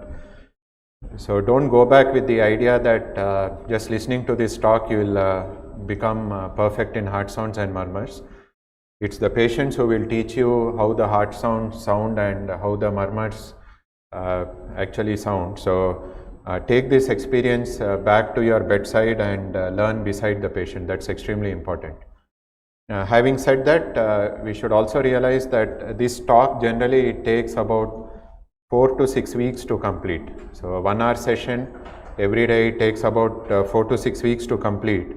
So, what we are going to talk to you is a abridged version over a period of 2 hours, and we will try to touch upon the most important things which will be useful to you in your day-to-day practice and also useful for you as far as the examination is concerned. So, when we have our morning sessions, probably you can attend that to actually clarify doubts and learn everything about the other heart sounds and murmurs which we won't be covering here. Now again, as was mentioned in the morning talk, generally this used to be a very interactive talk. We used to ask questions, take comments and then move forward, but thanks to COVID, now we are all in a room in front of laptops and we have to look at the screen and talk rather than normal humans whom we could see, interact and then enjoy. So, we start off the talk with a famous quote from Dr. Harrison, which is there in every introductory chapter of Harrison's textbook of medicine. This quote has been a guiding light to innumerable physicians over multiple generations, and many of us learned this from Dr. Somaraju.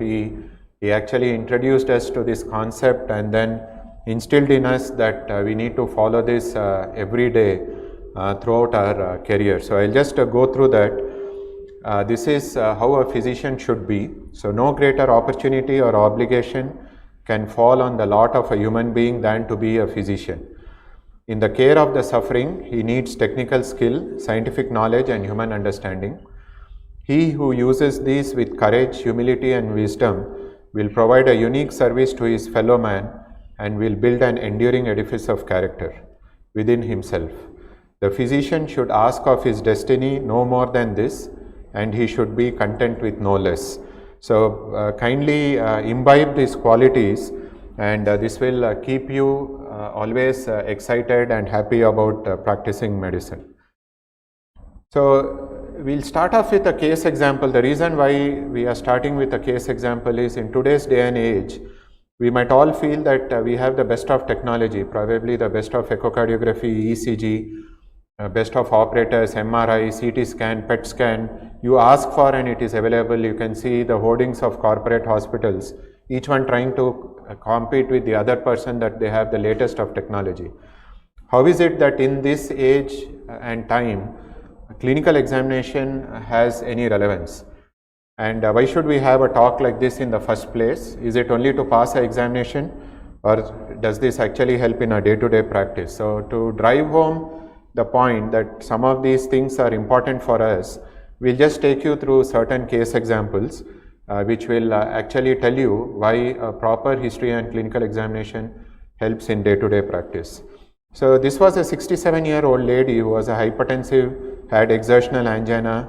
She had an angiogram done outside for the angina. She came for a second opinion, and the decision which was supposed to be made was, she go for a bypass surgery or she should go for an angioplasty. So typically in a busy OP, your colleague comes in, shows the CD and says, we want an immediate decision, patient is outstation. She was from Nagpur actually. And then they consulted Dr. Somaraju for a second opinion. This was the ECG, which showed some incomplete right bundle branch block. Other than that, no significant changes. This was the echocardiogram which was done outside. I think if you are able to see the last two lines, it says some diastolic dysfunction and ejection fraction which is normal. And there is nothing to suggest that this patient has ischemic heart disease, at least echo-wise. Now this was the angiogram done. I will just take you through some of the pictures. So this is the left side of the heart. This is what we call the left main that divides into two main vessels, LAD and circumflex. The circumflex is normal. If you can notice here, LAD has a tight stenosis here. Similarly, on the right side we have one vessel which is called the right coronary artery, which has some lesion in the mid segment. And based on this angiogram, anyone who is in interventional cardiology will tell you that very simply you can just put 2 stents and go off. So it is a very straightforward decision to do angioplasty in this patient, and there is no need for too much of discussion. But what was interesting in this patient, so when second opinion was sought and it was re-evaluated, it was realized that this patient was having a wide split second heart sound, and there was a ejection systolic murmur in the pulmonary area, and that raised the suspicion of a atrial septal defect in this particular case. And based on that suspicion, she was actually sent for a repeat echocardiogram. The repeat echocardiogram again said that there is no ASD, there is no definitive evidence of atrial septal defect. And because she also had a ECG incomplete right bundle branch block, a decision was taken to go ahead with a transesophageal echocardiogram. And this is the transesophageal echocardiogram. Basically, you are putting a probe in the esophagus and seeing the heart from behind.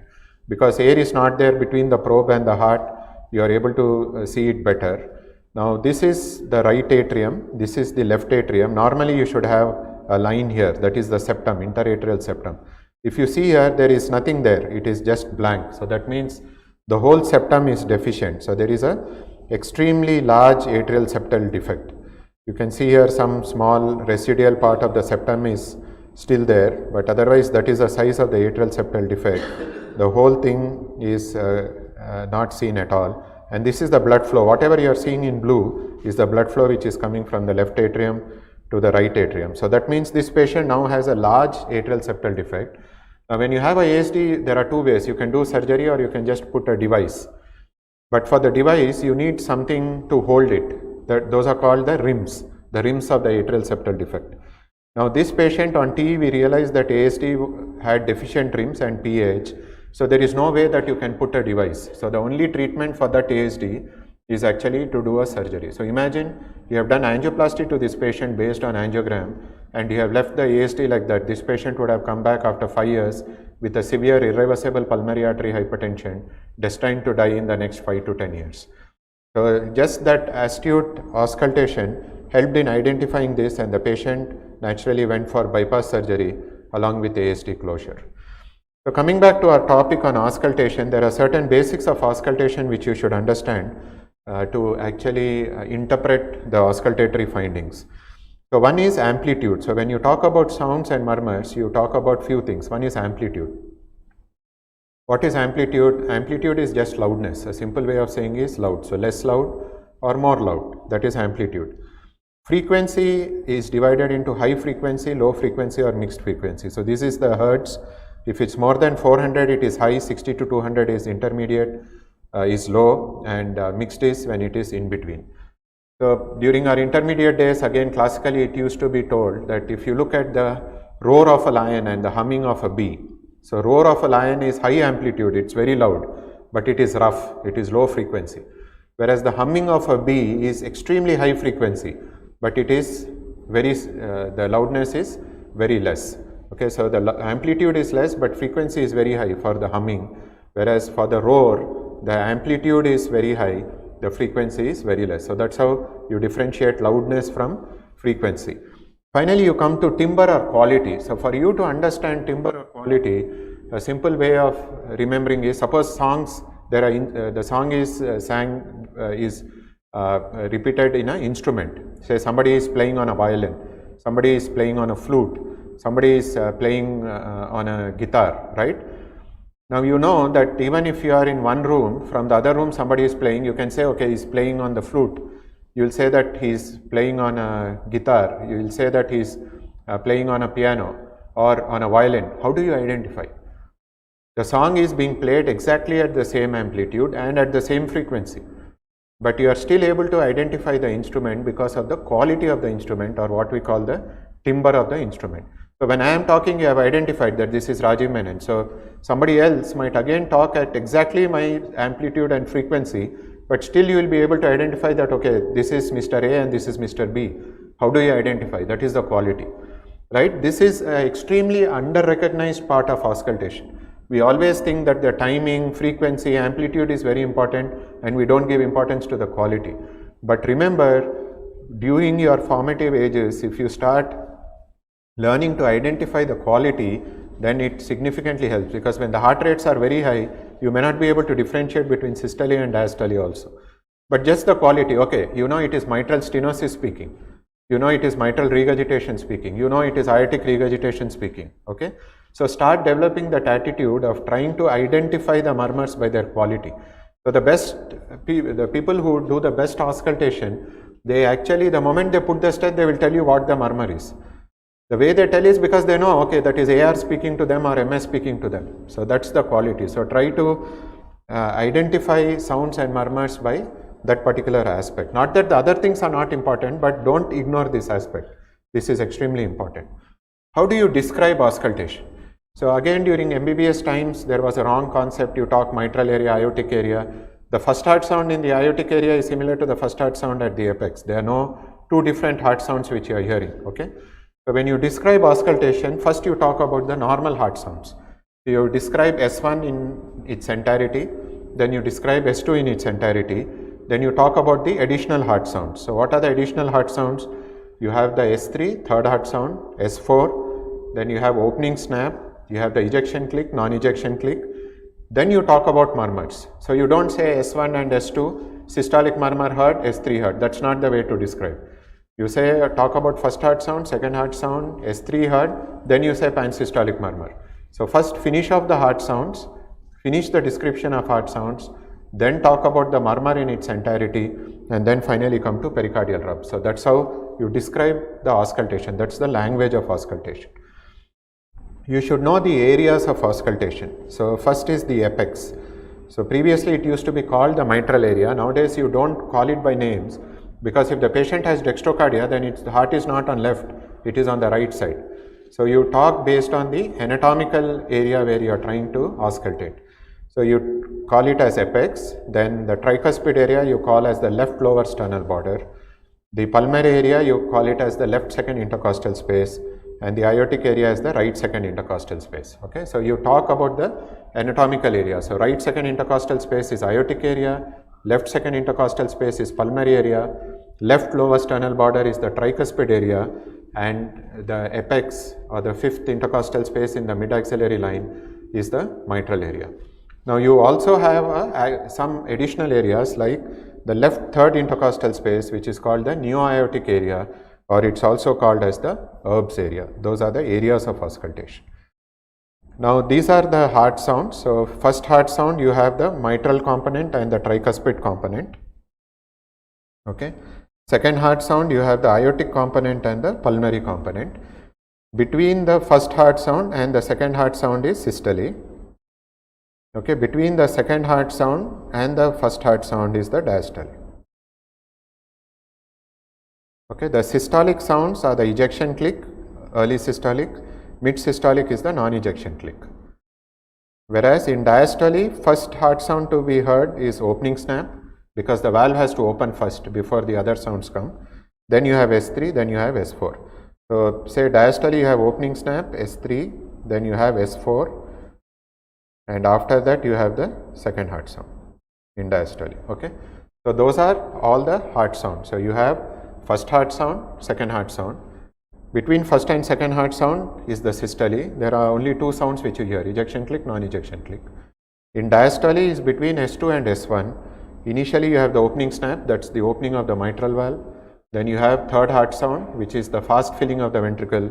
Then atrial systole is late diastole, which produces the S4, and you get the second heart sound. So those are only the only additional sounds which you can hear. Those are all the heart sounds.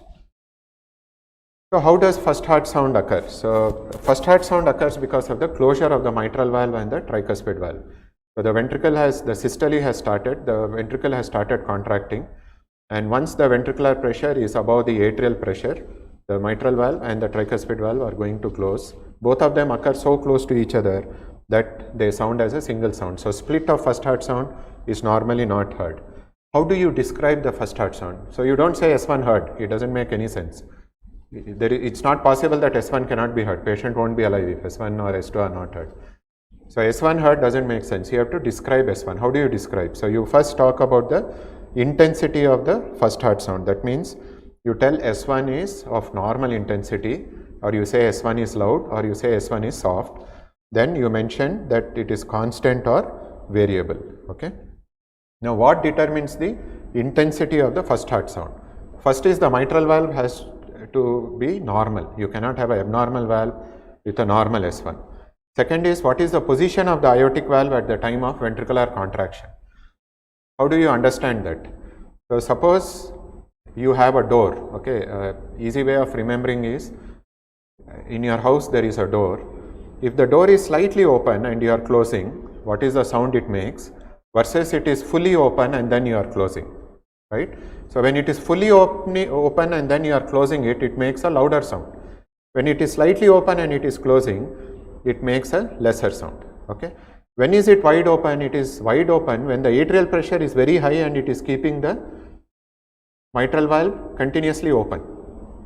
Okay, suppose LA pressures are very high. Normally in diastole, if you can see me, yeah, you are able to see me, right? Okay, so mitral valve is there.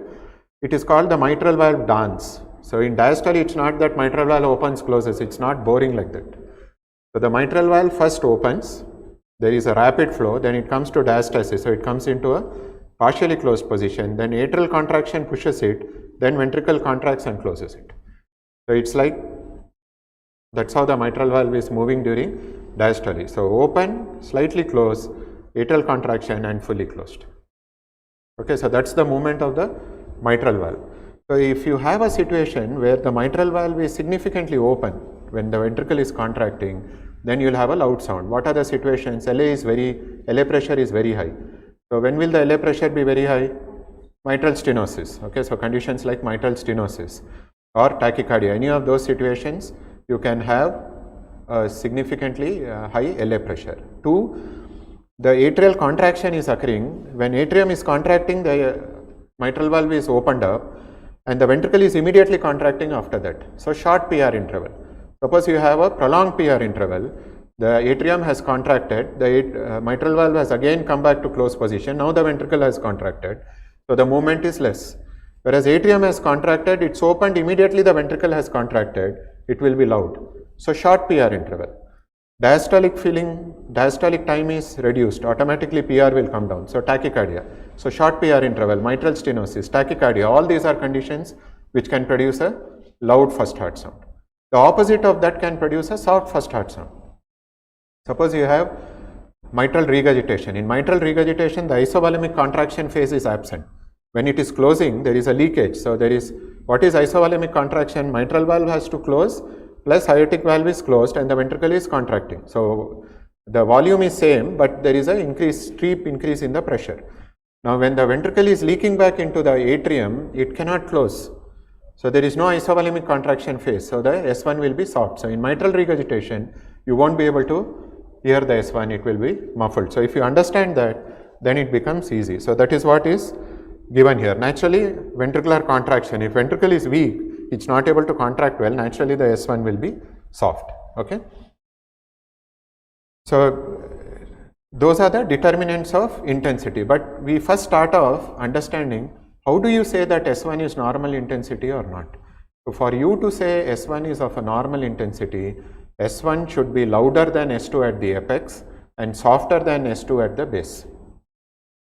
Okay, so base is S2's property, apex is S1's property. So S1 is louder than S2 at apex and S1 is softer than S2 at base. Then you say that S1 is of normal intensity. Okay, so we'll just make you listen to some of the heart sounds. Mohan, can you just change the... So we'll just tell you how a thud sounds and how a click sounds. Okay, this is a thud.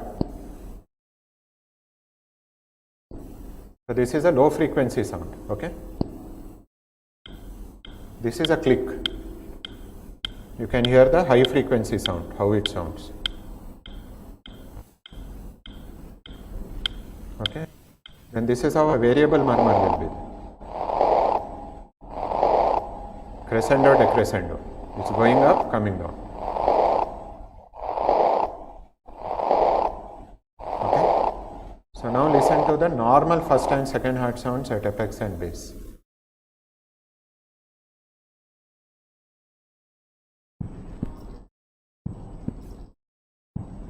Just concentrate that the first heart sound is louder here compared to the second heart sound.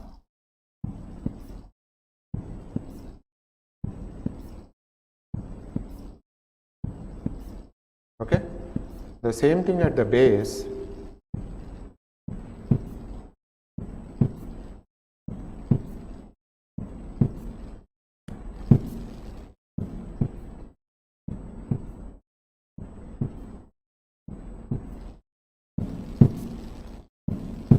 You are able to appreciate the second heart sound is louder at the base, whereas it's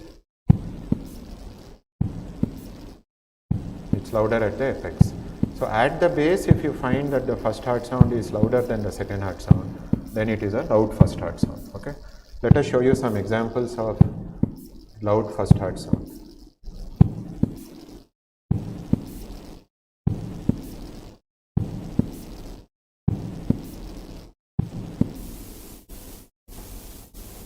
So see how it changes with the PR interval.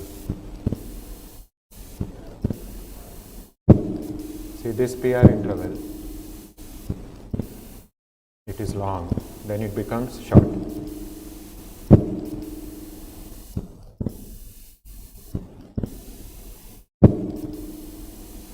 Okay, it's slightly exaggerated in the speaker, but that's how it changes with the PR interval. Okay. Now look at how it changes with mild and severe mitral stenosis.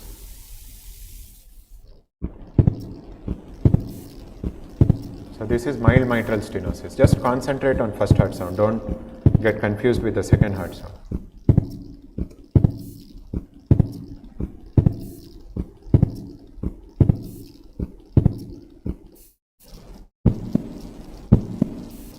You are able to appreciate the sudden increase in the intensity.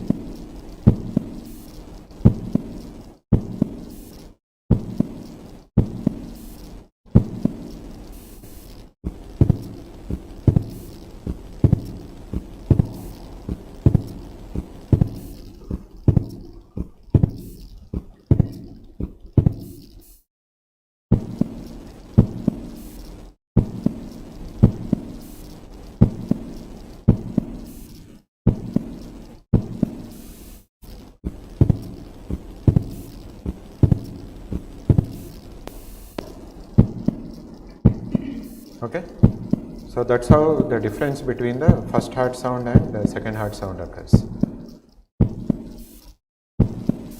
Okay, can we go back to the presentation?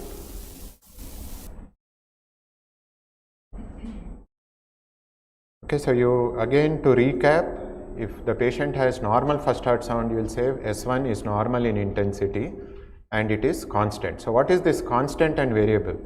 So normally first heart sound should be heard at the same intensity, but in patients with atrial fibrillation, because there is changes in the atrial pressure and the closure of the mitral valve, there will be changes in the intensity of the first heart sound. Okay, so listen to the first heart sound during atrial fibrillation.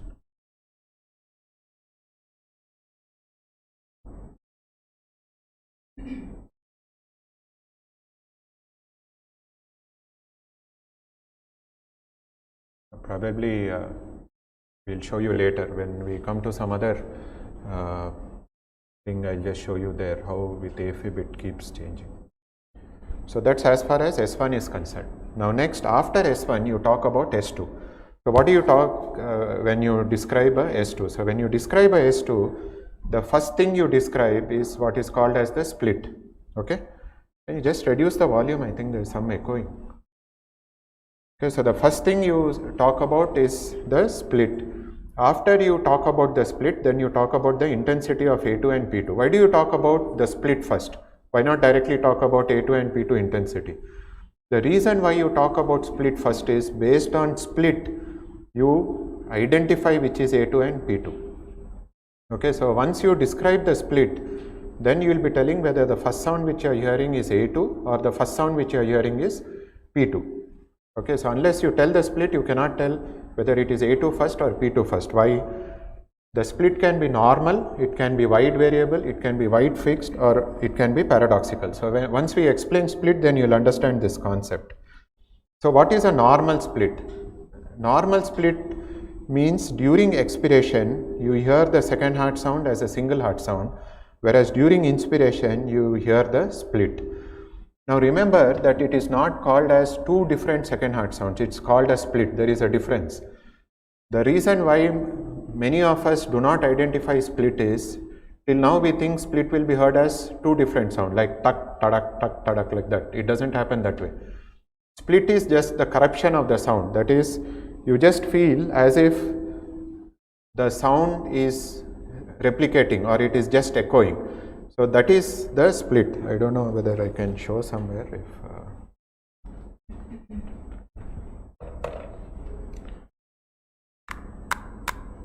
I don't know if you are able to hear this. Okay, this is one sound.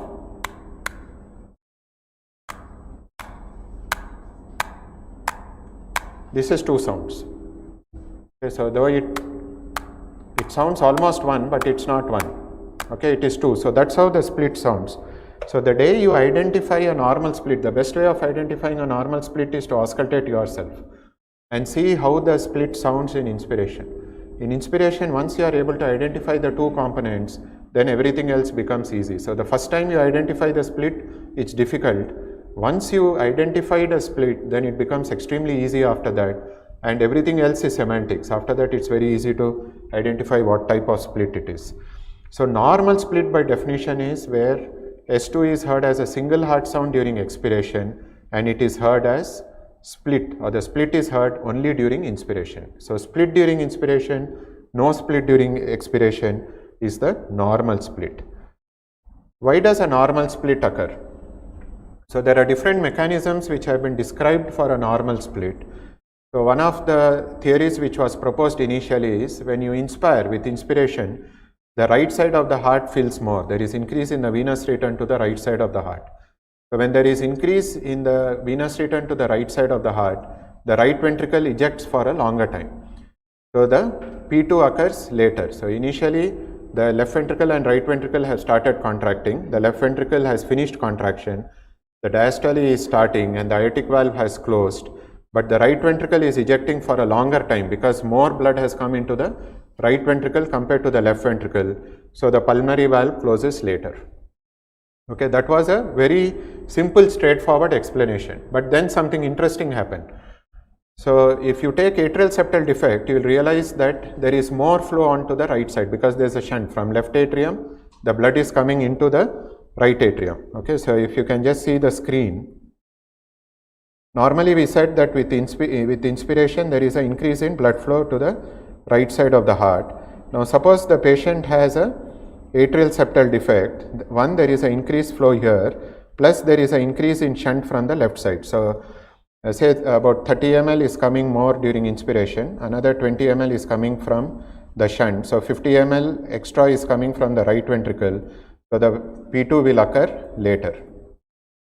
So this made common sense. So increase in the right side flow, so there is increased right ventricular ejection time. So P2 is occurring later. Then they closed ASD. So atrial septal defect undergoes a surgical closure. But surprisingly, they found that after surgical closure also the split remains.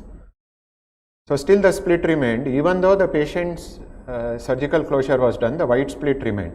So then they were not able to understand why the split is there, white split is there, even though the atrial septal defect has been closed. So then came out the concept which is called as the hangout interval. Okay, so to listen to it, it sounds complicated, but it is very simple. The definition of hangout interval is the time period between the crossover of pressures and the actual closure of the valve. What does it mean? Suppose I say, let's take the left ventricle.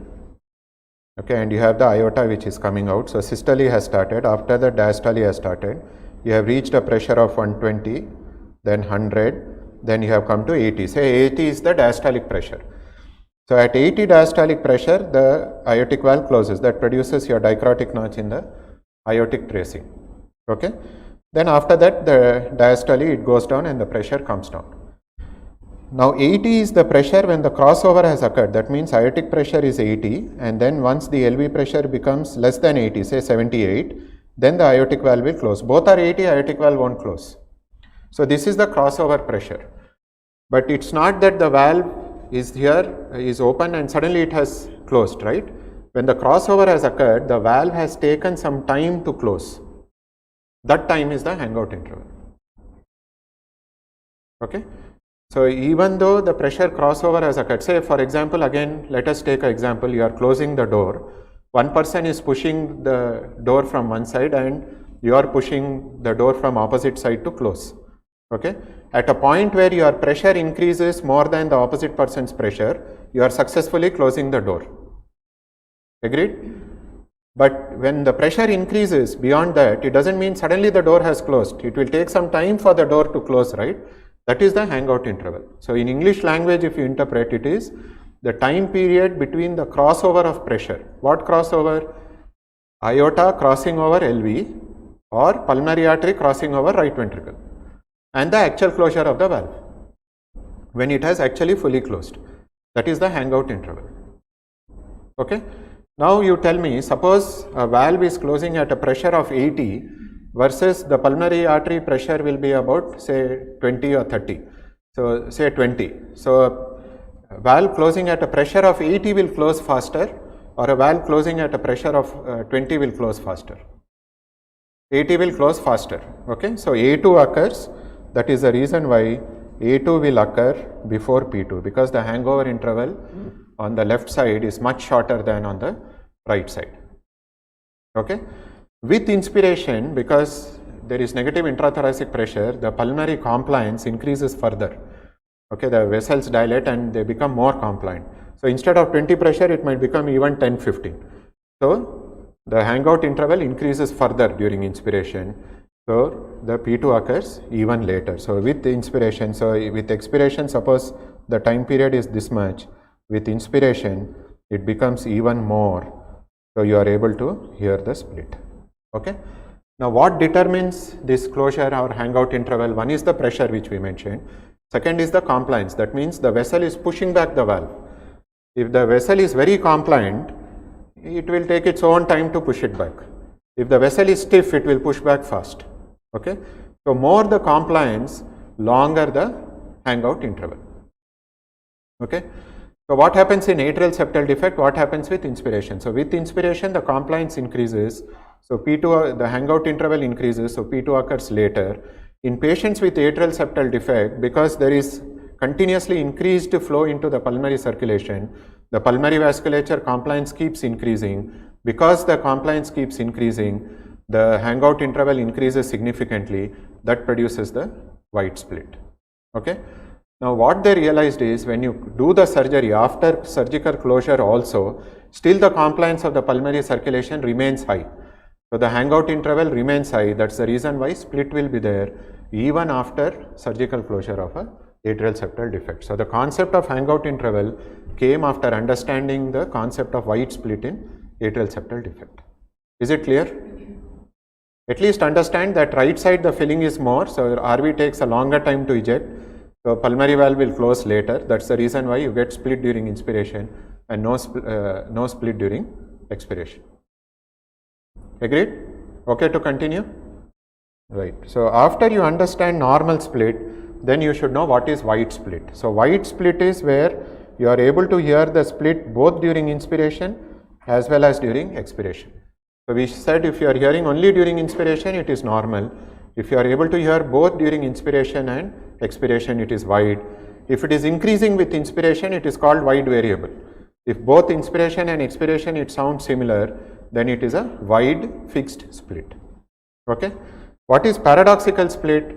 Paradoxical split is where you are able to hear the split during expiration, whereas during inspiration you are not able to hear. Why should that occur? That occurs when P2 is occurring before A2. So see here what is happening. P2 is occurring before A2. So P2 will behave normally. With inspiration it will go away. But here A2 is occurring after P2. So when it is going away, it is actually merging with A2. Okay, the movement is same. Suppose you take wide split, again this is A2, this is P2, this is A2, this is P2, right? So P2 which is at this distance, it has increased with inspiration. Even in paradoxical split, the P2 is moving in this direction only. The only difference is now A2 is after P2.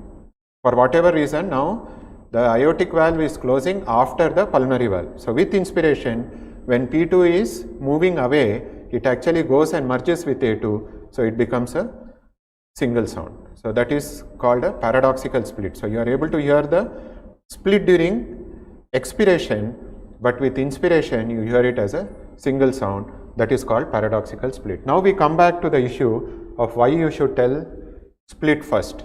So once you have told it's normal split, you are telling the examiner that the first sound you are hearing is A2 and the second sound which you are hearing is P2. When you are telling wide split, you are again mentioning, you are implying that the first sound is A2, second sound is P2. When you say paradoxical split, you are implying that the first sound is A2 and the second sound is P2. So now that you have identified which is A2 and which is P2, then you talk about intensity. So whether the first heart sound is normal, loud or soft. The second heart sound, whether, and what I mean is in A2 and P2, whether A2 is normal, loud or soft, whether P2 is normal, loud or soft. You can do that only after you have identified which is A2, which is P2. Is it clear?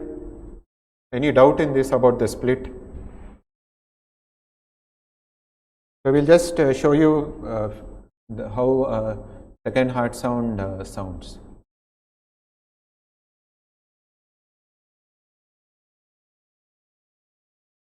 Now this is the physiological splitting of the second heart sound. Towards the end of inspiration, you will be able to hear the split. Only 1 or 2 beats you will be able to hear. Concentrate when the patient inspires. Okay, this you are hearing 2 sounds, first heart sound, second heart sound. You are not able to appreciate the split. Okay. Now when I say breathe in, towards the end of the breath, 2 beats you will be able to appreciate the split.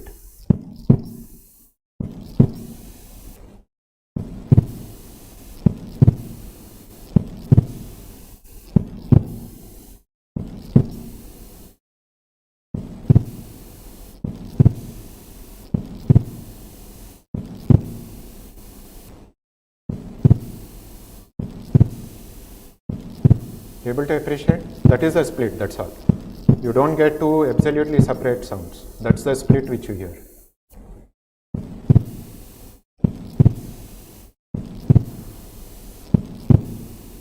Okay, that is a normal splitting second heart sound. Then persistent splitting, both in inspiration and expiration, you will be able to hear.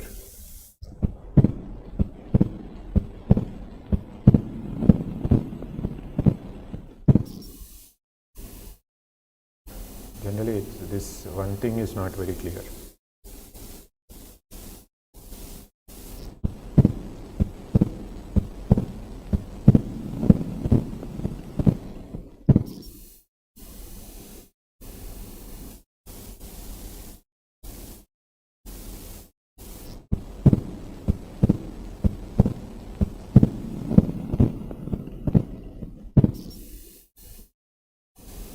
look at paradoxical split.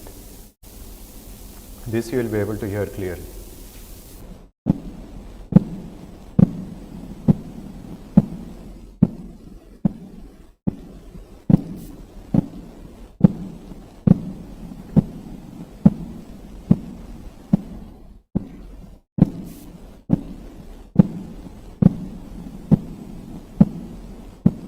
Actually, when you directly auscultate, you will be able to hear better. I am not sure how it's sounding on Zoom, but here I think you are having difficulty in identifying it. Anyway, all of you already heard about the paradoxical split which we made you listen. Basically, if you are able to appreciate the split, it is only the change, whether you are able to hear both in inspiration, expiration, only during inspiration or only during expiration. Okay, so I will show you if in atrial septal defect we are able to.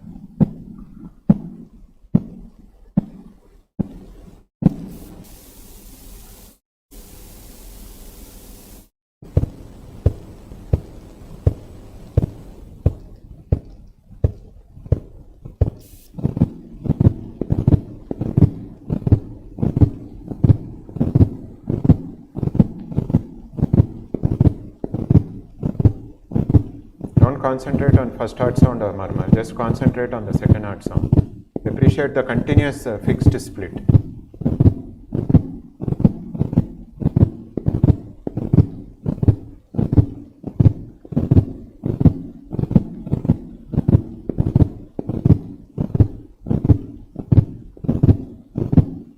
Okay, you are able to appreciate this. So this is persistent fixed split. Okay, so one of the favorite questions for the examiners is, why is it wide and why is it fixed? So in atrial septal defect, why should it be wide and why should it be fixed? So again, just to make you understand the wide fixed split, let us see what happens normally and what happens in a patient with atrial septal defect. Can we come back to the presentation, please?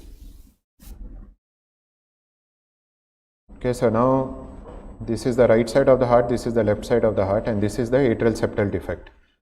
Now normally with inspiration, there is an increase in about 20 ml, and this is going into the RV, and that is going into the pulmonary artery. Okay, so this increase is causing the split to widen. So from A to P2 it is widened, and during inspiration you are able to hear the split. Now in a patient with atrial septal defect, there is also a shunt. Say another 30 ml is coming from here. Okay, so during expiration, say this is a expiratory phase. So during expiration, 20 ml is venous return, 30 ml is the shunt coming. So 50 ml is coming here, and this is going into the pulmonary artery, that is producing a wide split. This is during expiration. Now what is happening during inspiration? Now the patient takes a deep breath. So because of the increase in venous return, now instead of 20 ml, you are getting higher ml. So say around 30 ml of blood is now coming with inspiration. But when 30 ml of blood is coming here, at the same time with inspiration, on the left side there is pulmonary vasodilatation. Okay, the pulmonary veins, because of the negative intrathoracic pressure, the pulmonary veins are becoming more compliant and they are taking more blood. So the blood flow to the left side of the heart is coming down. That is normal, right? With inspiration, right side flow increases, left side the flow decreases. So now the left side the flow has decreased, the pressure decreases. On the right side flow has increased, the pressure increases. So in effect, what's happening to the left to right shunt? It will increase or decrease?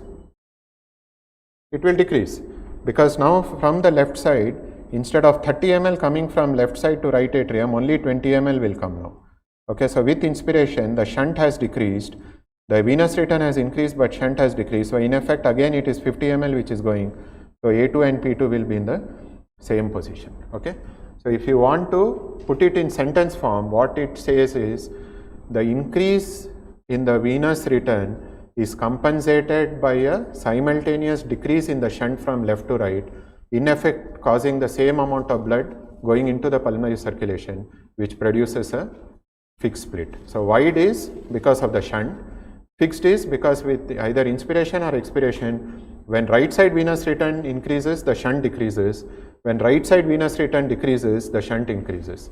So in effect, the amount of blood going into pulmonary circulation is same. So that produces a wide split and it is a fixed split. Okay, so that is something which you should understand as far as ASD is concerned.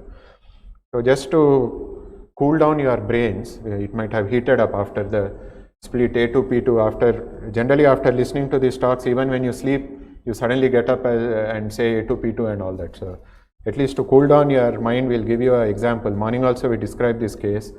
So this was a 59-year-old anesthetist. He came with tightness and breathlessness of 2 to 3 days duration, and it progressed to class 4. He was admitted in an outside hospital and treated as unstable angina with ECG changes. Now he started deteriorating. Even though he was given heparin, NTG and all, he was not improving. So he was shifted to us for further management. On examination, he was breathless, pulse rate, tachycardic 110, BP 110/70, JVP was elevated, first heart sound was normal, S2 was wide split. Lungs were clear and he had hepatomegaly. So if you have JVP elevated and lungs are clear, what does it indicate? It indicates a acute right-sided heart failure. And a wide split second heart sound, one of the causes for wide split second heart sound is RV dysfunction. When RV is not contracting, naturally it will eject for a longer time. So P2 will occur later. Okay, so you will have a wide split second heart sound. So this patient came with a acute right heart failure, and the ECG, it was initially thought of as unstable angina because T inversions you can see in the anterior leads. But what was missed is the S1, Q3, T3 pattern. So in first L1 you can see S wave, you can see Q wave in L3 and T inverted in L3, which is the classical S1, Q3, T3 pattern. And this T inversions in anterior leads can be part of the acute RV strain which this patient had. So we did a bedside echo, and this is the echo which was done. And this is the right atrium, right ventricle, left atrium and left ventricle. Normally the left side should be bigger, left side should be like this, but here you can see RARV are grossly dilated and bigger than the left side, and you can see a structure dancing here. So this is actually a thrombus in the right atrium prolapsing into the right ventricle. In the moment you can see this is nicely dancing here, almost threatening that I will again embolize. Patient had pulmonary artery hypertension, so this patient was a classical case of pulmonary thromboembolism. That time we had only urokinase, so we gave that, did not respond, and patient was taken up for emergency thrombectomy. These were the clots which were taken out from his lungs, and then of course post-op echo, he did very well. He is actually still practicing. This is, I think you can see the 2007, so this is almost 14 years back, and he is still practicing very well without any problem. But that day, if you would not have identified the elevated JVP and a split second heart sound, so same patient, say you are in a DMO room, somebody calls up and he says, sir, patient ACS unstable angina, you will say send ECG, you will see ECG, T inversions, okay, continue heparin, and if the patient doesn't improve, then you will say you will do the angiogram. Angiogram is normal. By that time patient dies. Then you will say suddenly something happened and patient died, we don't know why the patient died. The patient died because you didn't examine the patient, you didn't realize that it is acute right heart failure, and you didn't diagnose that the patient is having pulmonary thromboembolism. So now you might be telling this fellow is going overboard because he's just, these people have just diagnosed one case and he's getting too excited about that. So then I'll tell you another story so that you get convinced about it. So we were in Care Nampally at that time. Then there was a patient who came to us, and the presenting complaint of the patient was, I am not supposed to be breathless, but I am breathless. That was the presenting complaint. So it was very weird. So the story is he was a constable and he used to stand for prolonged periods of time. He started having breathlessness. So he went to one of the corporate hospitals, some T inversions in the anterior leads, and then angiogram was done. Coronaries were normal. So they told him everything is okay, you go home. The patient said that I am having breathlessness. So they scolded him. They said your angio is normal, you are not supposed to have breathlessness. You have a psychiatric problem, you go and consult a psychiatrist. So his presenting complaint was, I am having breathlessness when I am not supposed to have breathlessness. So that patient had a thrombus in transit, massive pulmonary thromboembolism. There was a clot from the PFO from the right side going on to the left side, almost threatening to embolize on the left side also. Within, I think around 2 hours, we had to take him on the pump and then do an embolectomy and save that patient. Okay, so don't underestimate the symptoms of the patient and Don't just scold them just because what you know you think is right, and then don't accept what the patient is telling. So after the split, as we mentioned, we talk about the intensity, whether it is loud, diminished or absent. We won't go into too many details of that because of shortage of time. So we'll move on to the other heart sound. So we tell first heart sound is normal in intensity, constant. Then you say S2 is normally split, normal intensity of A2 and P2. So that's how you describe a normal first heart sound and a normal second heart sound. Okay, is it clear? Then some important additional sounds we'll just touch base. One is S3. Okay, so S3 basically is a low frequency sound. It occurs after S2. So it correlates with the rapid filling phase of diastole. So once diastole starts, the mitral valve opens and there is a gush of blood from the atrium into the ventricle, either right side or left side. If it's right side, it is RVS3. If it's left side, it is a left ventricular S3, and it is best heard at the apex with the bell of the stethoscope. Now it occurs during the rapid filling phase. So generally you can understand that if you look at the causes, it is either rapid filling into a normal ventricle or a normal filling into a abnormal ventricle. Like patient has anemia, thyrotoxicosis, young patient, all these can have S3. Patients with heart failure, severe LV dysfunction. So there is a flow into a ventricle where there is a gush from the left atrium, there is a fluid overload and increased blood is going into the ventricle which is not able to accommodate. Again you will get a third heart sound. So those are the causes of S3. Okay. Now we'll just make you listen to S3, we'll make you listen to S4, and again we'll come back to the comparison. Okay. Can we go on to the heart sounds screen please?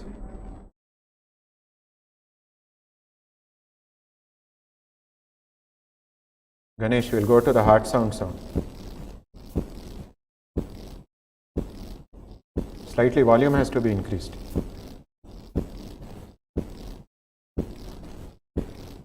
Because volume increased here.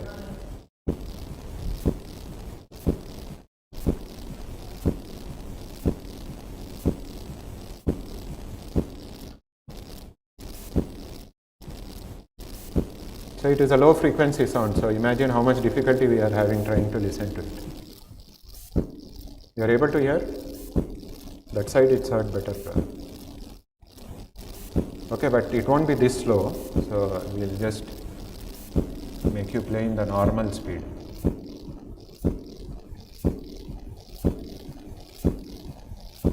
You are able to hear? Yes or no?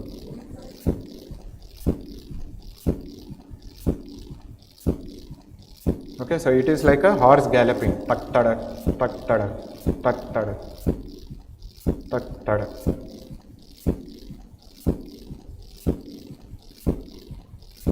Okay, so that's how S3 sounds. Can we come back to the presentation, please?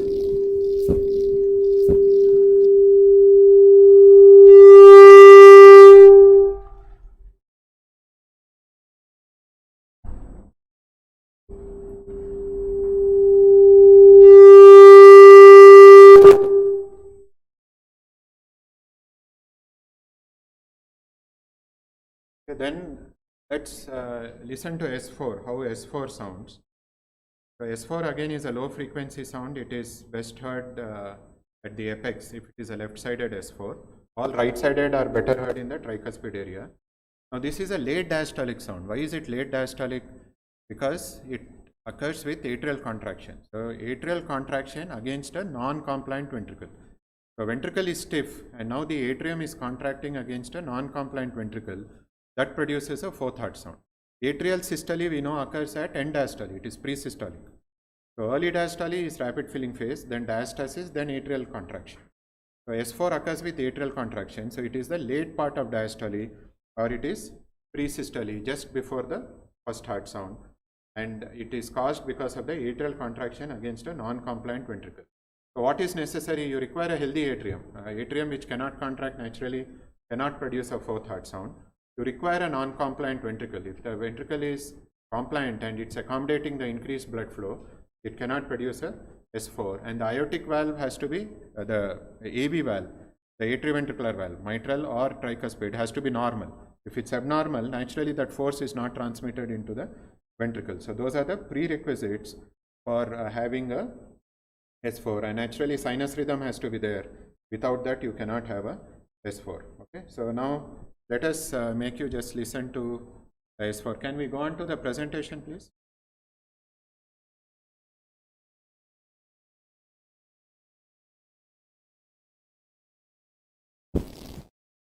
Okay, so this is S3.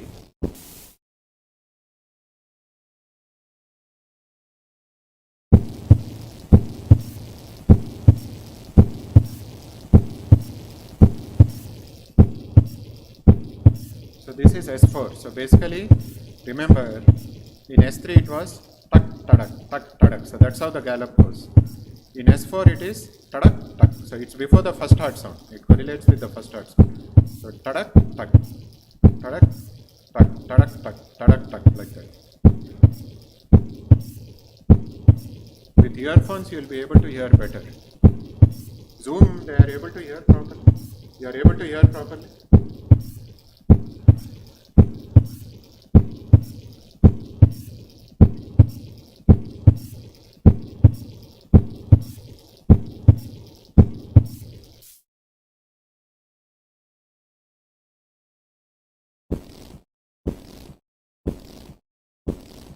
Okay, S3, tuck, tadak.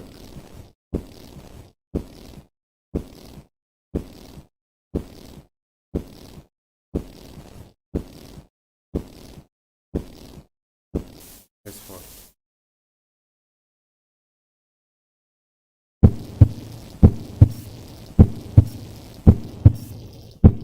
Okay, so that's the difference between S3 and S4.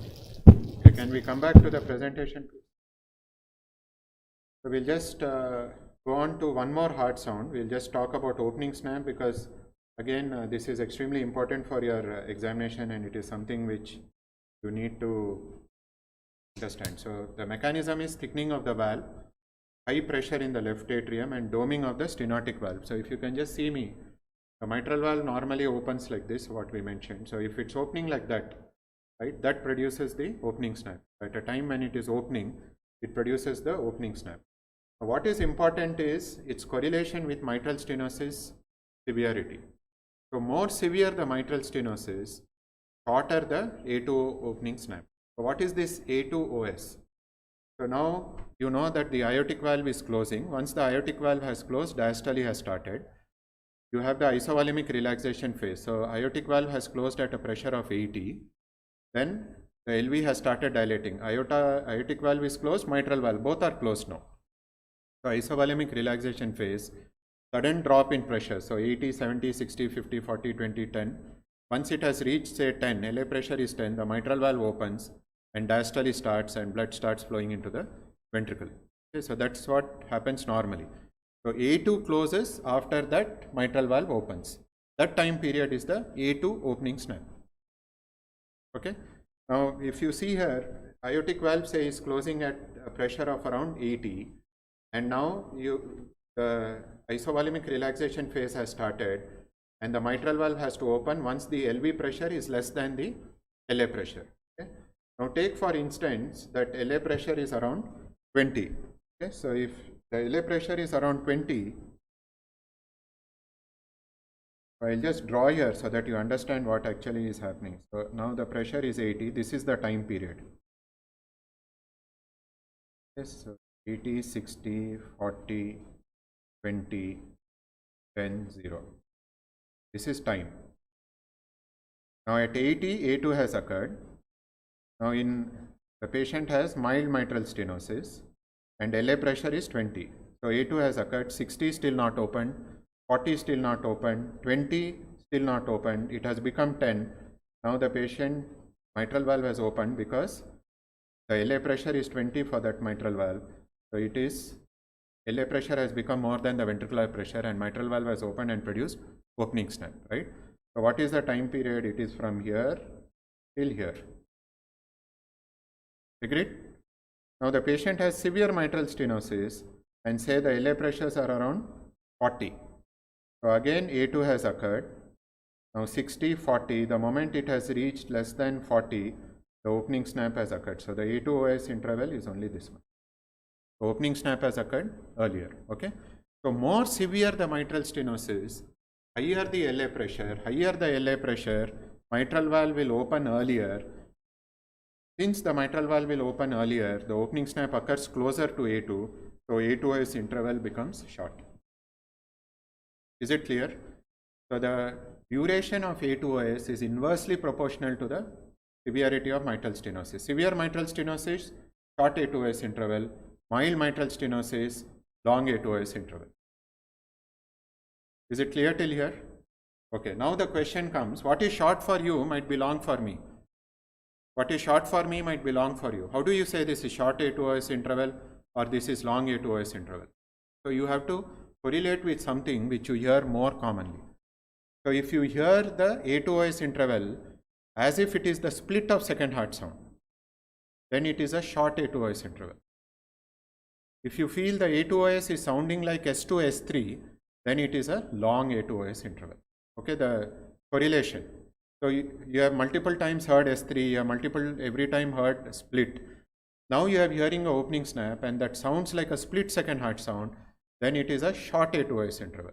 If it sounds as if it is S2, S3, then it is a long A2OS interval. So that's how you correlate the severity of A2OS with the duration of A2OS with the severity of mitral stenosis. Okay?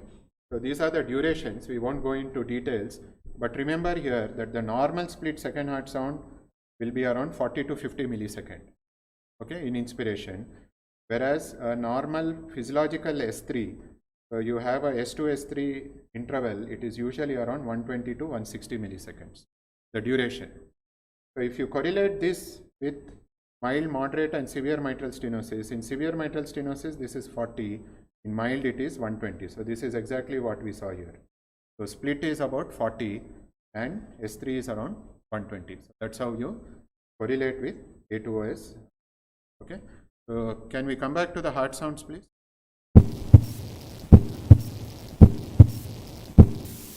So listen to the opening snap.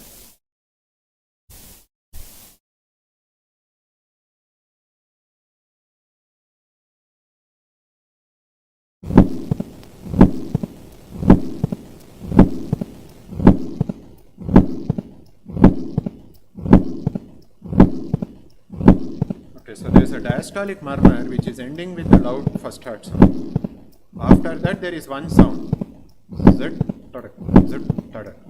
There is one more sound which is there in between, that is the A2OS. We'll make you listen in this, where the murmur is actually made silent.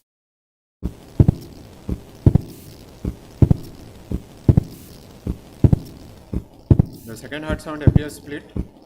Tak, tadak.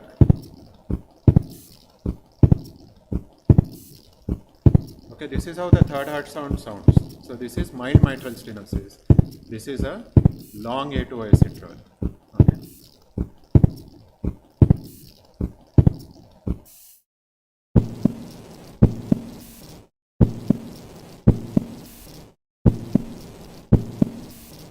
This is how a split sounds.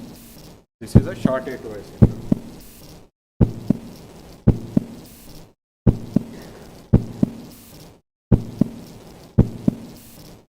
Listen to it again.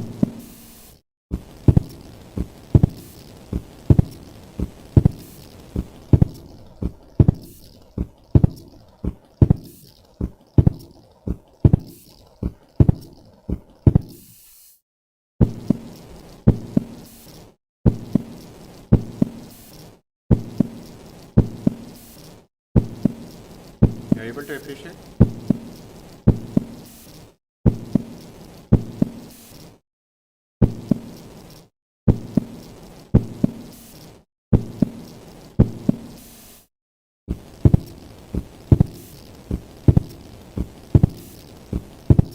Okay, is it clear?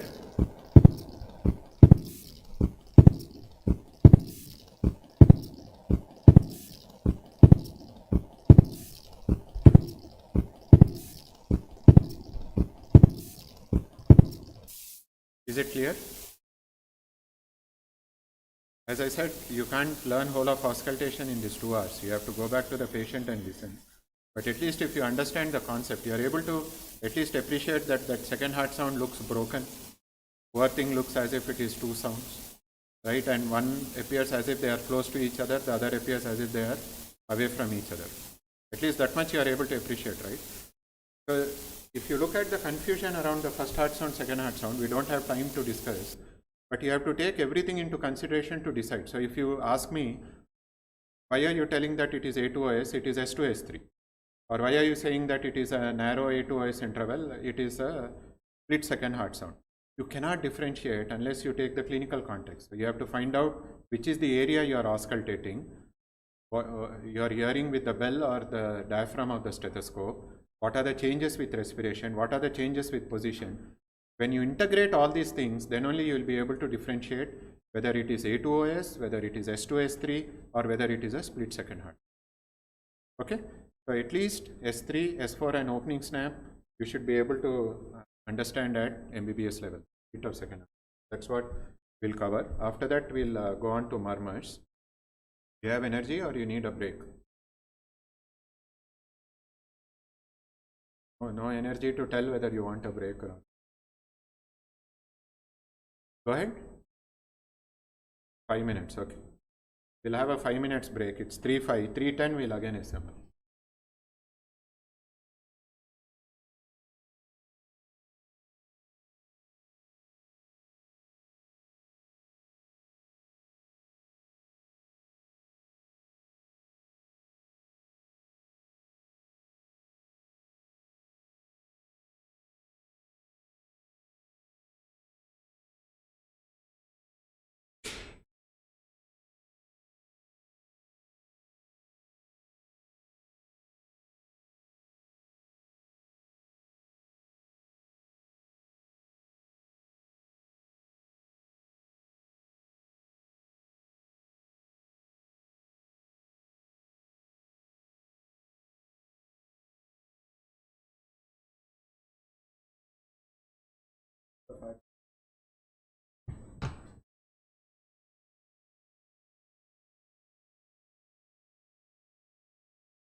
Finish.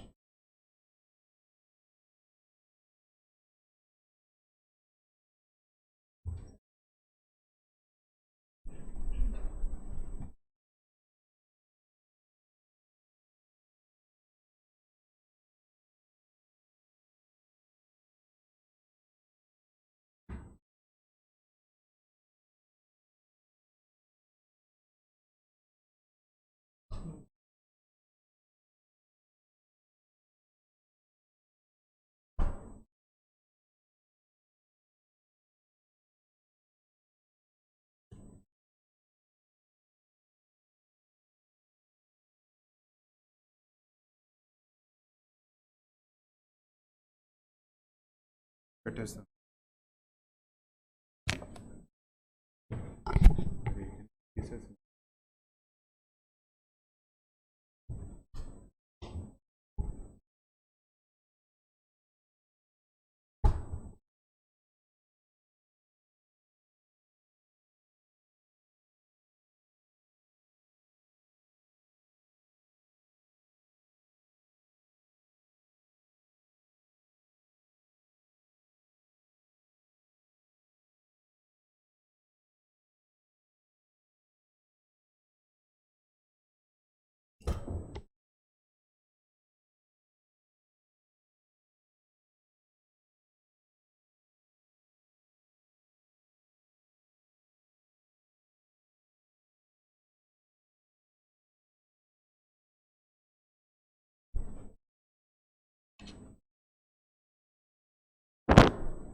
Welcome back, and then we'll continue with our discussion about murmurs.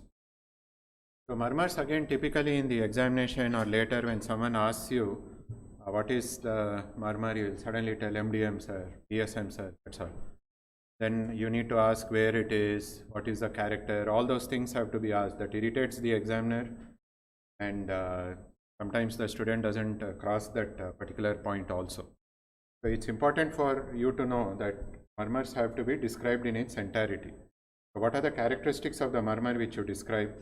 So you start with the timing, then the site, the intensity of the murmur, the frequency of the murmur, the quality of the murmur, length and duration, the peaking of the murmur, radiation and conduction, and finally changes with physiological and pharmacological maneuvers, and look at any accompanying features. So all these things you should remember before you actually present a particular murmur. Okay? So let's start with the timing. So what are the timings? Basically it can be systolic, diastolic, or continuous. Okay? Now systolic again can be early, mid systolic, late systolic. Diastolic can be early, mid, late, then finally continuous. So even during our MD days and our MBBS days, when somebody used to ask whether it is mid, early or something, we used to feel very weird, because identifying systole, diastole, it used to be difficult. And why is this funny fellow asking us whether it is mid, late or early? So it used to sound very weird about those type of questions. But actually there is a concept behind it. It's impossible that your mind will be able to understand exactly one third of systole and diastole. It is the pattern recognition which is most important. So when we say, let's say systolic is there, when we say that it is early systolic murmur, it means that the murmur occurs, that it starts with the first heart sound and ends before the second heart sound. So the first heart sound is not heard properly, whereas the second heart sound is heard properly. When let me just draw and show you so that you'll understand. So you have a systolic murmur, you have S1. Now when we say early systolic, it's starting with S1. So S1 may not be heard properly, S2 is heard properly. When we say mid or ejection systolic murmur, it means the murmur is starting after S1 and ending before S2. So both S1 and S2 are heard clearly. When we say late, it means that S1 is heard properly, it is starting after S1 and it is ending with S2. So S2 may not be heard properly. When we say holosystolic, it means that both in S1 and S2, it's starting with S1 and it is ending with S2. So both S1 and S2 are not heard. Okay, so it's basically you correlate with the heart sounds. If both heart sounds are heard, it is ejection systolic. If both heart sounds are not heard, it means it is a pansystolic. Okay, so diastolic also it is similar. So except that in diastole it is S2 and S1. So it is diastole. So when we say early diastolic murmur, it means it's starting with S2 and it is ending before S1. When we say it is mid diastolic, it means it is starting after diastole and ending before S1. Late systolic is starting late and ending with S1. Now late diastolic murmur is one exception, because in mitral stenosis it ends with first heart sound, but first heart sound is loud because of other reasons. So it doesn't get muffled. So even though it is a late diastolic murmur, it ends with a loud first heart sound rather than with a muffled first heart sound. But for all other murmurs, the sound which gets muffled, it is starting with that sound. The sound which is heard, it is ending before that sound. Okay, so that helps in identifying whether it is early, mid or late, whether it is systole or diastole. Then continuous murmur. What do you mean by continuous murmur? What is your understanding about continuous murmur? So most of the people think continuous means it is there in systole and diastole. That's not true. So continuous by definition means that there is a murmur which is starting anywhere in systole, crosses the second heart sound and ends anywhere in diastole. So you will still have a gap, but it starts in systole, crosses the second heart sound and ends somewhere in diastole. So that is continuous murmur without a change in the character or the frequency of the murmur.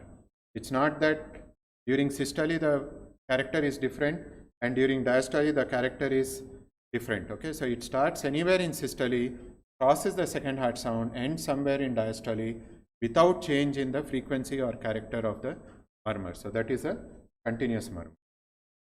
So the same thing is being shown here, systolic and diastolic murmur. There are certain mid-diastolic murmurs, the differential diagnosis which you should remember. So we'll just make you listen to the murmurs and we'll again come back to the presentation. Can we go on to the heart sounds,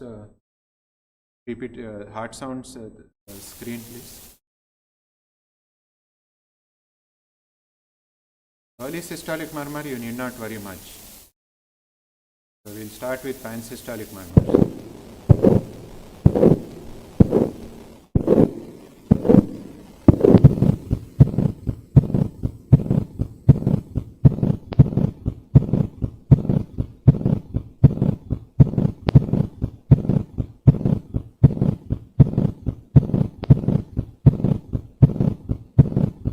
This is a pansystolic murmur.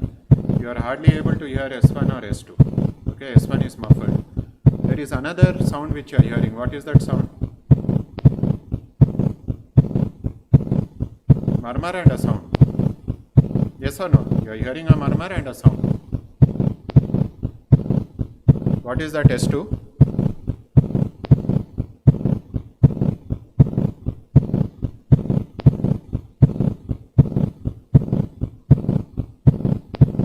Actually there is a MDM and there is a S3.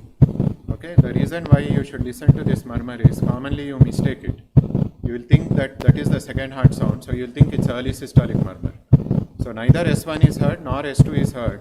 What you are hearing is only S3 with a short MDM.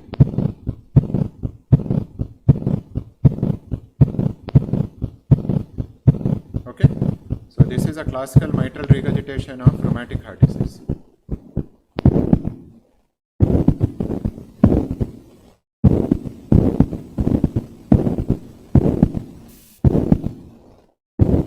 It sounds when the patient is having atrial fibrillation. So it's irregularly irregular.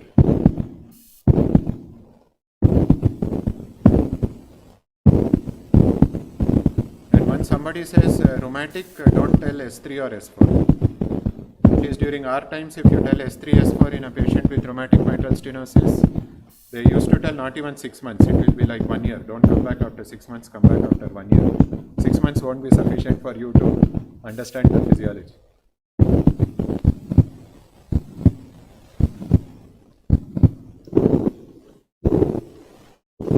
So this is a PSM in ventricular septal defect.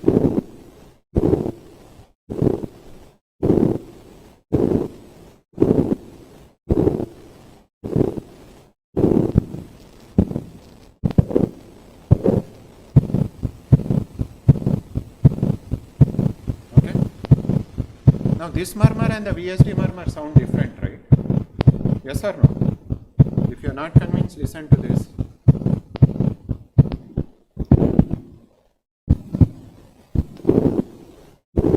That murmur and this murmur are different, right? What is the difference? That is the difference in frequencies. There are only 3 conditions in cardiology which produce a pansystolic murmur: mitral regurgitation, tricuspid regurgitation, and ventricular septal defect. There is no other condition which produces pansystolic murmur. So once you have a PSM, there are only 3 things which can be there, right? So that is a high frequency murmur, the MR which you heard. Whereas VSD, the pressure difference is between left ventricle to right ventricle, 120 to around 1020, versus there it is between left ventricle to left atrium. Okay? So that is high frequency soft murmur. This is a rough murmur between left ventricle and right ventricle. Okay, so you can appreciate the difference in the frequencies also. This is in a mitral valve prolapse and mitral regurgitation. That is the reason why the first heart sound is still heard. Okay, though it is MR, you are able to hear the first heart sound. Okay, and this sound is typically called as a honking type of murmur. The character, when we'll come to that when we are telling the presentation, this is a honking type of murmur.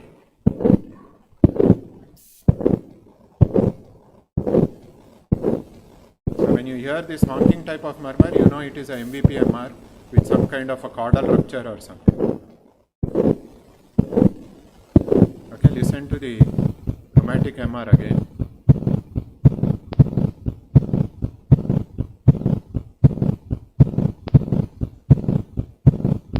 And listen to the VSD MR.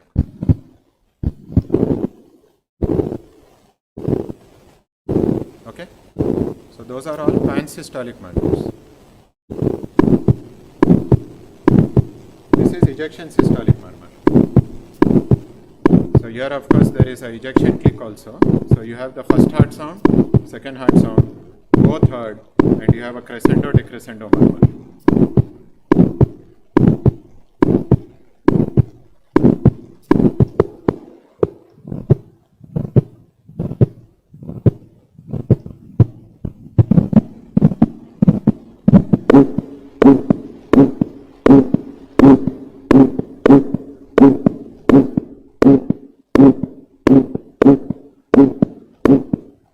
Basically appreciate the clear first heart sound and the second heart sound.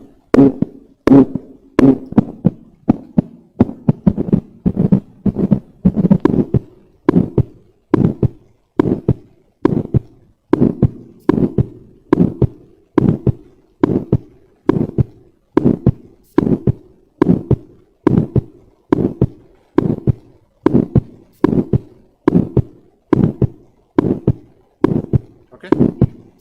So ESM is like that, whereas PSM, there's hardly any heart sounds you're hearing, except the third heart sound.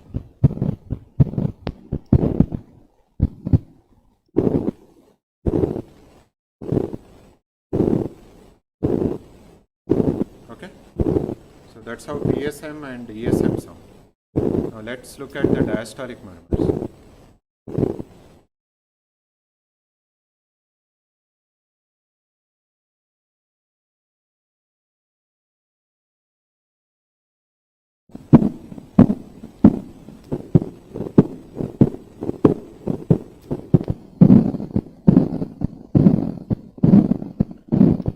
Dying down murmur. The murmur sounds with starts with a loud murmur and then just dies off. There is no crescendo decrescendo. Push, that's all. It just goes down.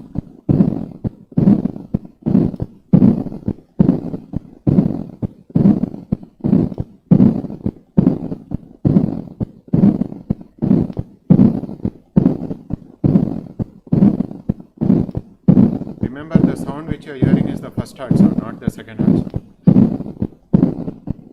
If you think the sound you are hearing is the second heart sound, then you will be all over the place, you will get confused. So what you are hearing is the first heart sound. This is starting with the second heart sound and dying. You are not able to hear the second heart sound properly.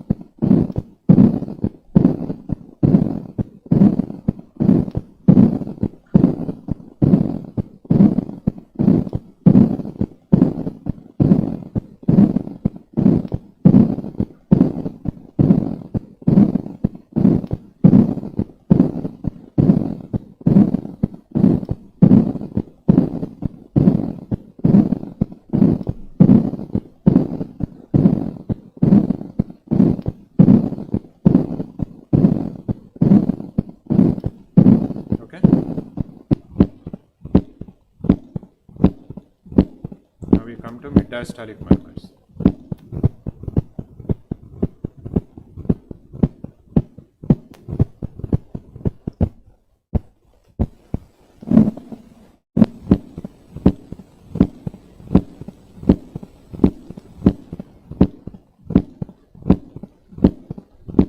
People who are on Zoom are able to appreciate better. Actually, it sounds much better than what it's coming in the speaker. So just appreciate that it's like it increases and ends with a loud first heart sound. That's what you should appreciate with the MDM and the presystolic accentuation. So it starts, increases and ends with a loud first heart sound.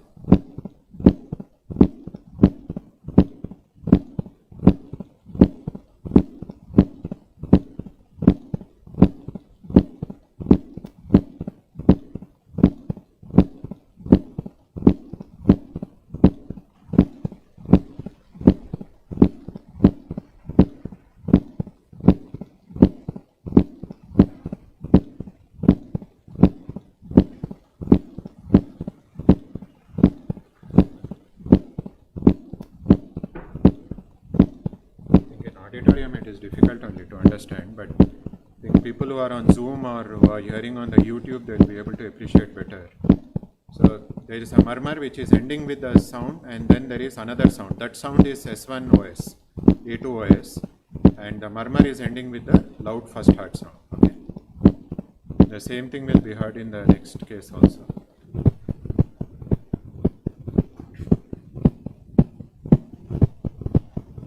Now imagine somebody makes you listen to this and says which is systole, which is diastole, mid-diastole, mid-systole and all. It will be like tamasha, right? You won't be able to understand anything.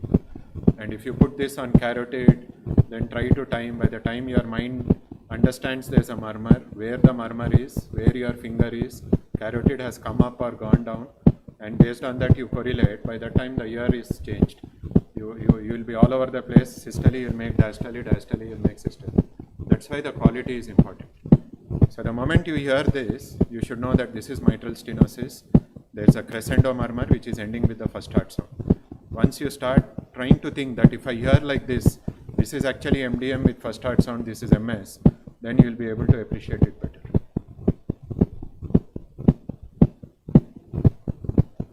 You are able to appreciate the crescendo murmur which is ending with the loud first heart sound.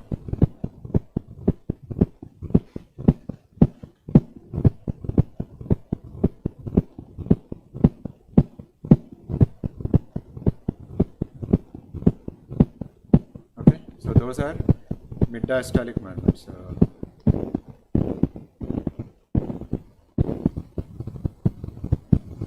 Okay, I think what we'll do is we'll just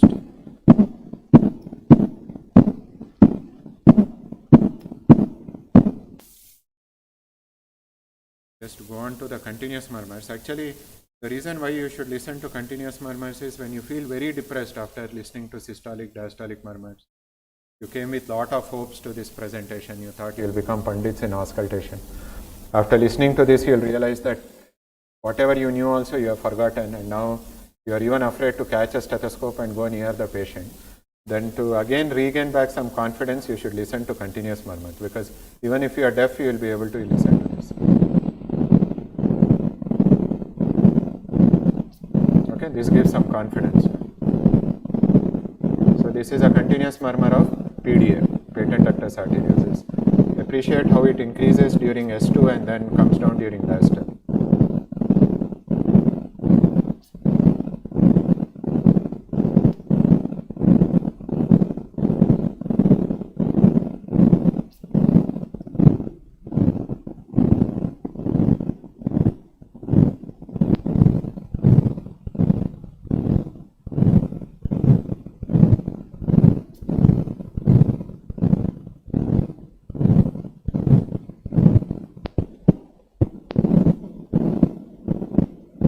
So suppose you want to immediately go and listen to a continuous murmur, where will you listen? Just in your hospital, go to any dialysis ward, put your stent over the AV fistula, the renal AV fistula, you will be able to hear the continuous murmur. Okay. So any hospital, you just walk in, some patient will be on dialysis, just put the stent, you will be able to, if you are not able to hear continuous murmur, that fistula is gone. So you will be able to diagnose that there is occlusion of fistula also. Okay. Okay, so those are different reasons. Now the importance is continuous murmur have to be differentiated from a to and fro murmur.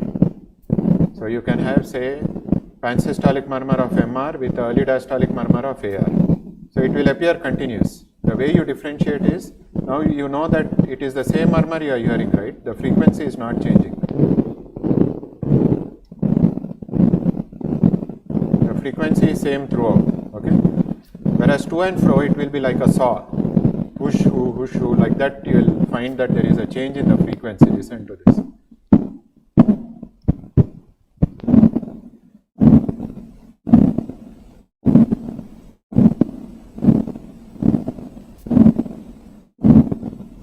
Initial aortic stenosis murmur, then aortic regurgitation murmur. See, you will be able to identify that there are two murmurs.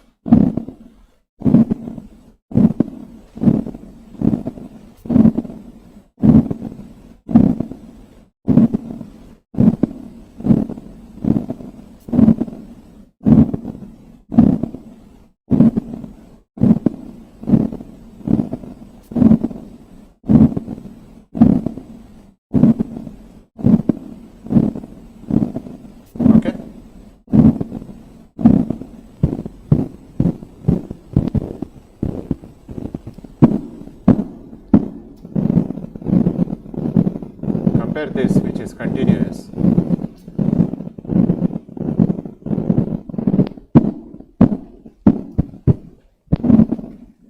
versus this.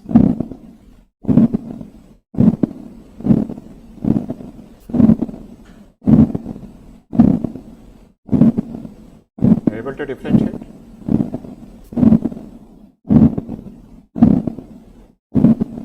Yes or no? So there are two different murmurs. Okay, so that's how a continuous murmur sounds in a patient with say ASAR or MR with aortic regurgitation or all those combinations. Okay, right. Can we come back to the presentation, please? Okay, so before we finish the timing, we'll just tell a few words about two other mid-diastolic murmurs. So MDM, the moment you tell, we know that you are talking about mitral stenosis. But two other murmurs which can produce a mid-diastolic murmur, of course, are flow murmurs, then Austin-Flint murmur and Carey-Coombs murmur. So Austin-Flint murmur typically occurs in severe aortic regurgitation. Why does it occur? So if you look at the LV, say this is the aorta, this is the mitral valve. Okay, when there is a severe aortic regurgitation, the leaflet is getting pushed this way. Okay. And the flow from left atrium is coming into the left ventricle. So this impinging of the leaflet will produce vibrations of the mitral valve in mid-diastole, which produces the Austin-Flint murmur. It is a sign of severe aortic regurgitation. So if you have a MDM in severe AR, you have to say whether it is associated MS or it is a Austin-Flint murmur. Okay. Carey-Coombs murmur occurs in acute rheumatic fever. So acute rheumatic fever can produce valvulitis, which can again produce a mid-diastolic murmur. Then finally you can have flow murmurs. So just now we saw that MR, right? Suppose patient has severe MR, there is lot of blood going into LA, the same blood is coming through the mitral valve. So even though mitral valve is normal, it can produce a mid-diastolic flow murmur. Okay. So how do you differentiate whether it is a mitral stenosis murmur or whether it is a flow murmur? So if you take Austin-Flint murmur, Carey-Coombs murmur and flow murmurs, and you look at mitral stenosis, important thing is MDM will be present in all the four. So you see the first heart sound. So mitral stenosis, it is increased. Austin-Flint murmur, it is decreased. Carey-Coombs, it is decreased. Flow murmurs, it might be decreased or normal. Okay. Then you look at opening snap.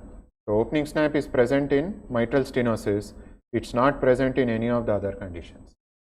Presystolic accentuation again is present in mitral stenosis. It is not present in any other condition. So the loudness of the first heart sound, and then of course the frequency. So MS is rough murmur, rough and rumbling murmur, whereas all other murmurs are soft. So flow murmurs, Carey-Coombs murmur, Austin-Flint murmur, all are soft murmurs. Okay. So the character of the murmur, the intensity of the first heart sound, presence or absence of opening snap and presystolic accentuation, will help you in differentiating whether it is MDM of mitral stenosis or it is either Austin Flint or Kerry-Coombs or flow murmur. Okay, this is important because it helps you in diagnosis whether there is a associated mitral valve disease or a no associated mitral valve disease. Is it clear till now? Okay. So if you think you have heard enough about murmurs and all, just remember we have just finished 1 out of 12. That is, we have just finished the timing of the murmur. We have not yet come to even the second part of murmur description. But anyway, like Tirupati, if you climb, no, the first part is the most difficult. So once you finish this, the other ones get much more easier. So we'll run through that. Otherwise, some of you might just collapse thinking that another 12 sessions like this will be there. So that is the timing. So systolic, diastolic, continuous, and then you say whether it is early, mid or late. Then you come to site of best audibility. So these are the sites which I think all of you know. We have the printouts, you can go through this. So each site is known by that. So it's called mitral area because mitral valve events are best heard. Tricuspid area because tricuspid events. Pulmonary area because pulmonary valve events, PS and PR. Aortic stenosis, aortic regurgitation. Now we'll just spend a few minutes on the left third intercostal space. So this is called as a neo-aortic area or the herbs area. Okay, now why is this important? Now we know that aortic regurgitation murmur can be heard in the aortic area or in the neo-aortic area. When the aortic regurgitation murmur is better heard in the aortic area, it is not because of aortic valve. It is because of aortic root. When the aortic regurgitation murmur is better heard in the neo-aortic area, it is because of aortic valve. The etiology is because of aortic valve, not because of aortic root. Why is it important? When you go to your wards, rheumatic heart disease, aortic regurgitation, you continuously keep searching for the murmur in aortic area and you don't find it. You will find it in the neo-aortic area. Okay? Whereas somebody has aortic aneurysm or dissection, all that, in those situations you will get it in the right second intercostal space. So the place where you are able to hear the aortic regurgitation murmur better helps you in differentiating whether it is the valvular pathology or whether it is a root pathology. Okay. What are the other significances? Say pansystolic murmur. If you are able to hear the PSM at the apex, then it is MR. If you are able to hear, we said only 3 conditions. If you are able to hear in the left lower sternal border, it is either TR or it is a VSD. So TR increases with inspiration and it is a soft murmur, whereas VSD is a rough murmur and it doesn't change with respiration. So immediately you can differentiate whether it is MR murmur or a TR murmur or a VSD murmur. Okay, so the other things I think you can just go through in your handouts. What are all the other causes of murmurs is given there. After that you come to the intensity, so loudness. So this is a classical classification of intensity. So 1 is a soft murmur heard in quiet surroundings, 2 is in noisy surroundings, 3 is prominently heard murmur. So in a say ICU or a ward you are able to hear clearly, that is grade 3. Grade 4 is with a thrill. So if you have put the hand and you are able to feel the thrill, then it is at least grade 4 out of 6. 5 is with the edge of the stethoscope. So you are listening to the murmur and instead of the diaphragm you are just putting the rim of the stethoscope, still you are able to hear, then it is a grade 5 murmur. Grade 6 murmur is where you are keeping the steth away from the chest wall. So when you say away from the chest wall, it doesn't mean that you keep the patient on the chair and you try to keep it like this and try to listen. Okay, so you just keep it on the chest, lift it by about 1 to 2 mm. So just leave the contact with skin and still if you are able to hear, that is grade 6 murmur. Classically PDA murmurs you will be able to hear like that. If you keep the steth slightly away, you will be able to hear the rough PDA murmurs. Okay. Then you come to the frequency and character of the murmur. So as we mentioned, you have high frequency, low frequency and mixed frequency. Simple way is to look at the pressure difference. Okay. So high frequency, MR, AR, so it's between iota and LV, LV and LA. So these are all high frequency murmurs because the pressure difference is extremely high. Low pressure difference like mitral stenosis, tricuspid stenosis, it is between LA and LV. So the pressure difference is less. So naturally it will be low frequency murmurs. If you have a combination, then you have mixed frequency like aortic stenosis, pulmonary stenosis, VSD you heard, right? It is called harsh murmur. when you have that type of rough mixed frequency murmurs, VSD you heard, so you have a combination of both high frequency and low frequency murmurs. Okay, so high frequency, low frequency and mixed frequency murmurs. You want to listen to again high frequency and rough, how it is different. Can you just go back to the heart sound screen? Yeah. We'll just make you listen to the difference between MR and so that you appreciate, you'll be able to appreciate the difference between high frequency and a low frequency murmur.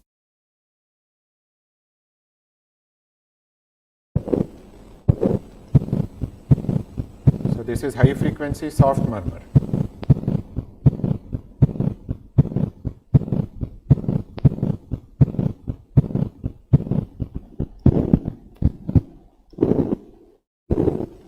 This is a rough murmur.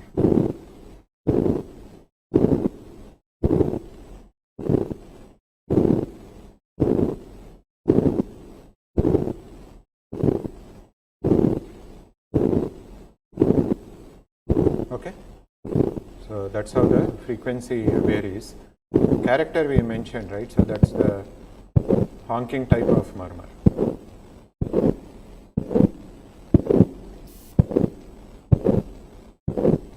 I think those who are posted here, you listened to the TR murmur the other day, the same honking type of murmur. Okay, we'll come back to the presentation screen, please. Then you look at length, duration and peaking. So this is something which is ignored. I think this might be the first time many of you might be hearing that this is what we need to describe. This is very important because it correlates with the severity of the stenosis. Okay. So how does it correlate? So length is proportional to severity in mid-diastolic murmur. So if you take mitral stenosis, if somebody asks you how it is mild, moderate, severe, mild is if it is only presystolic accentuation. Moderate, short MDM and a presystolic accentuation. Severe, a prolonged mid-diastolic murmur ending with a presystolic accentuation. That is mild, moderate, severe mitral stenosis. Early diastolic murmurs, so aortic regurgitation. It is there in EDM is heard only in the initial 1/3, mild aortic regurgitation. In the middle 1/3, it is moderate aortic regurgitation. In the up to 2/3, then it is severe aortic regurgitation. Okay, so length directly correlates with MDM, directly correlates with early diastolic murmurs.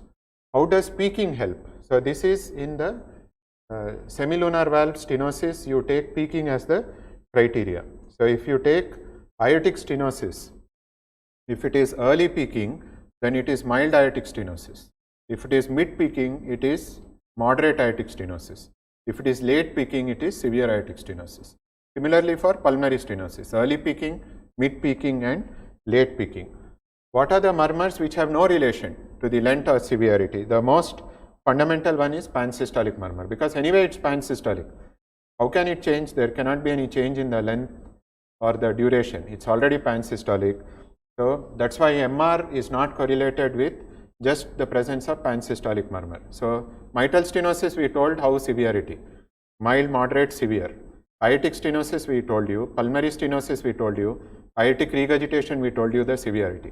So mitral regurgitation, how do you assess the severity? Only pansystolic murmur is there, it is mild mitral regurgitation. You have pansystolic murmur along with third heart sound and mid-diastolic murmur, what you heard just now. Then it is moderate mitral regurgitation. You have pansystolic murmur, third heart sound and MDM plus cardiac enlargement. So when you palpate the apex is displaced downwards and outwards, then is severe mitral regurgitation.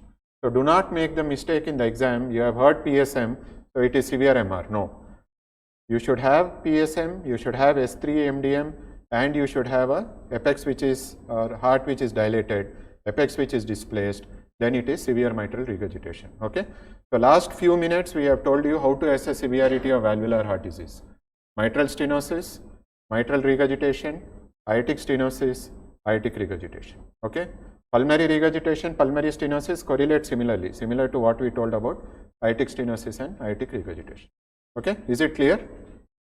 So length, duration and peaking again is extremely important, not for diagnosis but for assessing the severity. Then you talk about the radiation and conduction. So we know that pansystolic murmur of MR it can either radiate posteriorly to the axilla or anteriorly. Ejection systolic murmur of aortic stenosis generally conducts to the carotids. Now you should know the difference between radiation and conduction. If you have a very loud murmur, it might be heard everywhere. That is just conduction. But radiation means if you are able to hear aortic stenosis very well in the right second intercostal space, even in carotids you are able to hear with the same intensity. Similarly, mitral regurgitation. Suppose apex you are able to hear it, even at the back you are able to hear with the same intensity. So that is the radiation of the murmur, whereas conduction it could be just because of the loudness of the murmur. Finally, you talk about changes with physiological and pharmacological maneuvers. Now this is also referred to as dynamic auscultation. So the moment somebody talks about dynamic auscultation, again you feel it is a very complex subject which probably will never be able to understand. It is very simple. What are you trying to do? You are trying to change the hemodynamics of the body by certain maneuvers. So what are the maneuvers which you do? Either you can change something on the right side or you can change something on the left side. Okay. So you can change the preload. How do you change the preload? By changing the venous return.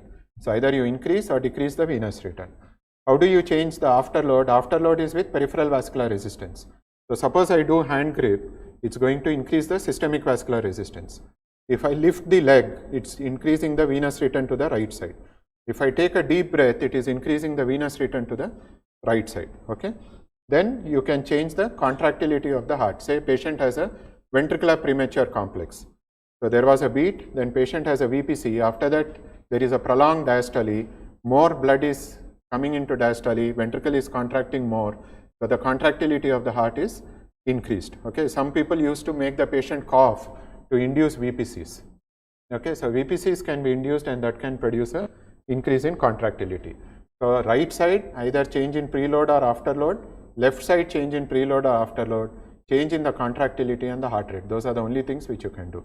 So how do you do it? Inspiration. Inspiration increases the venous return to the right side of the heart. So all murmurs and all heart sounds of the right side increase in intensity with inspiration except for pulmonary ejection click. Why and what we cannot tell now. We will discuss some other time, but except pulmonary ejection click, all right-sided events increase with inspiration. Okay. Passive leg raising is equivalent to inspiration.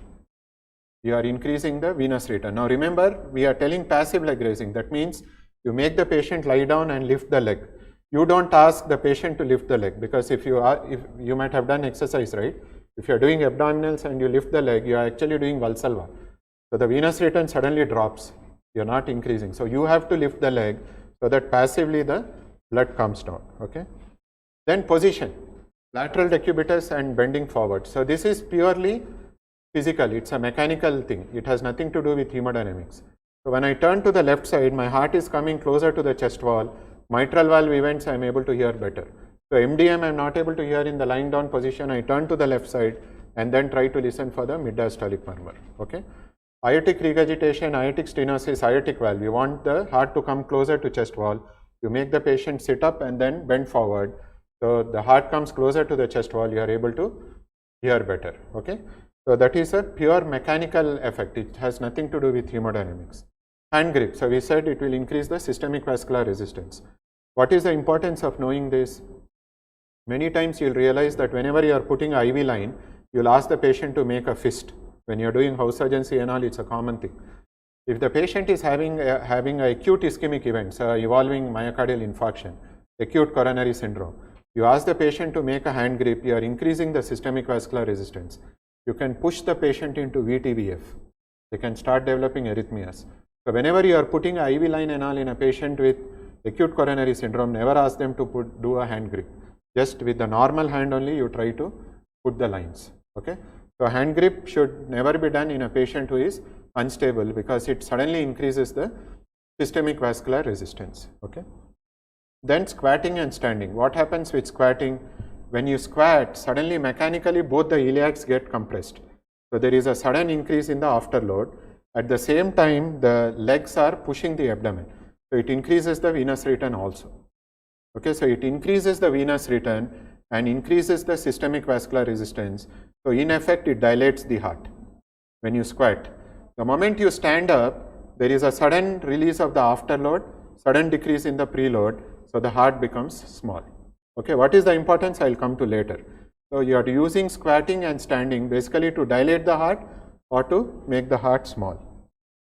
Then Valsalva. So how do you ask the patient to do Valsalva?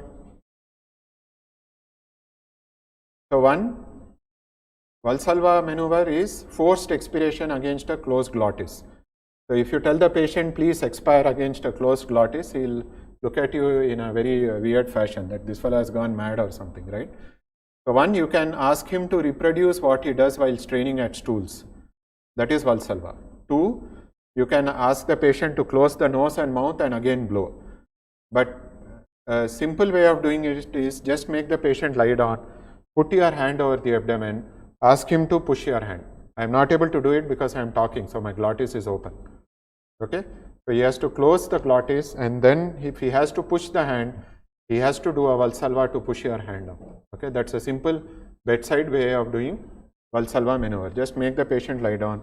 Valsalva is the most beautiful test to do to significantly reduce the venous return. So all murmurs, right side, left side, whichever, because there is a drastic fall in venous return, all murmurs of the heart decrease with Valsalva maneuver. There are two naughty murmurs in the whole of cardiology which always behave opposite to what everybody else behaves. If everybody goes to the right side, these people go to the left side. That is hypertrophic cardiomyopathy and MVP-MR, because they are dependent upon the size of the ventricle, not on other aspects. Okay, so anything which reduces the size of the ventricle will cause MVP-MR and HCM to get exaggerated. Anything which causes the heart to dilate will cause the hypertrophic cardiomyopathy and MVP-MR murmur to come down. Okay, so in Valsalva, all murmurs of the heart will decrease except hypertrophic cardiomyopathy and MVP-MR. Similarly, squatting, standing. So we said in squatting, suddenly the heart will dilate. On standing up, it will become small. So from squatting, when you make the patient stand up, all murmurs of the heart will decrease except hypertrophic cardiomyopathy and MVP-MR. That's the reason why you do squatting, standing. So suppose you have mitral stenosis, it is stupidity to make the patient squat and stand. You are not going to achieve anything. So you should use common sense in dynamic auscultation. If you are suspecting tricuspid regurgitation, you do passive leg raising to see if murmur is increasing. If you are suspecting it is hypertrophic cardiomyopathy, you make the patient stand and squat and see if it is changing. If you are suspecting MVP-MR, you make the patient either squat, stand or do Valsalva maneuver to see what is happening. Patient has severe mitral stenosis. So we had one patient long back in Osmania. He was made to do squat, stand so many times that he went into pulmonary edema and had to be shifted to ICCU. Patient had mitral stenosis, MDM, nothing will change. Anyway, there is no differential diagnosis in that case. Squatting, standing is not going to change. So after you have finished your auscultation, you have come to a diagnosis. Now you want to find out what it is. Then you use squatting, standing or any of the dynamic auscultation for your differential diagnosis. You need not do all the dynamic auscultation for all the cases. Okay. Nitroglycerin phenylephrine used to be used previously. Nowadays we don't use it. Okay, so this is just to tell you what we have already discussed, what each one of the maneuvers does. Okay, so we'll just quickly make you listen to some of the dynamics. Frequency you have heard already. We won't go into the peaking part and all because it will take a long time. We'll just make you listen to how with hypertrophic cardiomyopathy there is a change.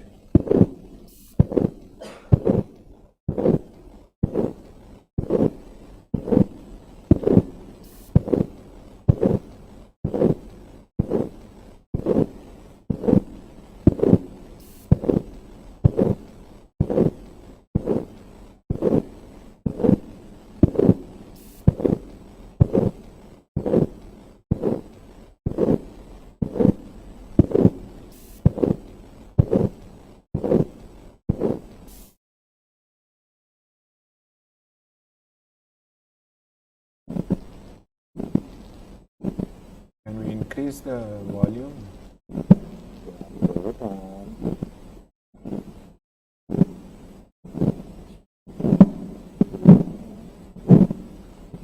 So this is with Valsalva. See how the murmur intensity is changing in hypertrophic cardiomyopathy. All others will significantly decrease, but the carotid pulse is becoming small because the obstruction is increasing. So the intensity of the murmur increases.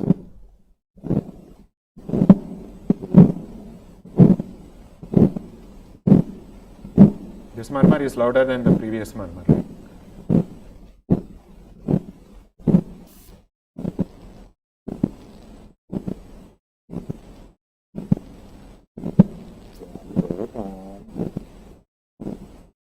Listen to standing squatting.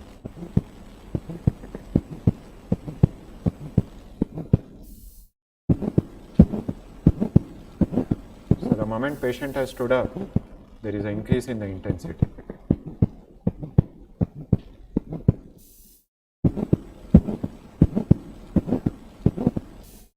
Okay?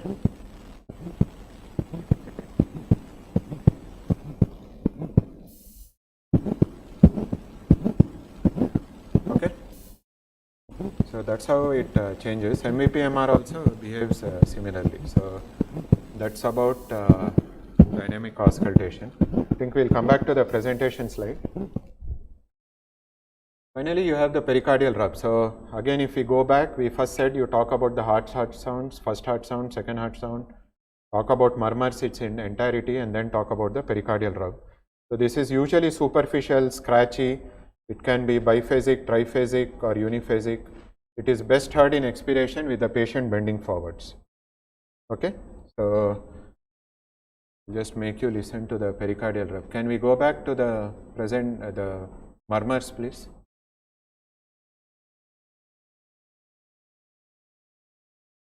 We'll go back to the murmurs screen.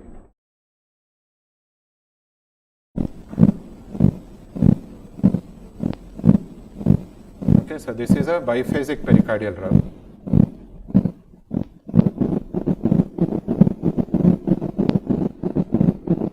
Appreciate the superficial nature, scratchy nature of the murmur.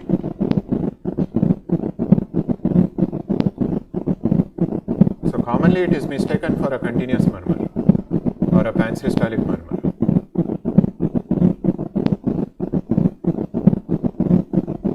Okay, that's how a pericardial rub sounds.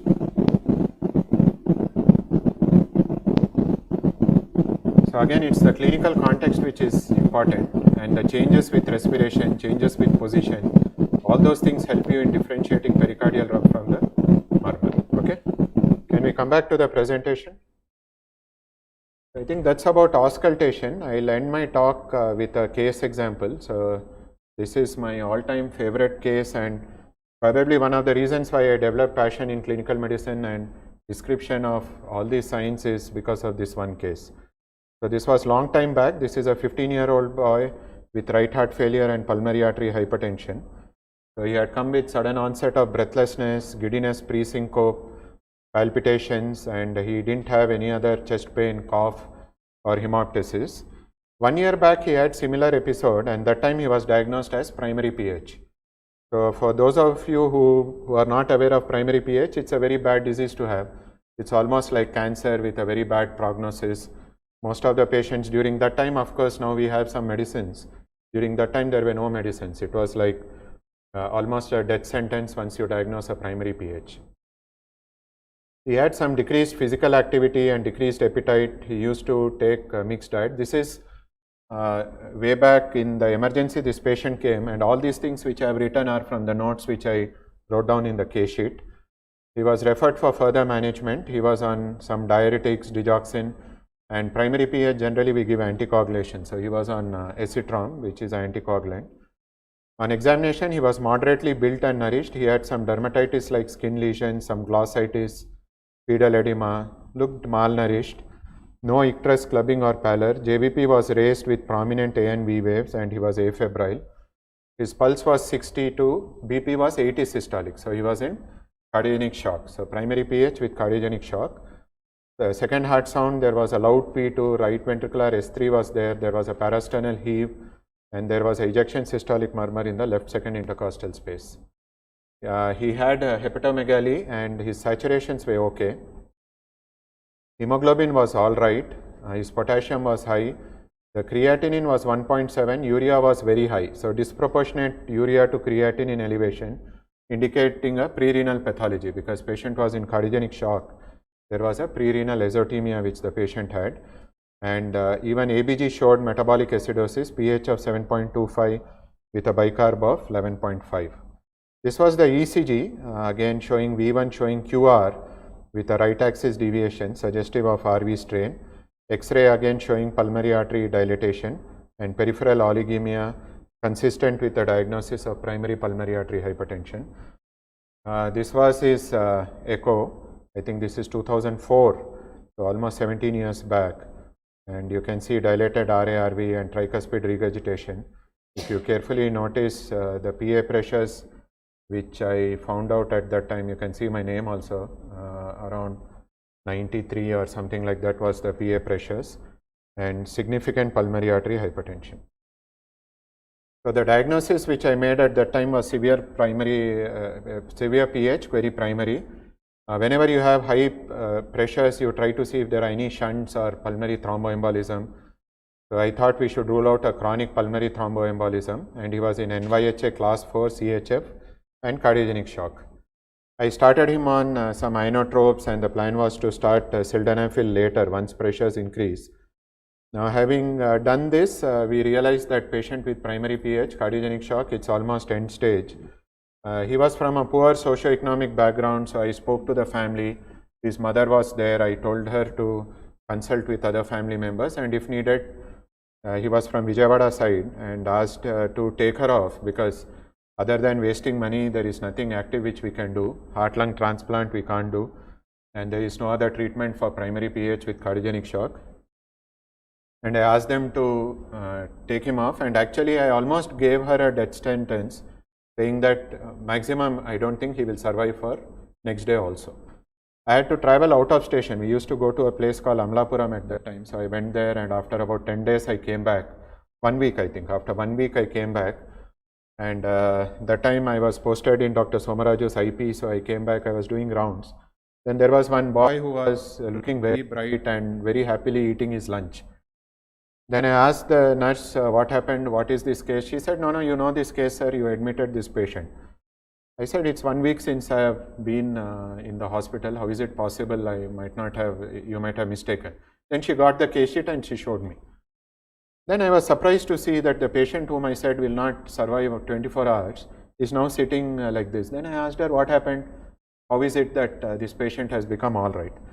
So the nurse was very kind to me. She said, no sir, you gave amazing treatment before you left. You started some treatment, patient became all right, and everybody is appreciating your treatment. I realized that there is something wrong going on.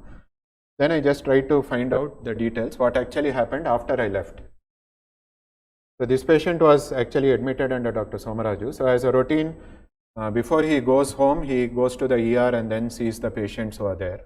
So that day evening, I caught the train and went off, and then he came in the evening before going home, and then he saw the patient. When he saw the patient, he found that there was something different. So he felt there is something different about this patient. It's not fitting into primary pulmonary artery hypertension. Why is it not fitting into primary pulmonary artery hypertension? Because his pulse was, though low volume, it was very brisk upstroke. A patient in cardiogenic shock, you expect a feeble pulse.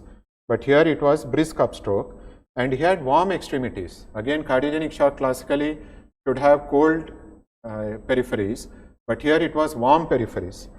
And the ejection systolic murmur in the pulmonary area was very prominent, which was suggestive of a flow murmur. So he said it is not a low output state, it is a high output state. So this patient is having a high cardiac output state with shock.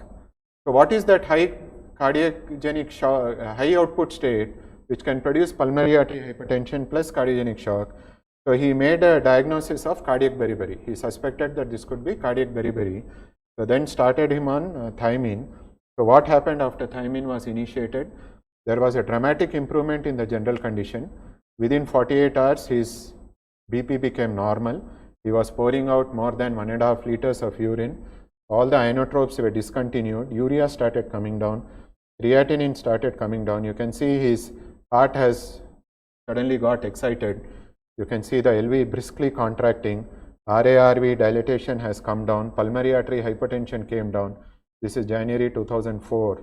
RARV started becoming normal, and by the time the patient got discharged, actually his heart was totally normal. He had a normal, structurally normal cardiac, this one RARV almost coming back to normal.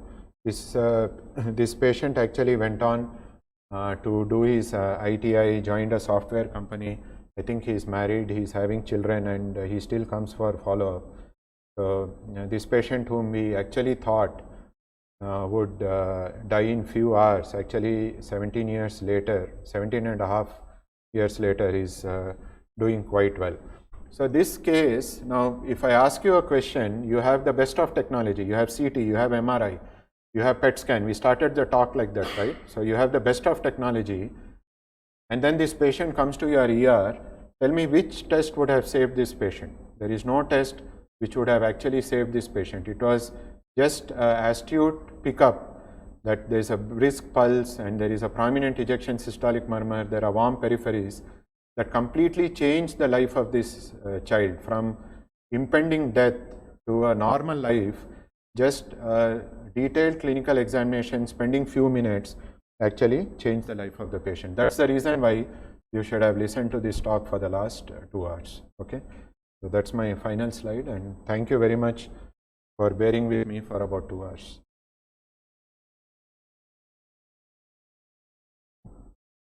I think we are already crossed the time. We'll hand over to Dr. Somaraju if you have any final comments before we close the session. Can we have the Zoom on the screen, please? Zoom on the screen. It is very inspiring reminiscence of our old days, but I am not sure whether we are as good clinicians as we used to be. Thanks to technology, I think technology is changing the way we practice and our habits. But I think if you have to interface and synchronize this technology and clinical skill, that will help more patients. Thank you. Thank you, sir. I think with that we'll close the session, and you want to give some, yeah. So we'll hand over to Osmikans for final few words.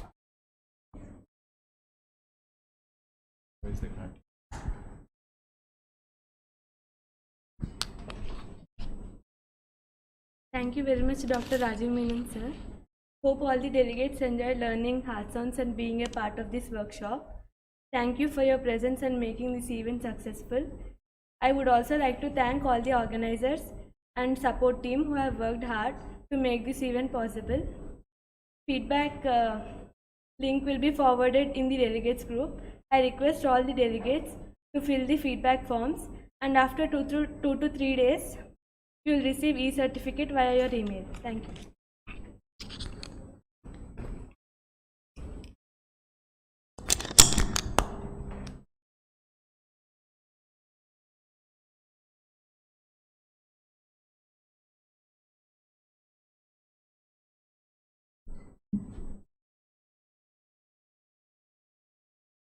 Can ask questions now.